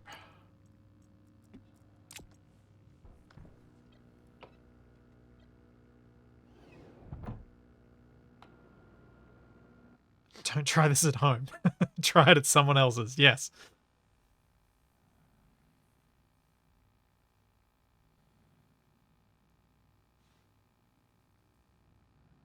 Spray tea? Why would you want to spray tea? Jetpack on. It's just bizarre. Yeah. Let's go. Alright, so if I put a valve here, Then put a pipe here. A radiator on it. Not that way round. Whoops.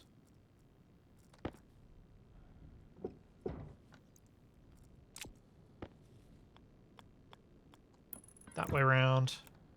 And then connect it. Can now use that to cool this down at night.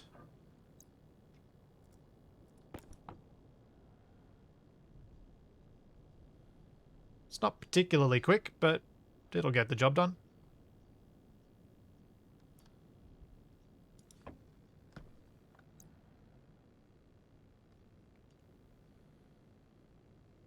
Why would you want to have tea in a compressed canister? Wouldn't that make it really cold? Because you're depressurizing it as you... Just seems like a really bad idea.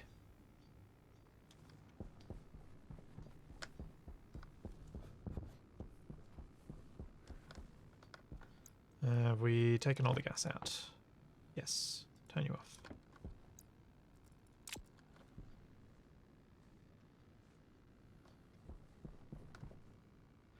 I've heard a couple of reviews of it, and it's apparently as bad as you'd imagine on every possible front.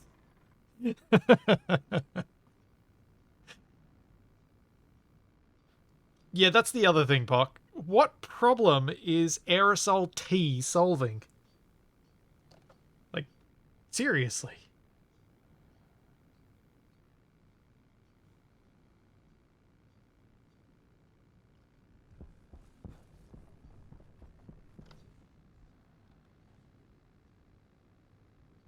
I have not written down the GPS coordinates of my base, but it's close enough to 000 that I don't think it should matter. It's like minus 1505 or 50 minus 15. One of those two. Jetpack on. Hey, Vegemite's good. Just has to be used in moderation. Don't use it like Nutella. Okay, so we should have enough stuff now for me to do some hydroponics stuff. So temperature control and everything in here is okay. The disc is inside, isn't it?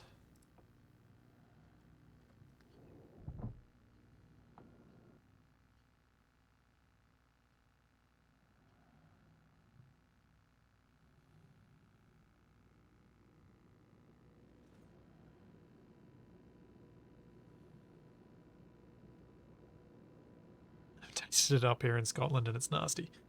Yep. Everything about it just sounds... Everything about it sounds so horrible that I want to try it. Kind of like when Cadbury, I think it was Cadbury, made a Vegemite chocolate.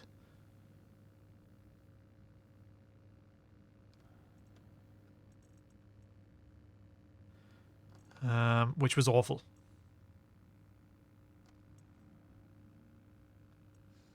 It was kind of like eating chocolate with a weird, not quite right aftertaste.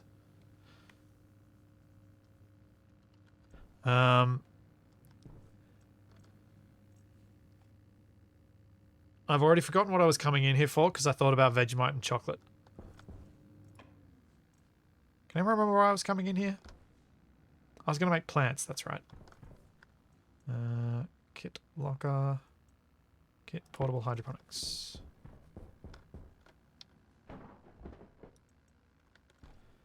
Okay.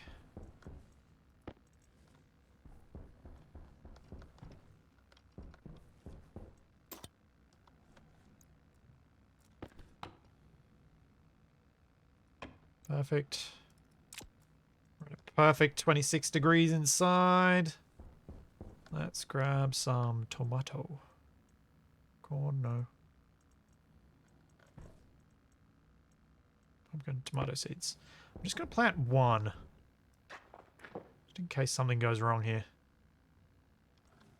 I think it's fine, but I always like to keep an extra couple of seeds in reserve just in case. Yeah, I want some crunchy tomato soup.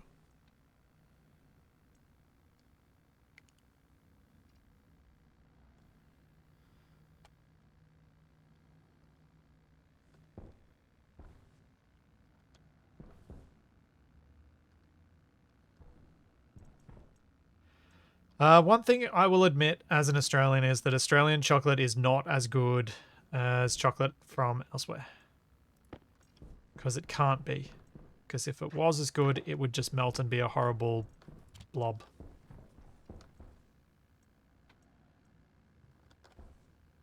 Oh yeah, the disc. I wanted the disc because I wanted to fix the airlock pressures.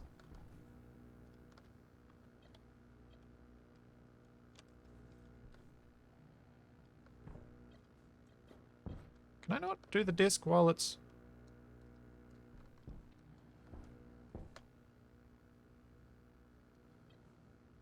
Oh, the disc goes in there.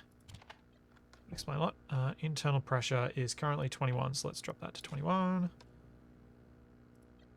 External pressure, let's just say 0. Oh, let's just say 0.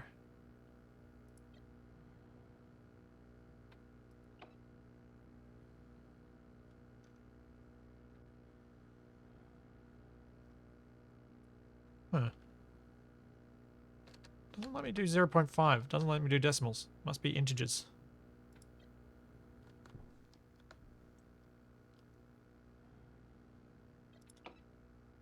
No, I liked it at 1.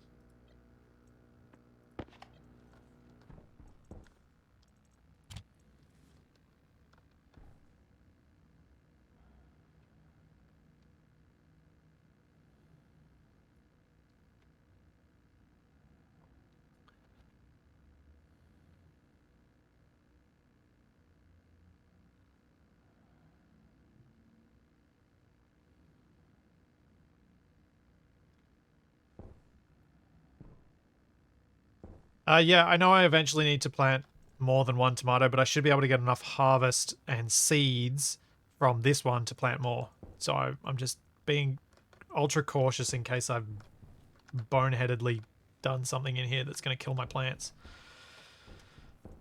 I should go mining while I'm waiting for that to grow. Do not need to carry massive coils of cable while I'm mining, nor do I need to carry pipes. Do want GPS though.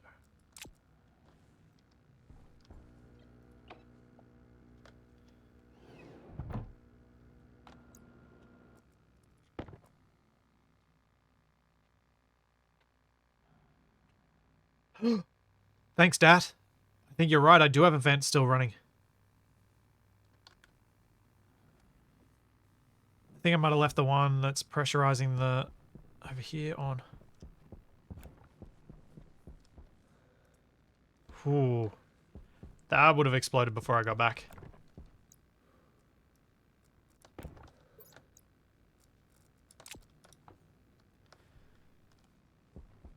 Okay, where would 000 get me to? Or 00... Oh. Right. So 00 will get me to my pod. Fine. I don't really need to remember Z. Jetpack on. Cool. Easy. I can get home without problems. Kind of want to ditch that pickaxe. Now that I know that's in the tool slot.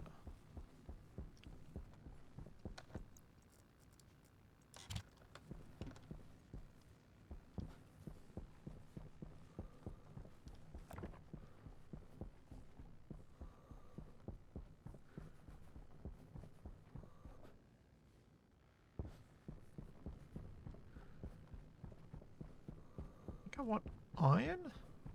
I think I kind of want everything, don't I? Oh, I do want silicon. Soon.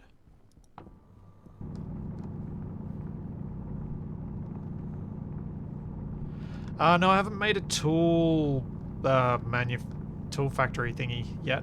So I probably should make some extra mining belts once I do.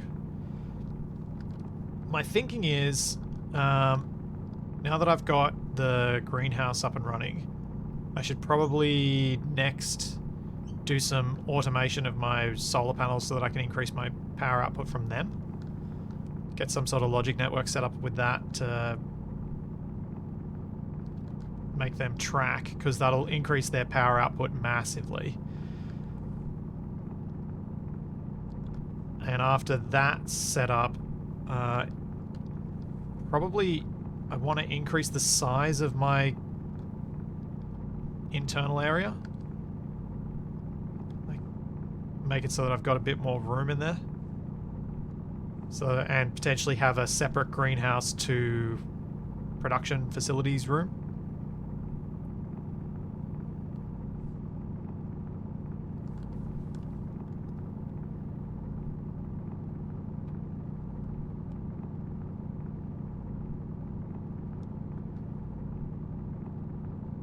Because if I can do that, then I can start looking at making an advanced furnace and getting some of the fancier metals.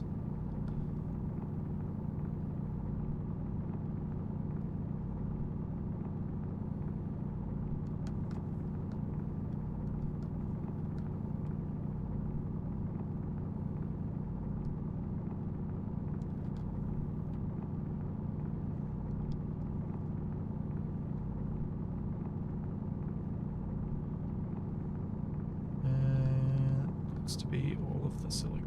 No. Actually, I don't know how much silicon I really need to get at this stage. I do need...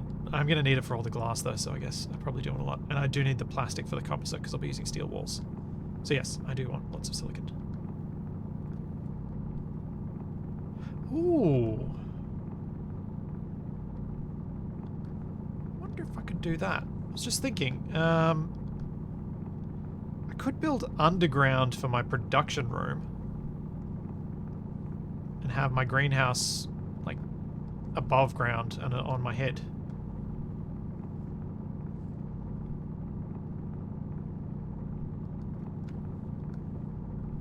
Maybe.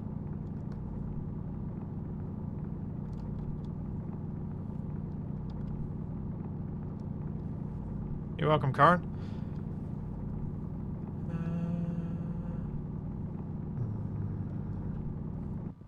That seems to be all. Jetpack on. The GPS thing is probably going to make the whole getting lost a non-issue anymore. Even for me.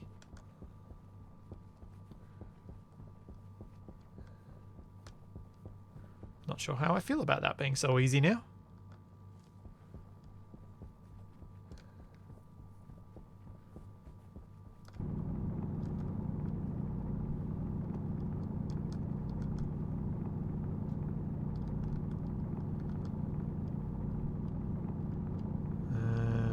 Nothing. Kind of almost feel like the Stationeers way of doing GPS would have been: first you make the metals, then you make the machine to make the satellites, then you have the rocket to launch the satellites, then once the satellites are launched, you can build the tracker, and then you have GPS.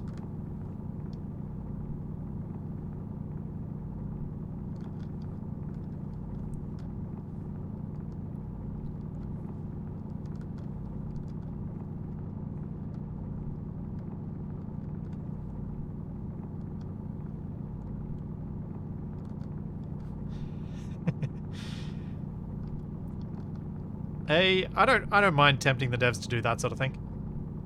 I think that's fine. At least that would be a logical way to gate the GPS access.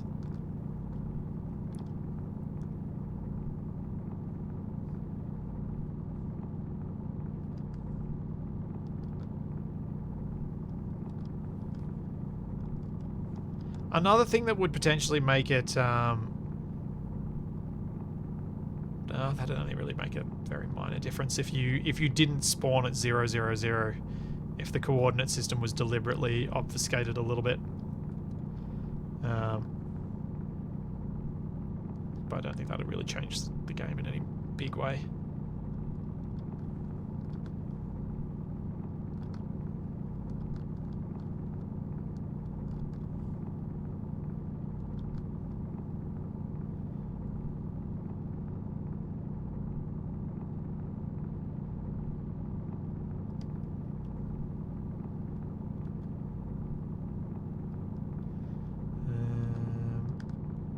Can you guys think of what other metals I'm supposed to get? I know I need iron, and I'm going to need some more coal to make some more steel. I needed the silicon for the glass. I did collect a fair bit of copper last time. But is there... Are there any of the rare things I need to find, like cobalt yet? I don't think there are. I've got the lead for the solder that tends to come in early-ish. I made some solder last time. Can't think of anything else that I really specifically am after, other than just more. More of the basic stuff. Nickel? What do I need nickel for?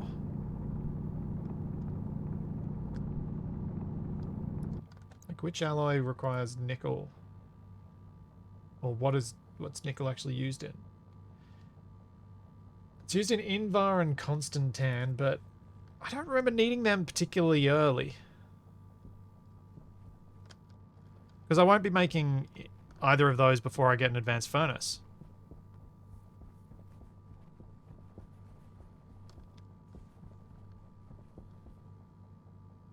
The skybox is not static. As you can see, the stars are moving.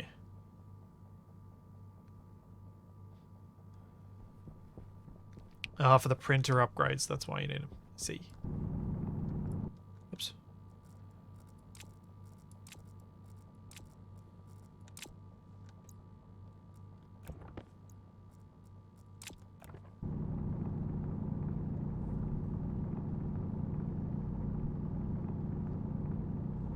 And the proper hydroponics.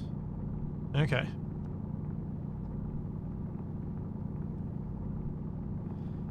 Yeah, but again, like, to make any of those things, I think I need the advanced furnace because I think the pressure's required, or the temperature's required. Something about... Oh, it's Invar that you can't make in the basic furnace. Because the minimum pressure is 18 megapascals. Same with Constantan, because it's 20 megapascals.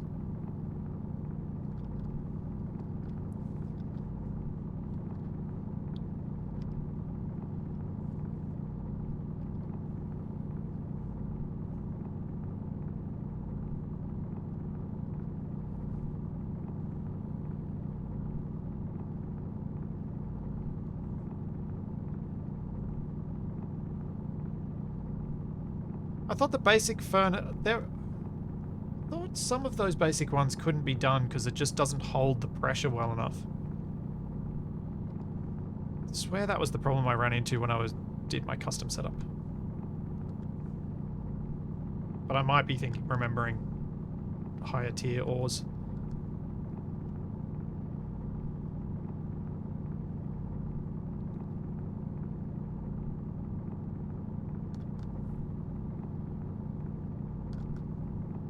Either way, making an advanced furnace isn't that hard, it's just not what I was planning on doing immediately. Want more space for all my things.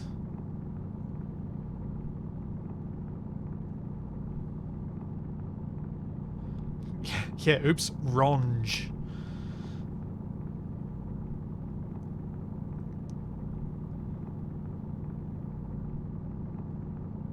Or wrong.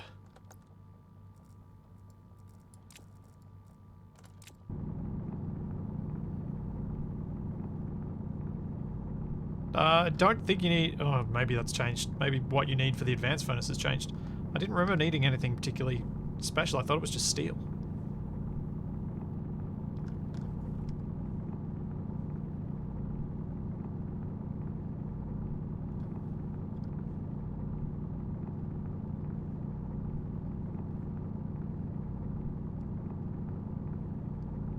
Yes, what have we got? We got 105 silicon, 120-ish iron, and about the same of copper.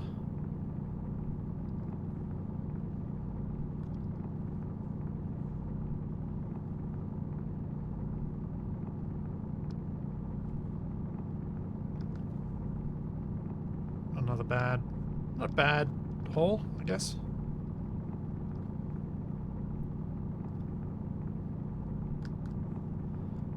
Oh, yeah, that's it. You need some of the upgrades, and the upgrades require some of the fancy metals. That's right. I haven't found any silver. Hmm.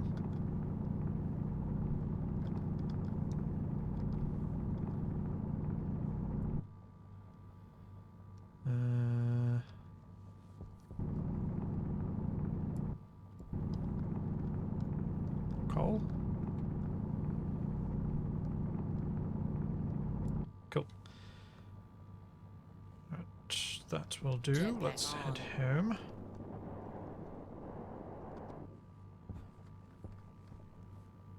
Can I see home from here? Don't actually know which way I've gone.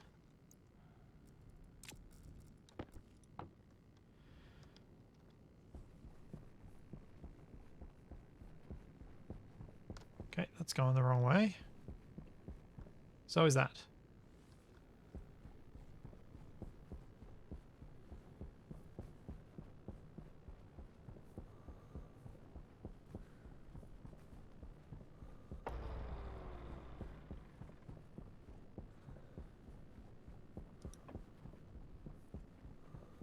There we go.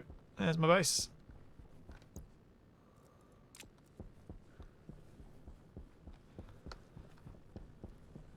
Uh, I think... I don't remember whether the better suits have significantly different headlamps.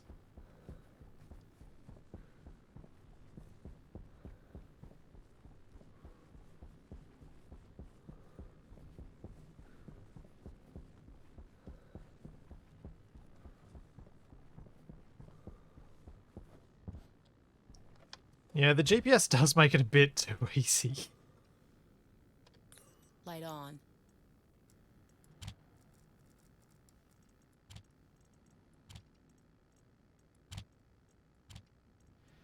The copper... And...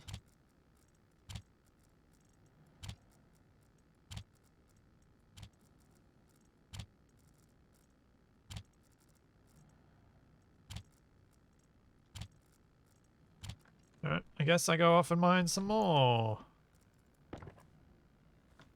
Once I replace the battery in my suit.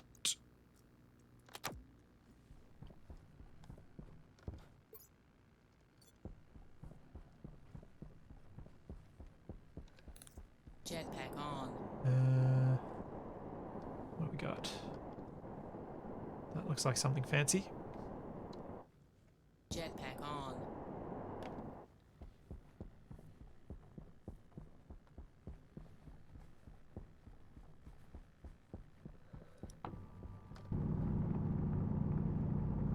Get ourselves some little bits of Steve.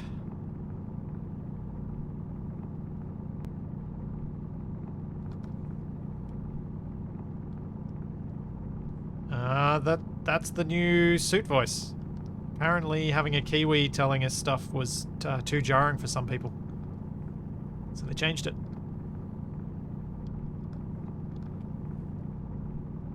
Which is amusing, because I think for those of us that were comfortable with the Kiwi, this is now really jarring.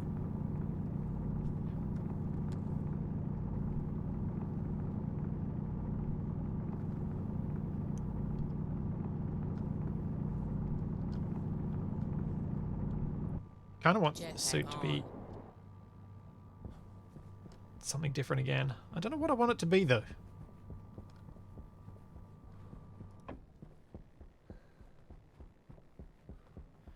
Do not need uraniums. Wouldn't mind finding some more volatiles, because I'm getting a bit low on those. Got the silicon, won't get the copper just now.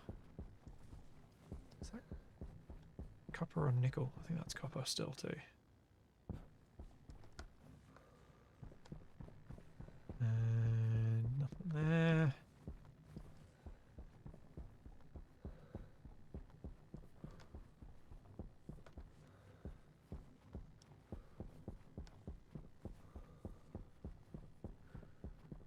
Hey, is this water ice? Yes.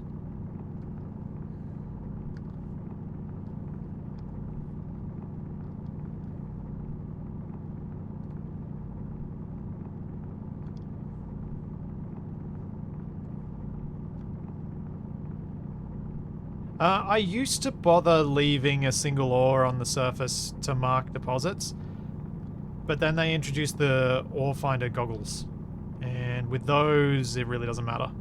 So by the time you're kind of going back to look for repeat deposits, you can kind of beeline toward that, so it doesn't really add much. I don't really worry so much anymore.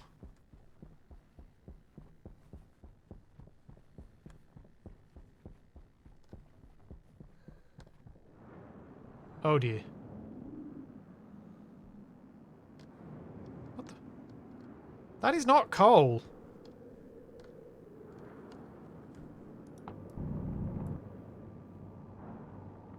Okay. That's weird.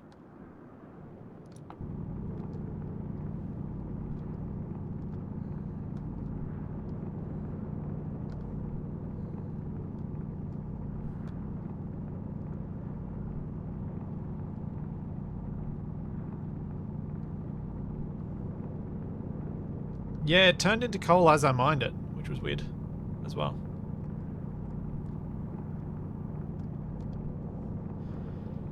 I mean, to be fair, the password for this beta is there will be bugs, so, you know, things happen.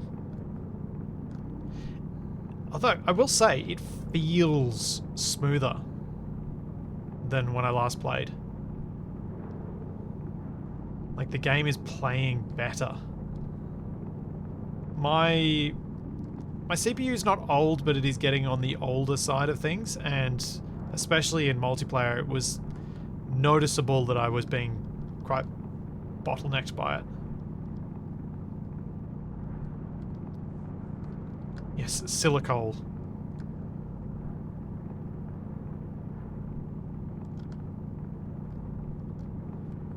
Figured I may as well mine this during the storm, because I'm probably not going to spot much on the ground if I keep wandering around. So I may as well mine what I can while where I am.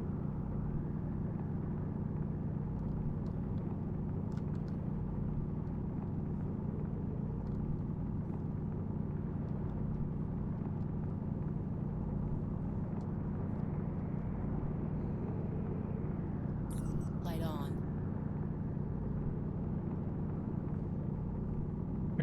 I'll just get a full load of whatever I can find where I'm standing, and then I'll get out my GPS and head home.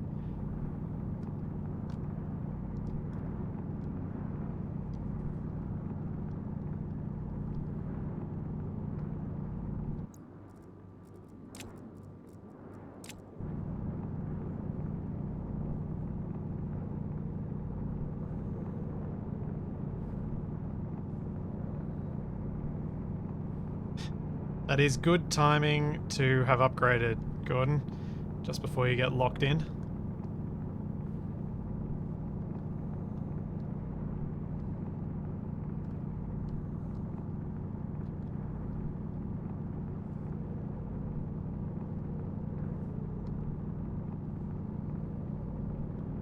I'm wondering if I can, I planned to upgrade to Alder Lake when it was coming out, but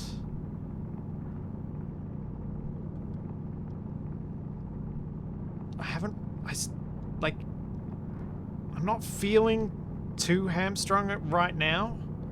I guess I might as I'm about to go back to editing a lot more stuff again.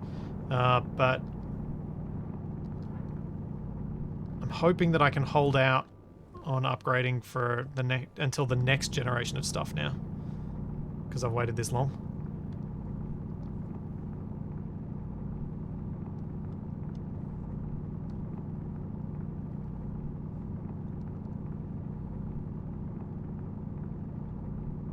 Just like in the real world, Xcar, Splitsy will never be lost again thanks to GPS. As long as I have the GPS.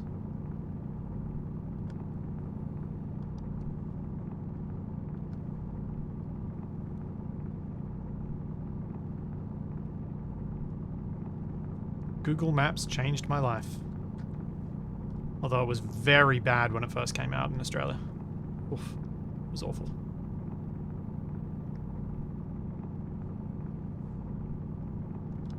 So many bad directions, going the wrong way up one-way streets and all that sort of stuff.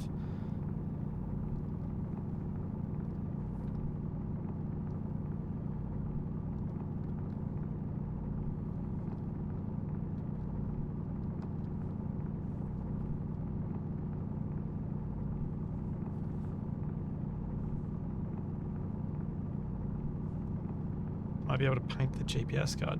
Well, I mean, it says it on it, and I'm just gonna... Basically, my plan is to always carry the GPS card. And I typically carry the Atmo analyzer because I do use it a fair bit.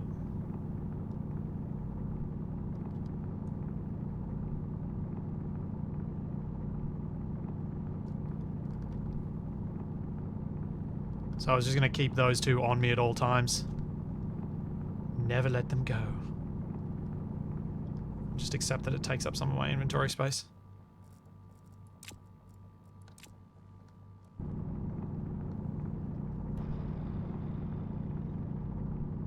Oh yeah, Apple Maps was so much worse than Google Maps, but both were worse than the Garmin and those sorts of company maps were in the early days.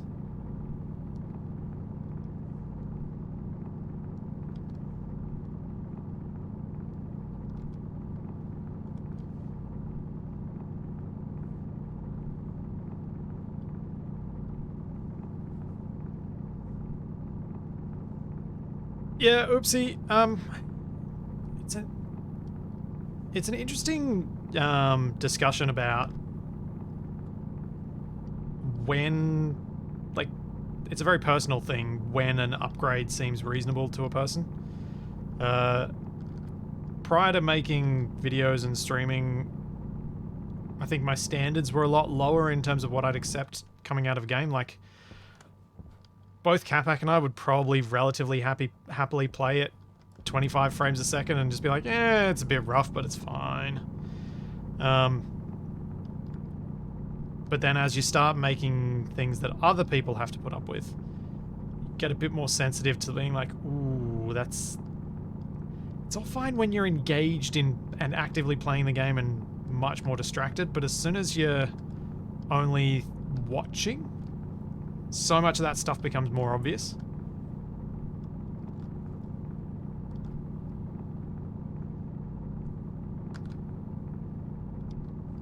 Yeah, that's true. I could just carry a second tablet. Persistent snafu.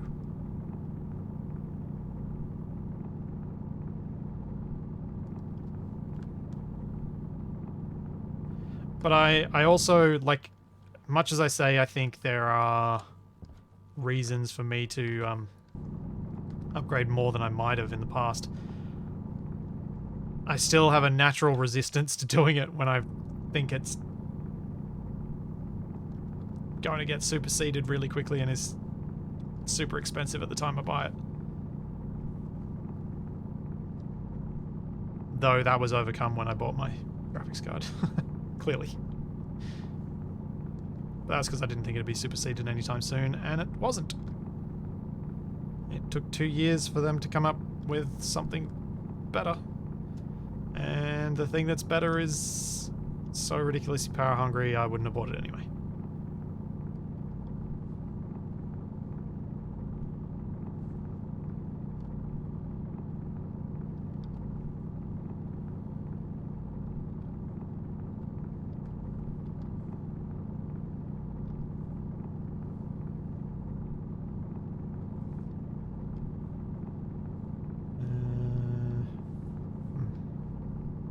Okay. I think that's all I'm gonna get.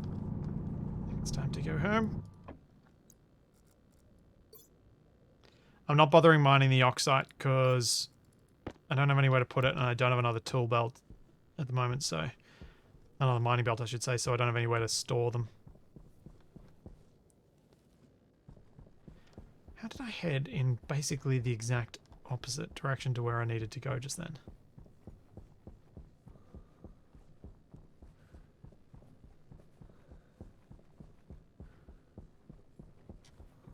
I'm running a 3090. For gaming, by all definitions, the best graphics card until the 3090 came out. The 3090 Ti. but the TI just ridiculously power hungry, even though the 3090 is as well.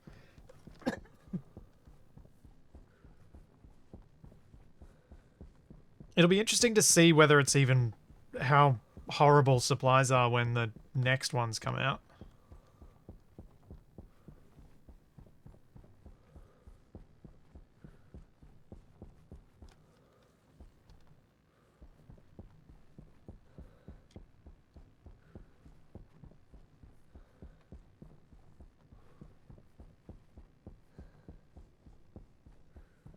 Though, good news is, for the most part, GPU prices are coming down around the world. Hopefully, crypto prices keep crashing so that hopefully they crash or something so that we'll get even more GPUs available for us and not being sold to the minor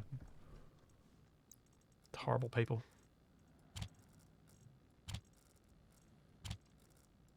Making us not be able to play our games. It's just rude.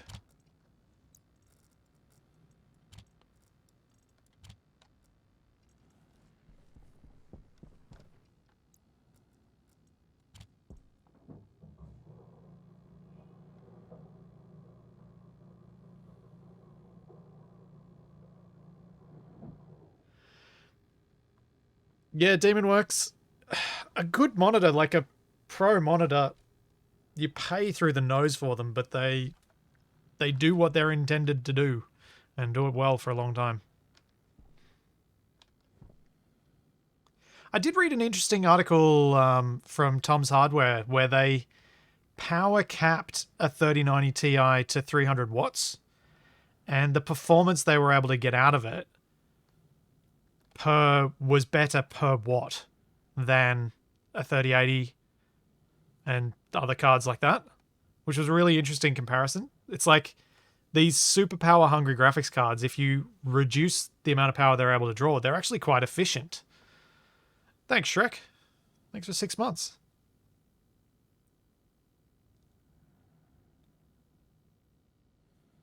It's kind of like Top Gear did a race between a Prius and some big old V8 racing car, and with the Prius pushing itself as hard as it could, and the big powerful car just following it at the same speeds, the Prius actually burned more fuel because it was running outside of its optimal power envelope.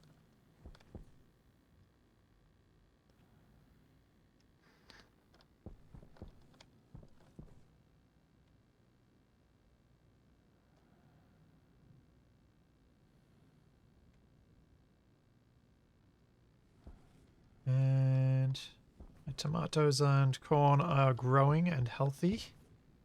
Not quite ready for picking though.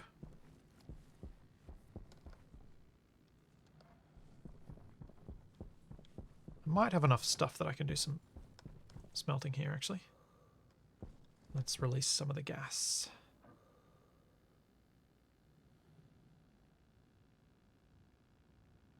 I should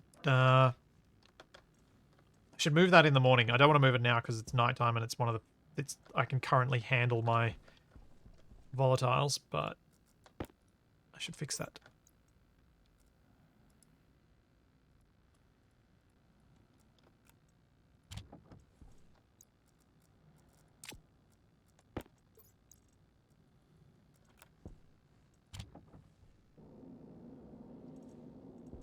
Okay. Let's smelt some silicon.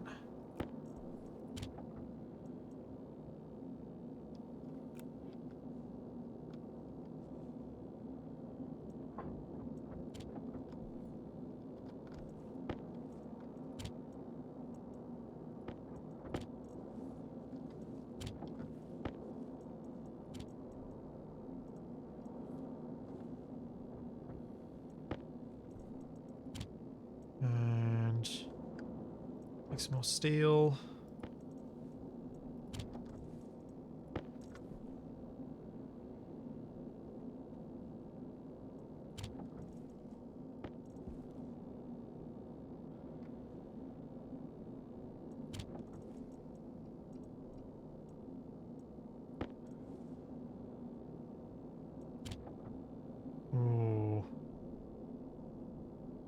temperature going to drop enough? Dang it. And now it's too warm. I can't handle my ices. Nuts. I'm going to have to leave that till tomorrow night. Well, that sucks. I was too slow.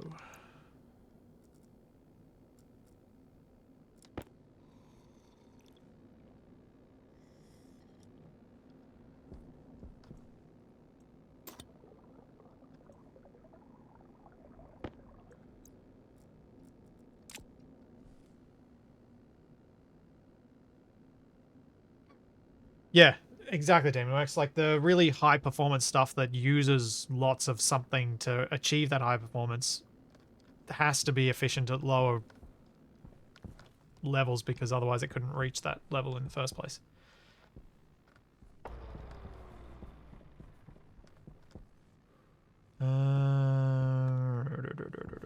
Automate solar tracking, I think was what I was leaning toward doing.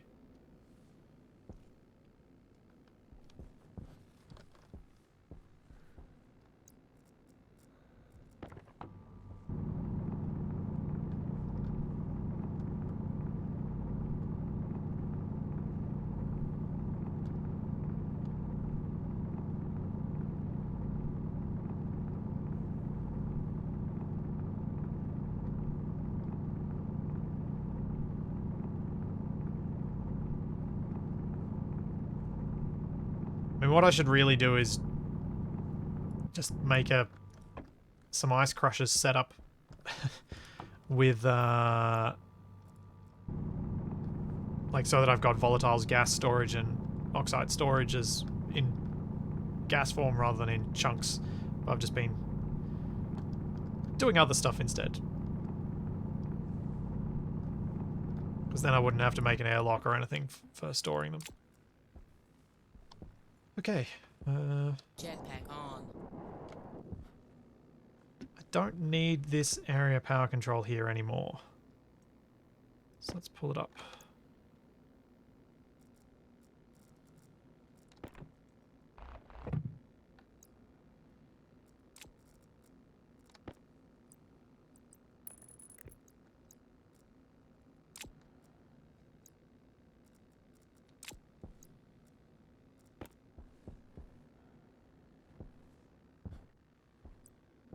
And we will line it up here. As I will want it for my solar tracker.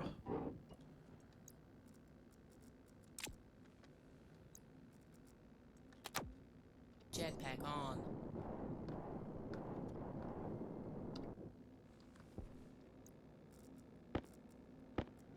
I'm gonna need so much more cable.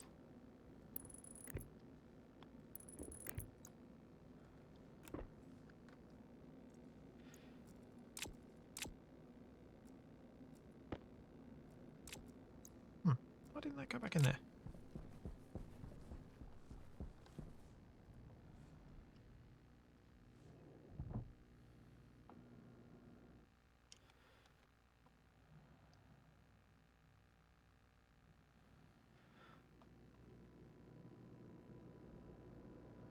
Yeah, true. That is true, Kinamaru. You have the completely uniquely engineered and designed for their specific task. Things like the SR-71 that is terrible at low speed, terrible at low altitude, and requires the specific conditions in which it was designed for to operate. Now I have to wait for this to flower to get the seeds, don't I? This will create 2 corn seeds.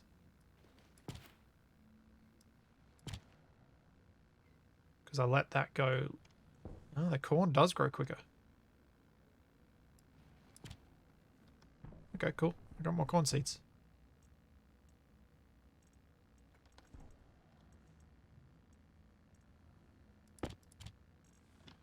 Hooray. Oh no!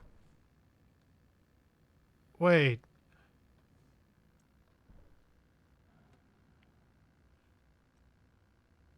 Tomatoes have to be...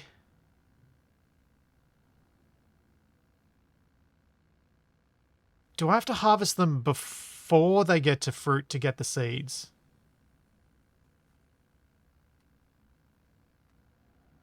Yeah, it's early, isn't it?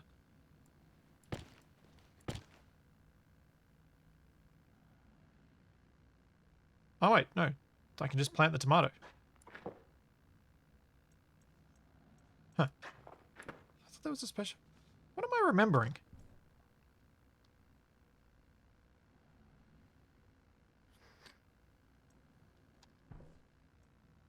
Oh, right. Yeah, you can harvest the seeds and then still get the fruit harvest if you harvest them when they're flowering.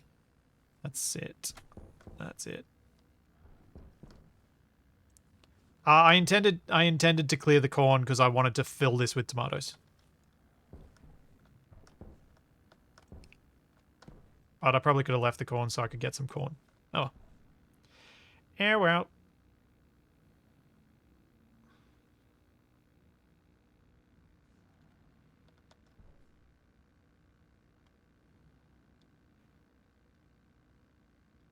Copper and wire.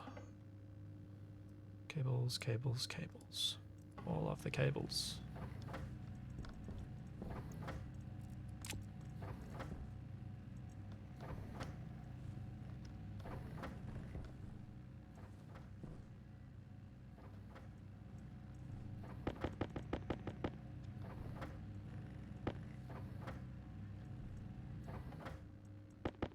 I probably don't need much more because I actually have 78 of it. What I need... I actually don't know how to do the solar thing anymore because it's changed. So let's see if we can figure it out. Kit sensors.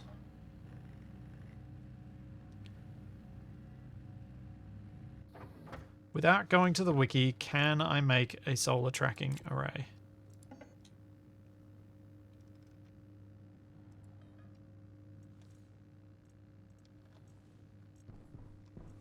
Let's find out. How much gold do I have in this? Should be enough.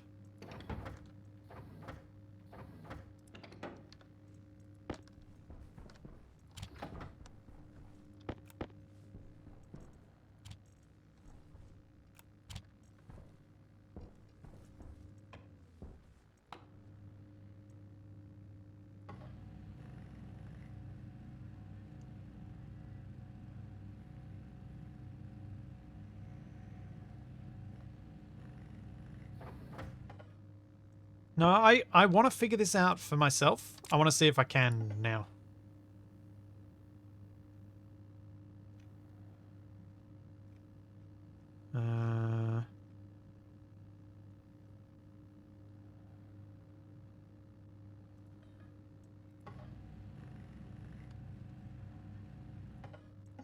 What? Is that? Hmm.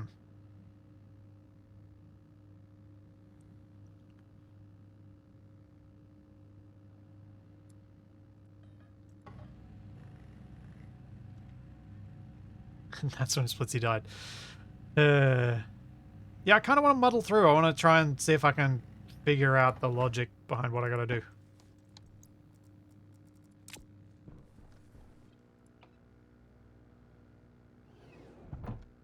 It's... I think it's one of those times where I should know enough of how stuff works in this game that I might be able to figure it out.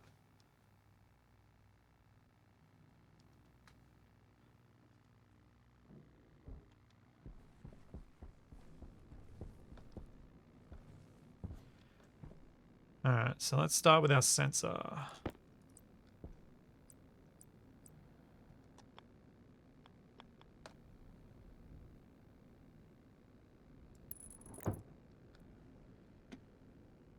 Solar angle is currently reading at 166 degrees. Vertical is 167. So 180 is going to be sunset. So in theory, I should just be able to take Power low. the... Now that we've got the vertical and horizontal, I should be able to take that, with an I/O chip, and then use another a batch writer to write it to the solar panels, assuming I've got them rotated around the correct way.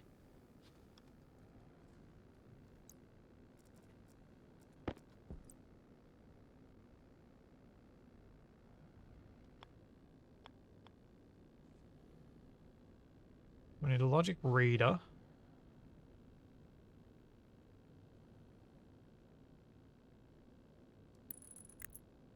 Then a batch writer.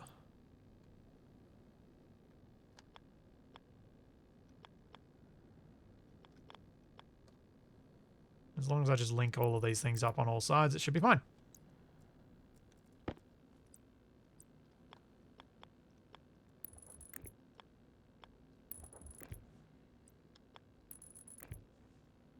Because I shouldn't need to process the angle, but, or I should just, actually I shouldn't need to process it because the angle won't matter, assuming I rotate the panels around the correct way, or the angle that I'm sending. I think.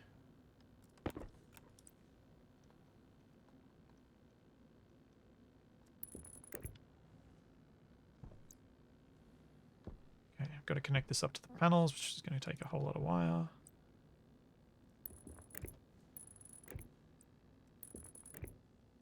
And I'm kind of subtly ignoring chat right now because I want to see what happens when I do this. Because I'm willing to bet someone's telling me where I'm wrong, if I'm wrong. I kind of just want to see rather than be told.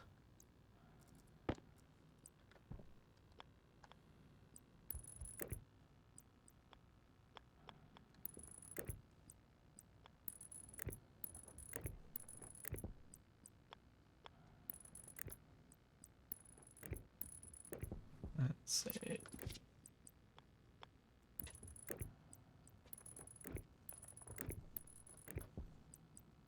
So the hard thing before was that there were percentages on things, but it seems like they've changed everything to angles. I think. The other hard thing I've got here is I'm gonna have to take off take the glass out of the window so that I can actually change these.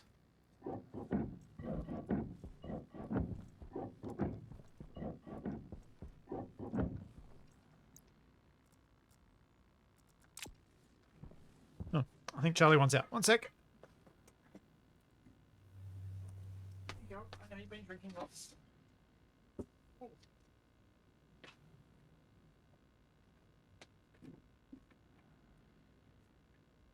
And Jetpack on. so let's just make sure. What angle are we reading at now? 125, 124. So it should go from 0 through to 180. So I want to make sure that the vertical of these Jetpack on.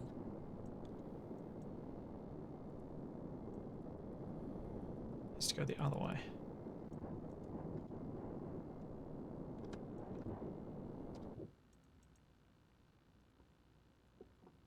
So horizontals going to need to be 270, I think.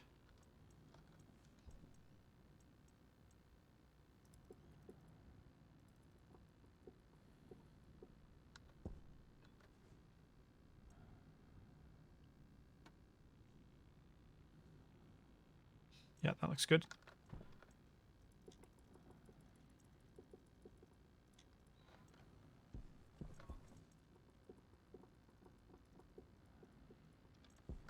Horizontal 270.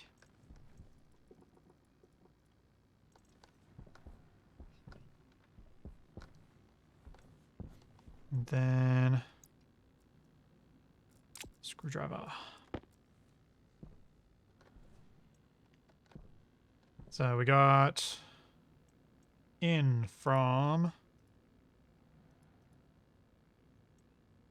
what? Daylight sensor, there we go. Variable.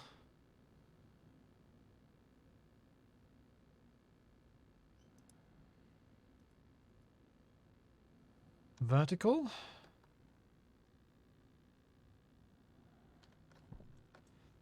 In. Oh, wait, could I have done it just with a single batch writer? No, because I need to pick the... Yeah, never mind. In from logic reader, because that's what's telling it to use the correct thing. Output type.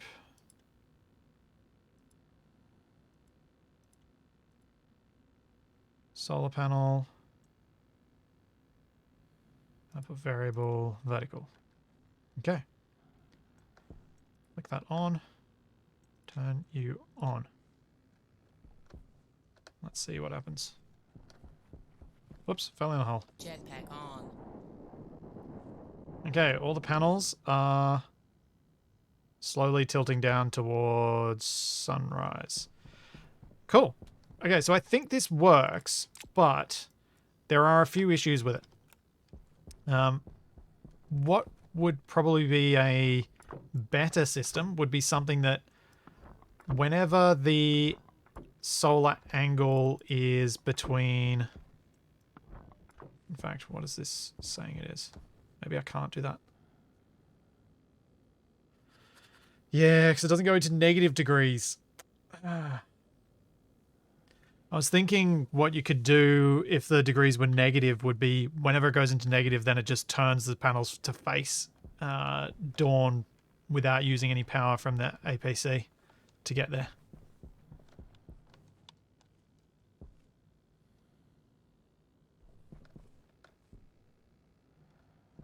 Yeah, maybe it's the delivery that's weird with the new voice. It is really flat.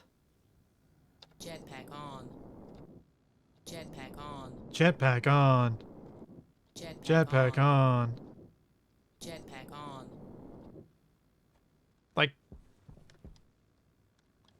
even the suit lady in Space Engineers has a bit more something. She's got a bit of sass.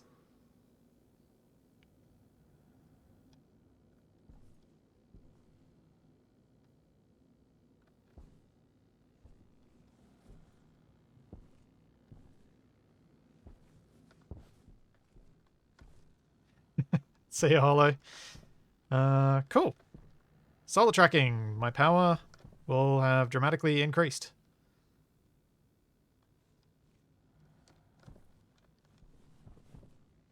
Cool. Alright, that's that set up. That's really simple now. I think solar tracking being really simple is a really good thing. Because it's the first logic circuit that people are likely to set up. It's the one they're going to want to set up early. And so having it be something straightforward to give people an early introduction to how the logic circuits are going to work is a good thing. Yeah, I guess I could build another battery if I wanted. Jetpack on.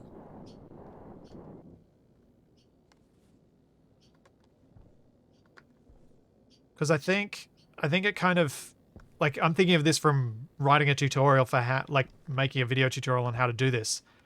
This is really easy to explain what's going on. There's not 4 layers of stuff you have to go through to get there. Oh, steel. Thank you.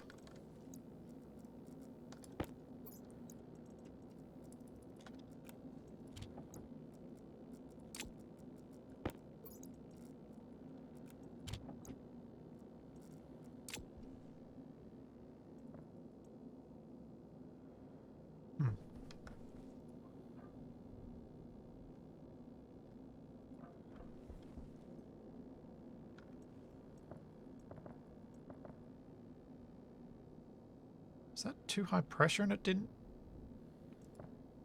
No? What happened there?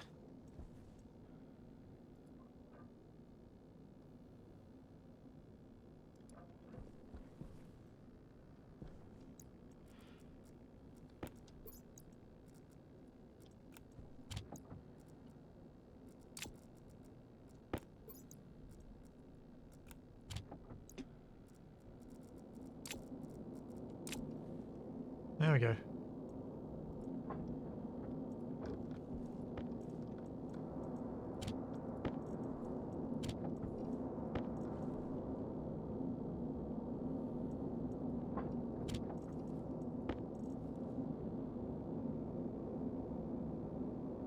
Yeah, I did just get that done in time. Thank you, chat, for reminding me to do that.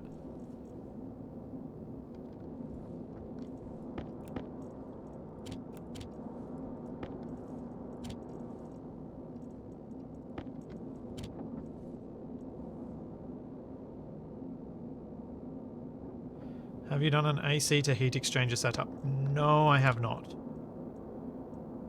If what you're suggesting is what I'm thinking, it should work. Let's see if I can quickly grab enough iron to use that heat that's in there. Yeah, iron. Jetpack on. Yeah, there it is.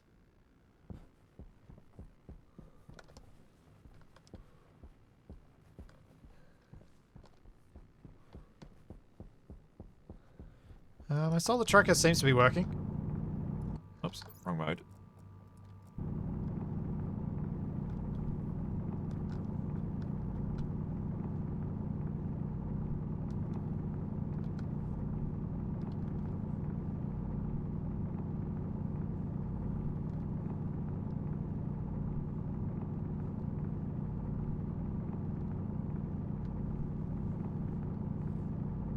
And I don't think I'm going to get anywhere near enough iron to do anything useful with it in the time it takes for that to cool down, but we'll see.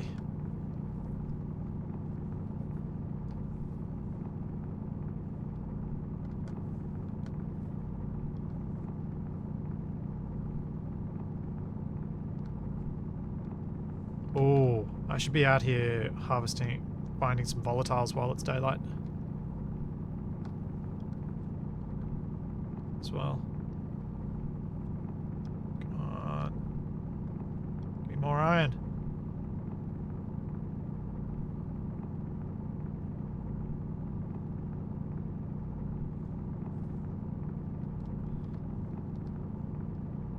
Oh yeah, the tomato seeds. Alright.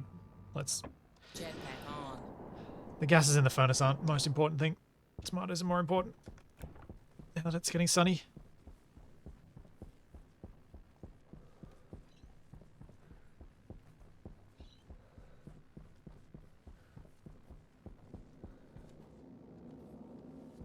No, tomatoes are fine. Oh, is that enough to cook the iron? Yeah.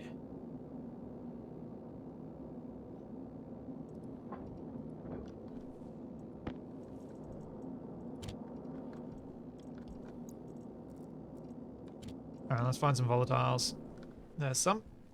There's some.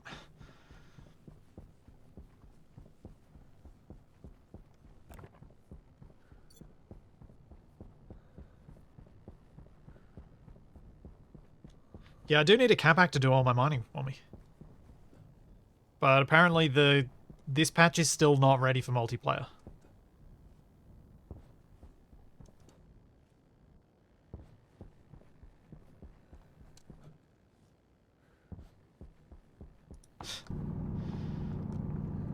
So, until it is, it's just gonna be me.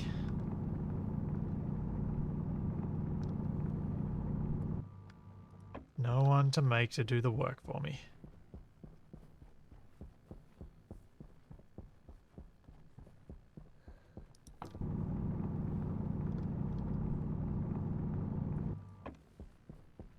Cool. I really should replace my soup battery.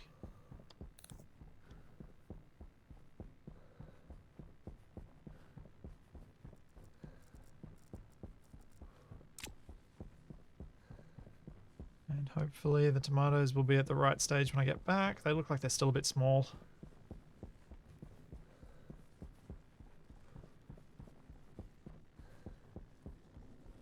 Yeah, they're still a bit small. Battery is full. That means I can build a light.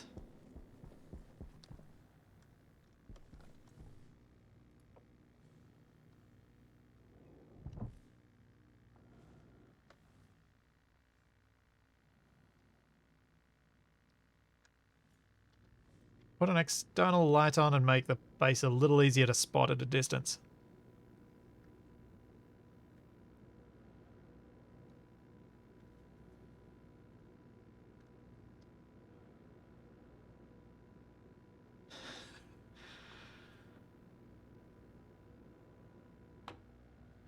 I mean, with the GPS, that shouldn't really get lost anymore. But still could happen.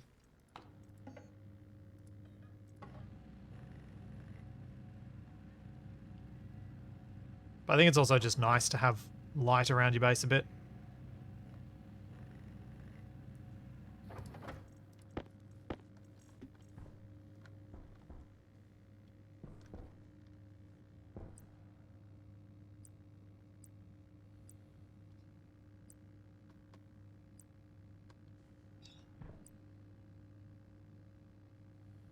Huh. Huh. That's new.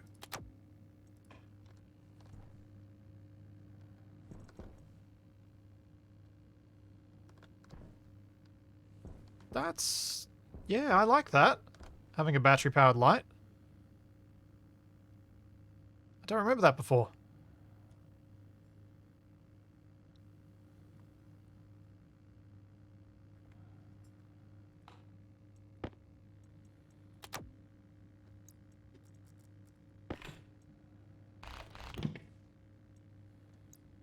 Really? I swear the last time I played, when I scrolled through the battery list, there were not this many... battery list. The light list, there was no wall light battery. The new lights were in the last patch. Cool. Yeah, I haven't played since the last patch.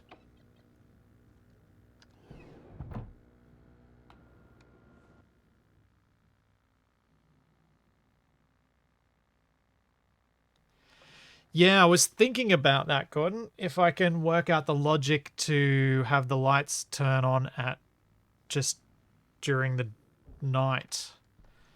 Right, let's make another sensor and just see what options there were.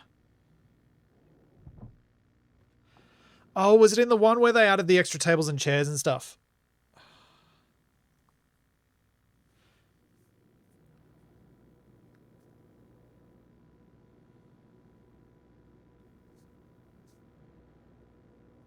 Because, yeah, I don't think I've played since then.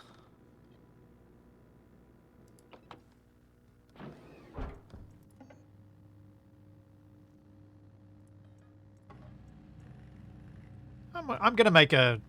Let's make a light sensor set up for the lights.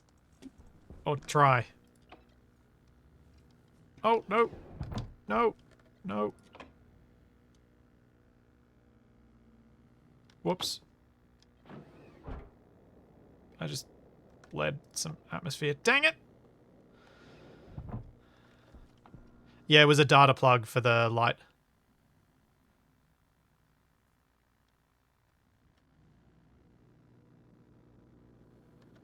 Yeah, the battery-powered lights would be good emergency lighting.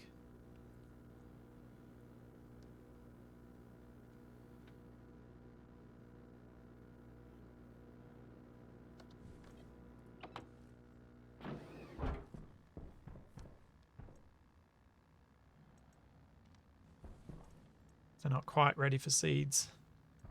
Oh.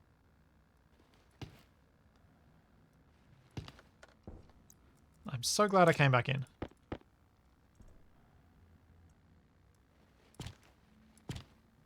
Because that's what I wanted. Where are my tomato seeds? Light on. There we go. Got 4 tomato seeds now. This is good.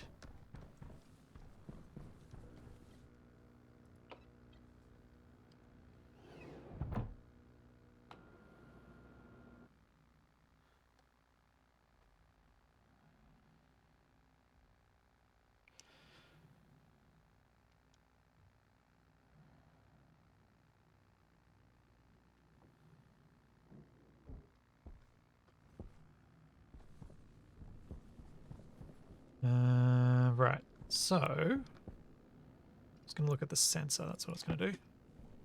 How hot's this still at? Too cool for silicon. Daylight sensor, motion sensor, gas sensor. Alright, so what are the outputs from a daylight sensor? It has a... Does it have a different mode that I can change it to?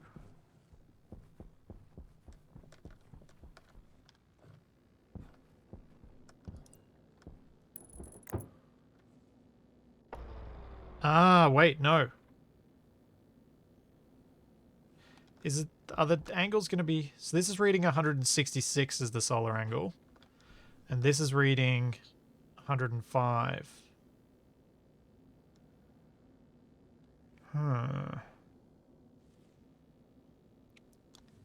So if the daylight sensor's horizontal, will I be able to more easily figure out day and night based on the degrees?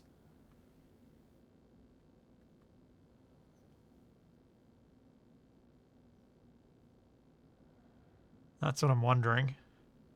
Does it go the full 360 now that I'm horizontal? Daylight sensor, absolutely orientation matters. Look, 116 degrees and 153 degrees.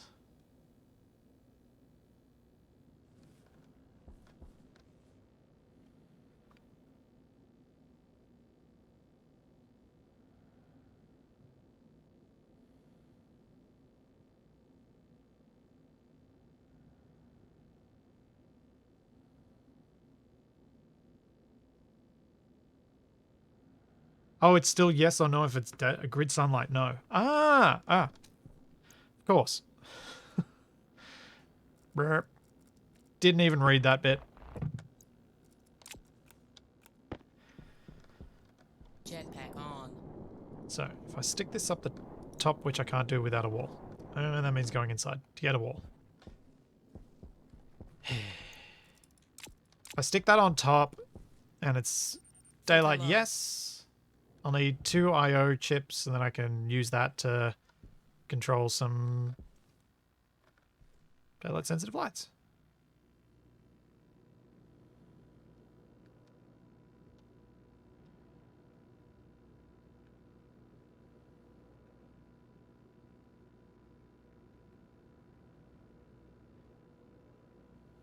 For a little bit of power efficiency, because I think if I connect it up to, like if it was connected to all the lights in my base, it'd certainly save me power running 2 I/O chips instead of running the lights. But I think the I/O chips are cheaper to run than lights anyway.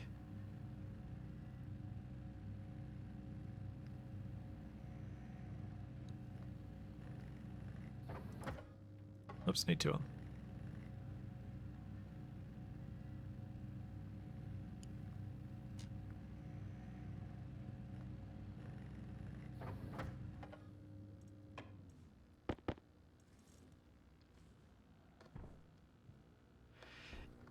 Yeah, so I think like with the... So yeah, Gordon, you could theoretically turn off your solar tracking at night. But what you'd want to do is when there's no daylight, set the angle of the panels to their dawn position. So you'd want to have some logic to do that. But what you'd need to do is not use this daylight sensor, because I think this one will lose grid sunlight. Oh, it's grid sunlight. Is that this whole grid? Because if it is, then that doesn't matter. But I was thinking, given it should lose daylight after midday. I went inside for a wall as well. Dang it. Dang it, Comas. Evil twin. Saw that just a little too late.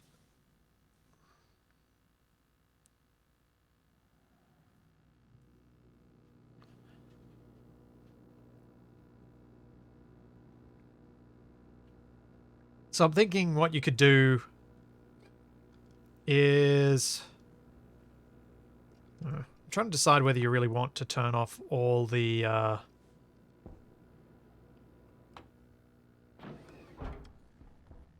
suppose, a separate logic system, but this is so cheap, I don't know that it really matters now. When you had more chips, it would have been more expensive. But now it's quite cheap. I don't know. Oh, I don't know. Wall. Where is a wall?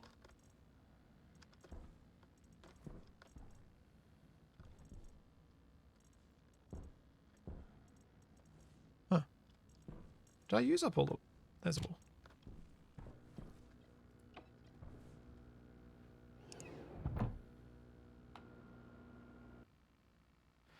Yeah, depressurizing the airlock does matter. Because if you pressurize the airlock, you don't get blown into the doors.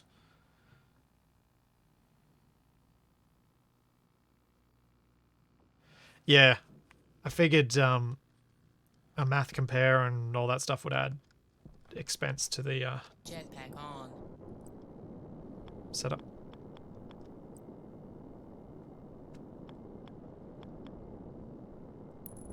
Okay, we have a wall as a floor. Can now put a daylight sensor up here, because I just want to put it up here. Oh, actually.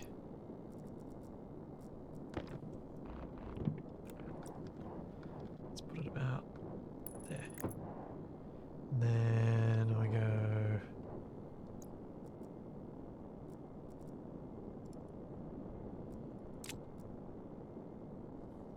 Did I just... Oh, I just did something really dumb, didn't I? I just put my... I think I just put my I/O chips back.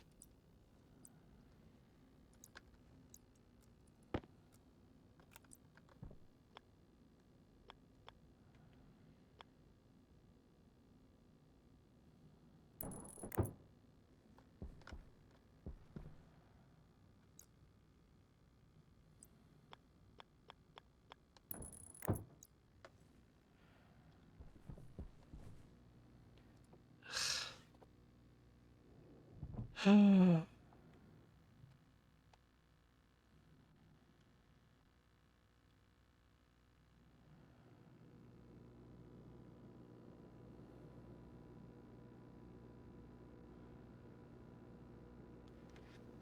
I understand correctly, you can simply multiply. Oh, so I might need a math unit for this one. Why would you make an airlock using 3 sensors? Where is the advantage to that over one that uses a single sensor and the airlock chip?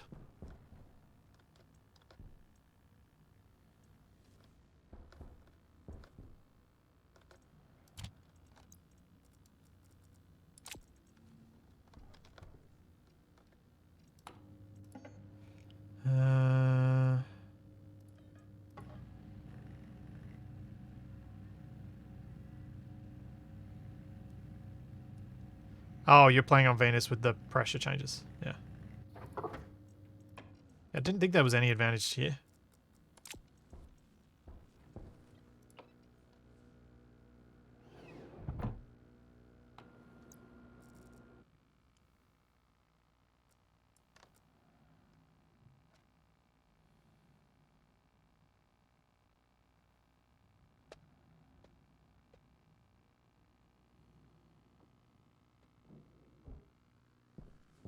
So, I want to put a light.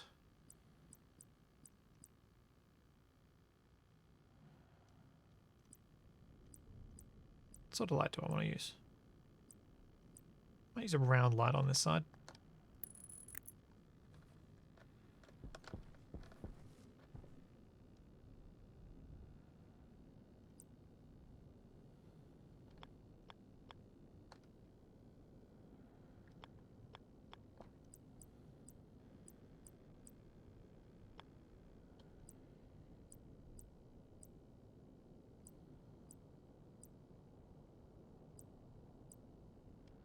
Let's use both rounds.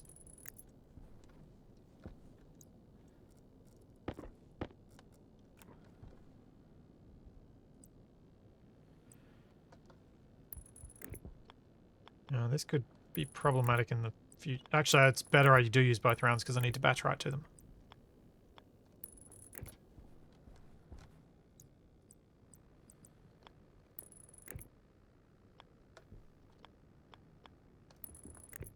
Jetpack on.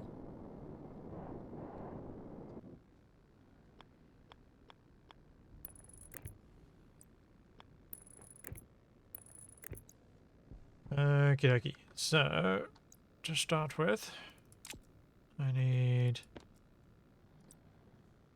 my logic reader. Have I got enough room here for this? Convinced I do.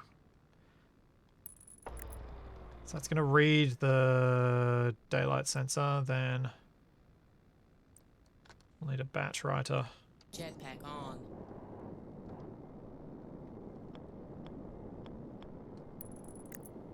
And may need a math unit.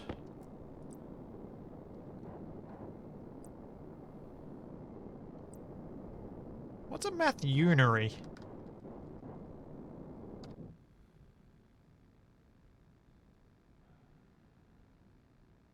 Compare unit. Ah. Logic compare? Is that what I need?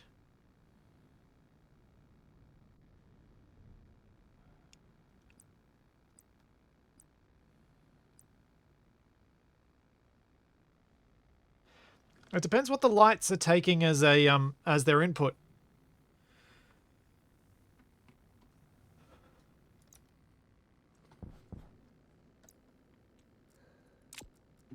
So basically what I'm trying to do here is Jetpack on. I'm taking the is daylight present true false from the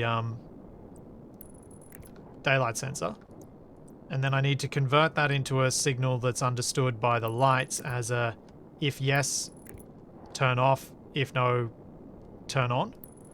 And I'm just trying to work out what's required for that to work.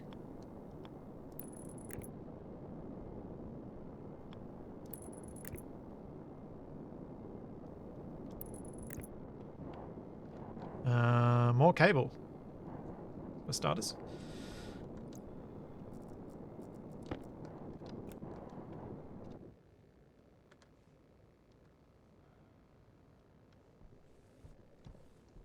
So my logic reader input.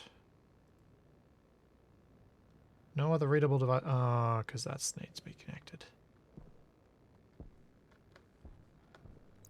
Okay.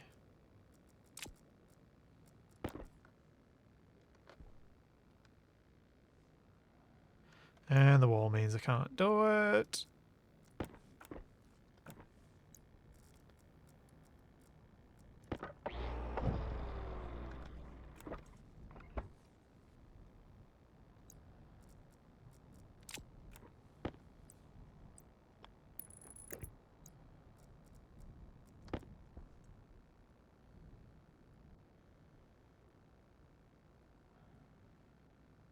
Daylight sensor. Variable. Mode. Horizontal. Activate. Vertical. Solar angle.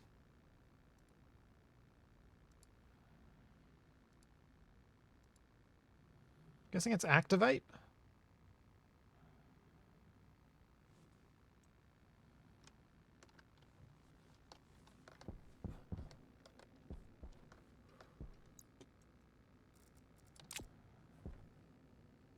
Jetpack on. Okay, more cable. Let's do that. Let's start with that.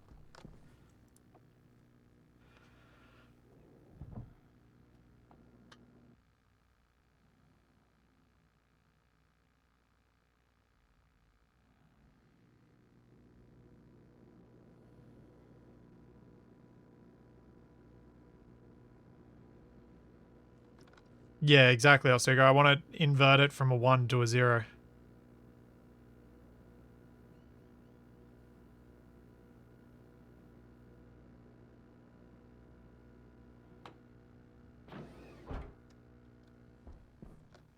Um, cables.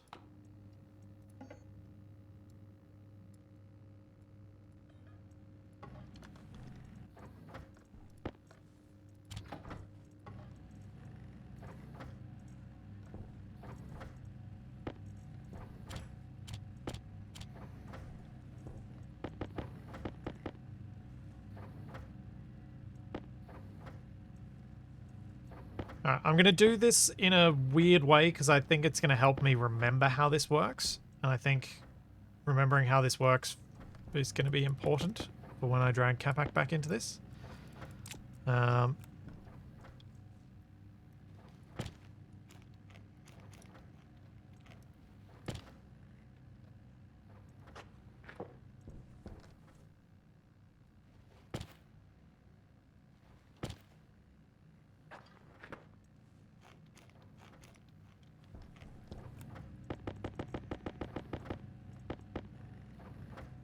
So what I'm going to do is I'm just going to hook it up straight and just confirm that things are the way that I think they are. And then once we know that, then I can figure out how I need to fix it.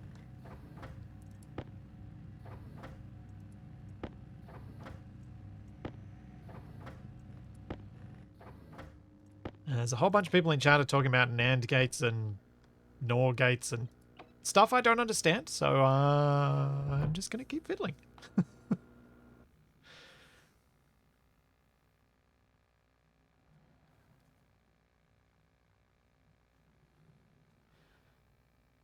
So I feel like sometimes once those terms start getting thrown around, my eyes glaze over and I just get confused. I'm just like, you know what? No, I'm out of here.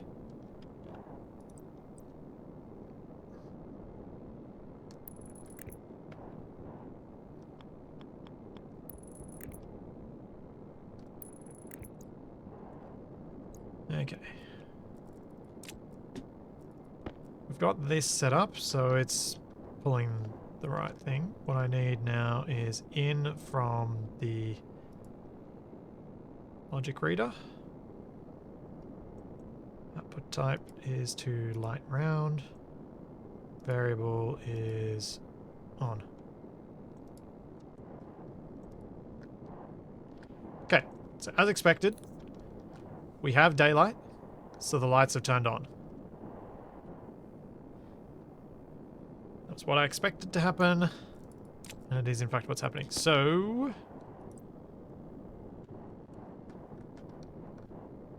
is it this that I need? So why did that let me place it for a moment and now not? Oh, it's placing it back to front. Do not want.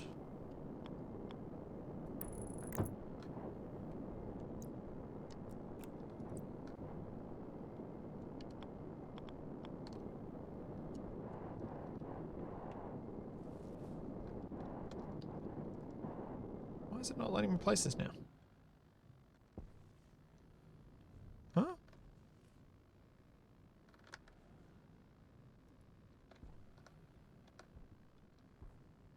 That doesn't make sense. I thought there was enough room there. Man.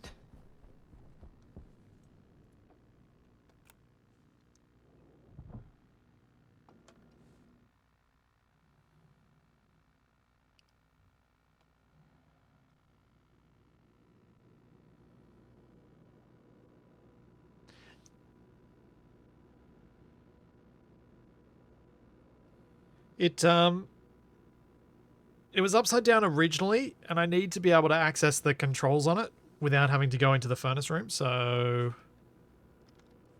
I think I need to add one more wall.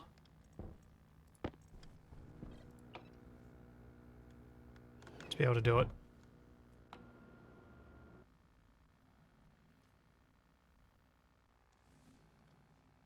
Because I think I need a wall on the other bit of roof so I've got enough space. I'm hoping that's the problem. That was weird with the lights going out just then. Light on. That was really weird. Jetpack on.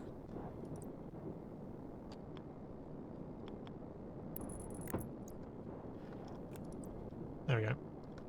Yeah, I thought I just needed a bit more room for it.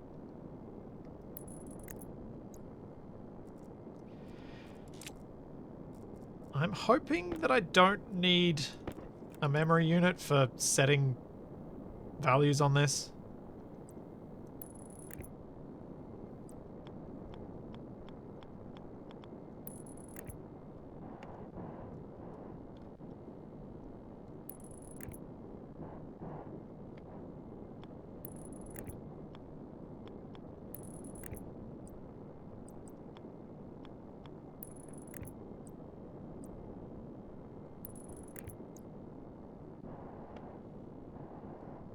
Not if you use a compare unit. Oh. So what would a math unit give me? Logic math. Yeah, I need that second input. I'd need like a -1 on a memory unit. Okay. Because then I'd take input from sensor or input from this IO unit, multiply it by -1, or multiply it by... Would that invert it? And then output. Would that invert? Yeah. A 1 minus signal. Okay. So... logic compare.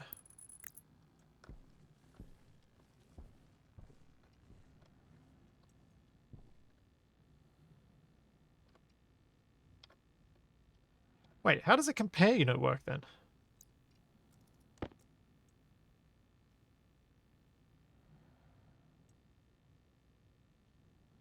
Ah, cycle to not equals. Huh?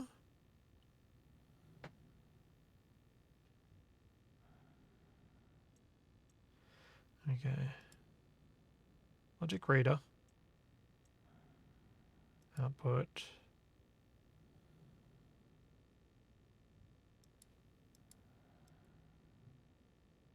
Wait. What? I'm comparing...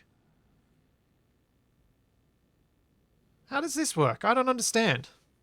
Because I'd be comparing two things. I don't have two things to compare.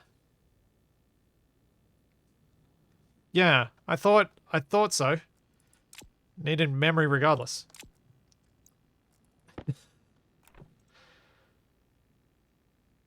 I want to do it the other way for now. Because I want to. Alright, let's go get a memory.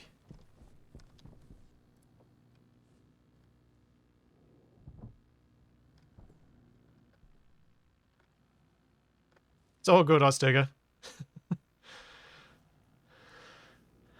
It's kind of reassuring that I was able to get to that point, look at it and go, this isn't right, and be confident that it wasn't right. Because I'm learning.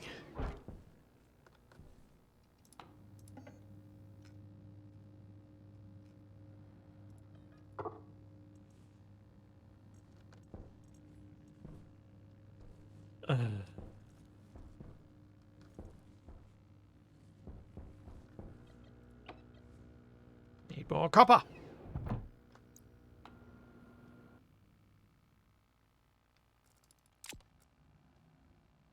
One of the things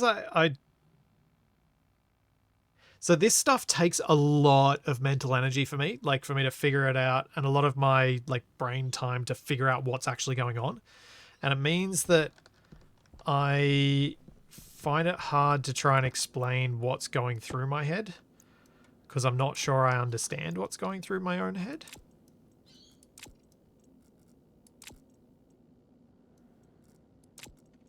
I'm trying to get better at that and just slowing down so that I don't need to have so much of my brain time figuring this stuff out. Power low.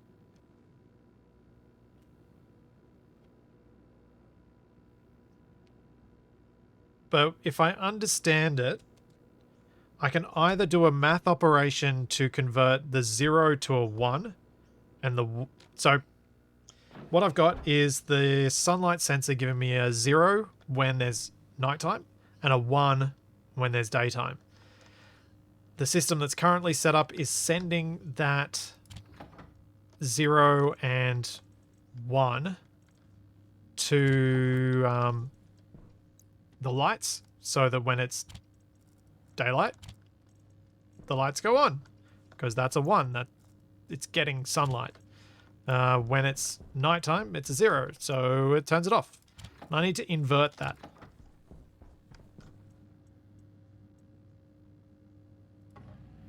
So I can either use a compare where if I have the memory reading 0 and the compare says if this thing is 0, then turn on. If this thing is 0, if it's not 0, then it'll be off. Or I can, because it's a binary output, I can try and change the 0 to a 1 and the 1 to a 0.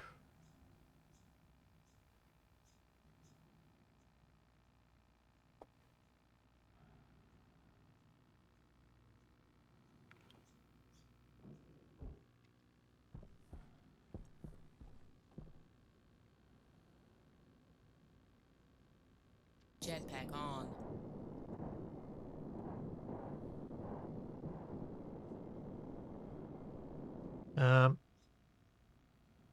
But I'm curious,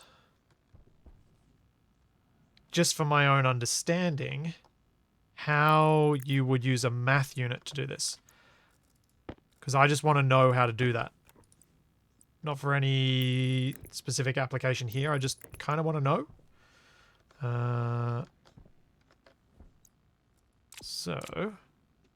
And what value and how I would set it up.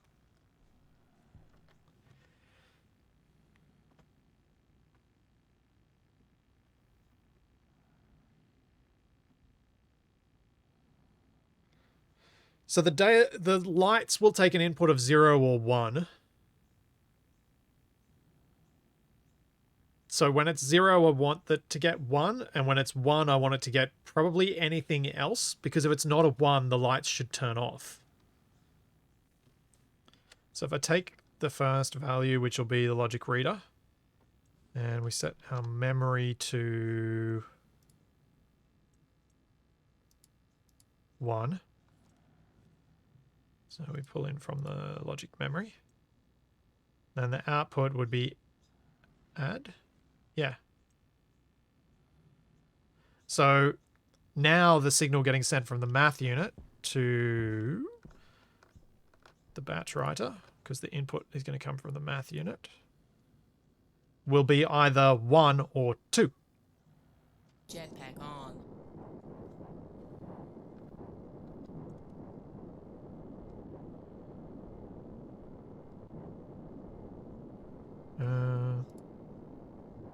But it doesn't like that.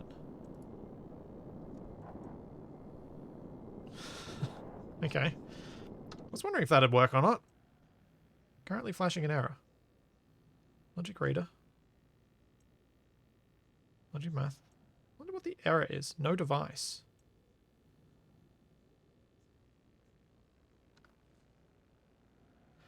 Yeah, Ostuga, I was kind of curious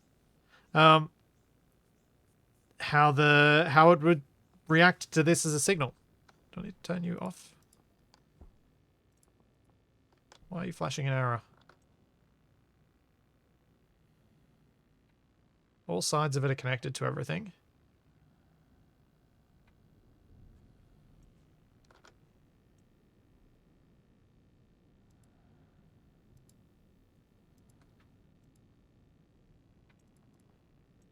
Huh.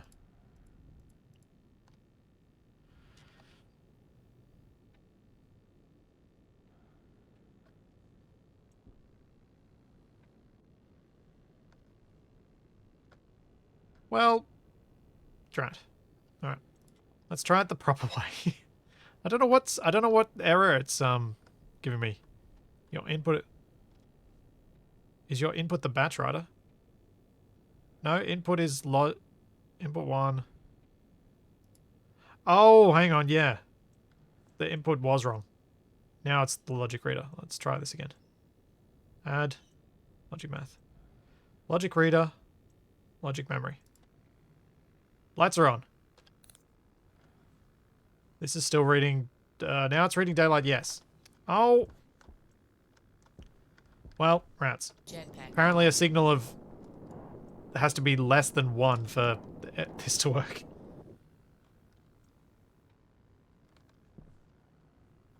I was doing add.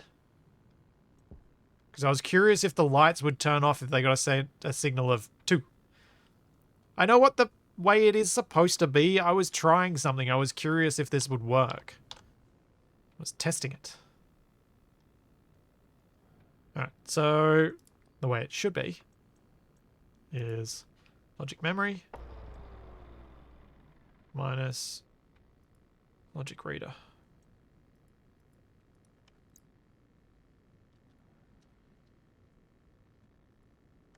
Oops, wrong button.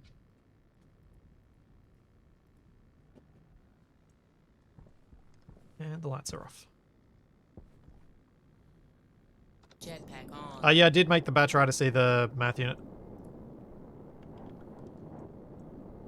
See?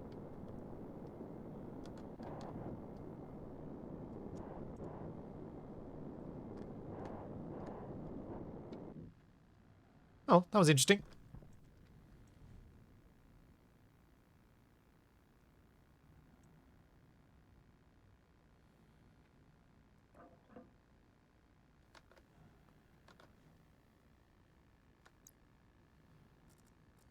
Where's my tablet?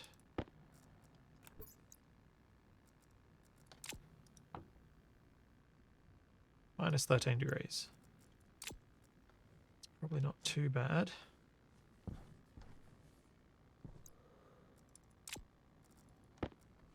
Because it's getting kind of warm in there.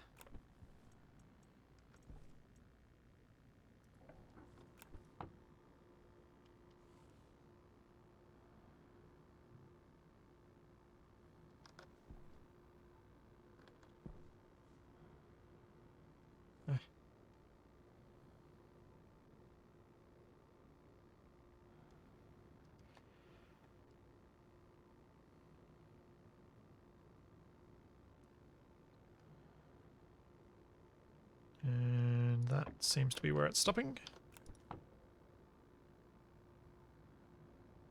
No.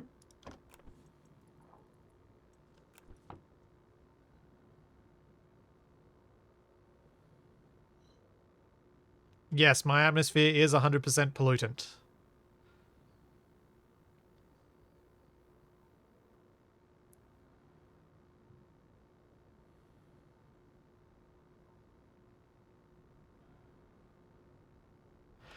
Weirdly enough, Ostuga, the radiator is absolutely required for the pipe. The non-insulated pipe in Martian temperature ranges, with the atmosphere as thin as it is, doesn't lose much heat at all. It's really slow.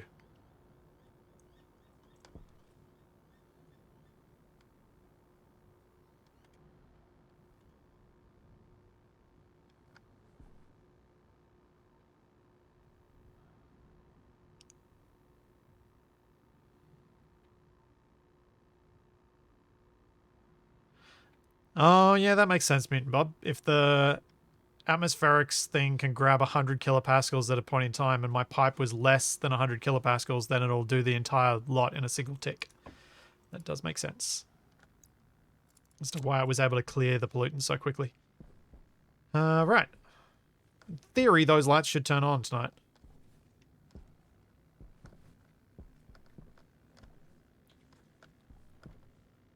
Oh, that looks like there might be some seeds.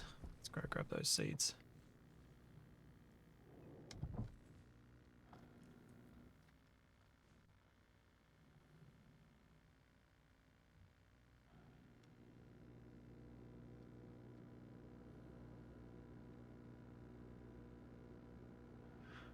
I'm kind of sad that my idea of throwing a 2 at a binary system didn't work. I was really hoping that would.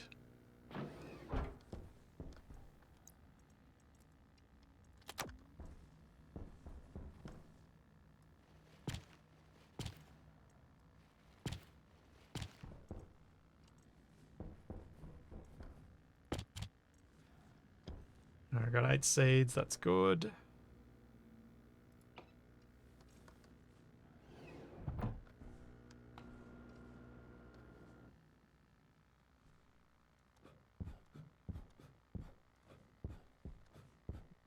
Maybe, Chuck? I don't know. I don't know.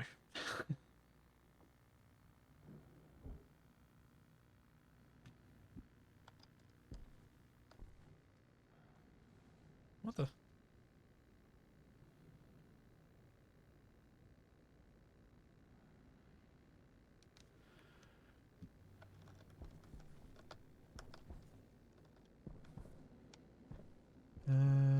cool. Well, I think I might actually wrap up here for today. I've played for 5 hours, which was longer than I intended to. But I managed to get my greenhouse functional. I'm growing some food. I'm not going to starve now. I've got the solar tracking array done with some much better equipped solar panels, so much so that my power is non-issue at the moment. Next time, like I think I'll probably try and come back to this at around the same time next week, assuming something doesn't come in the way. But my idea would be to expand my base.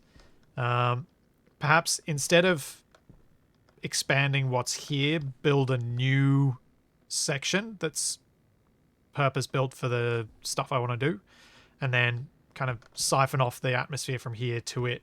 Maybe building a new greenhouse that's actually set up properly with a furnace set up to actually have gas capture.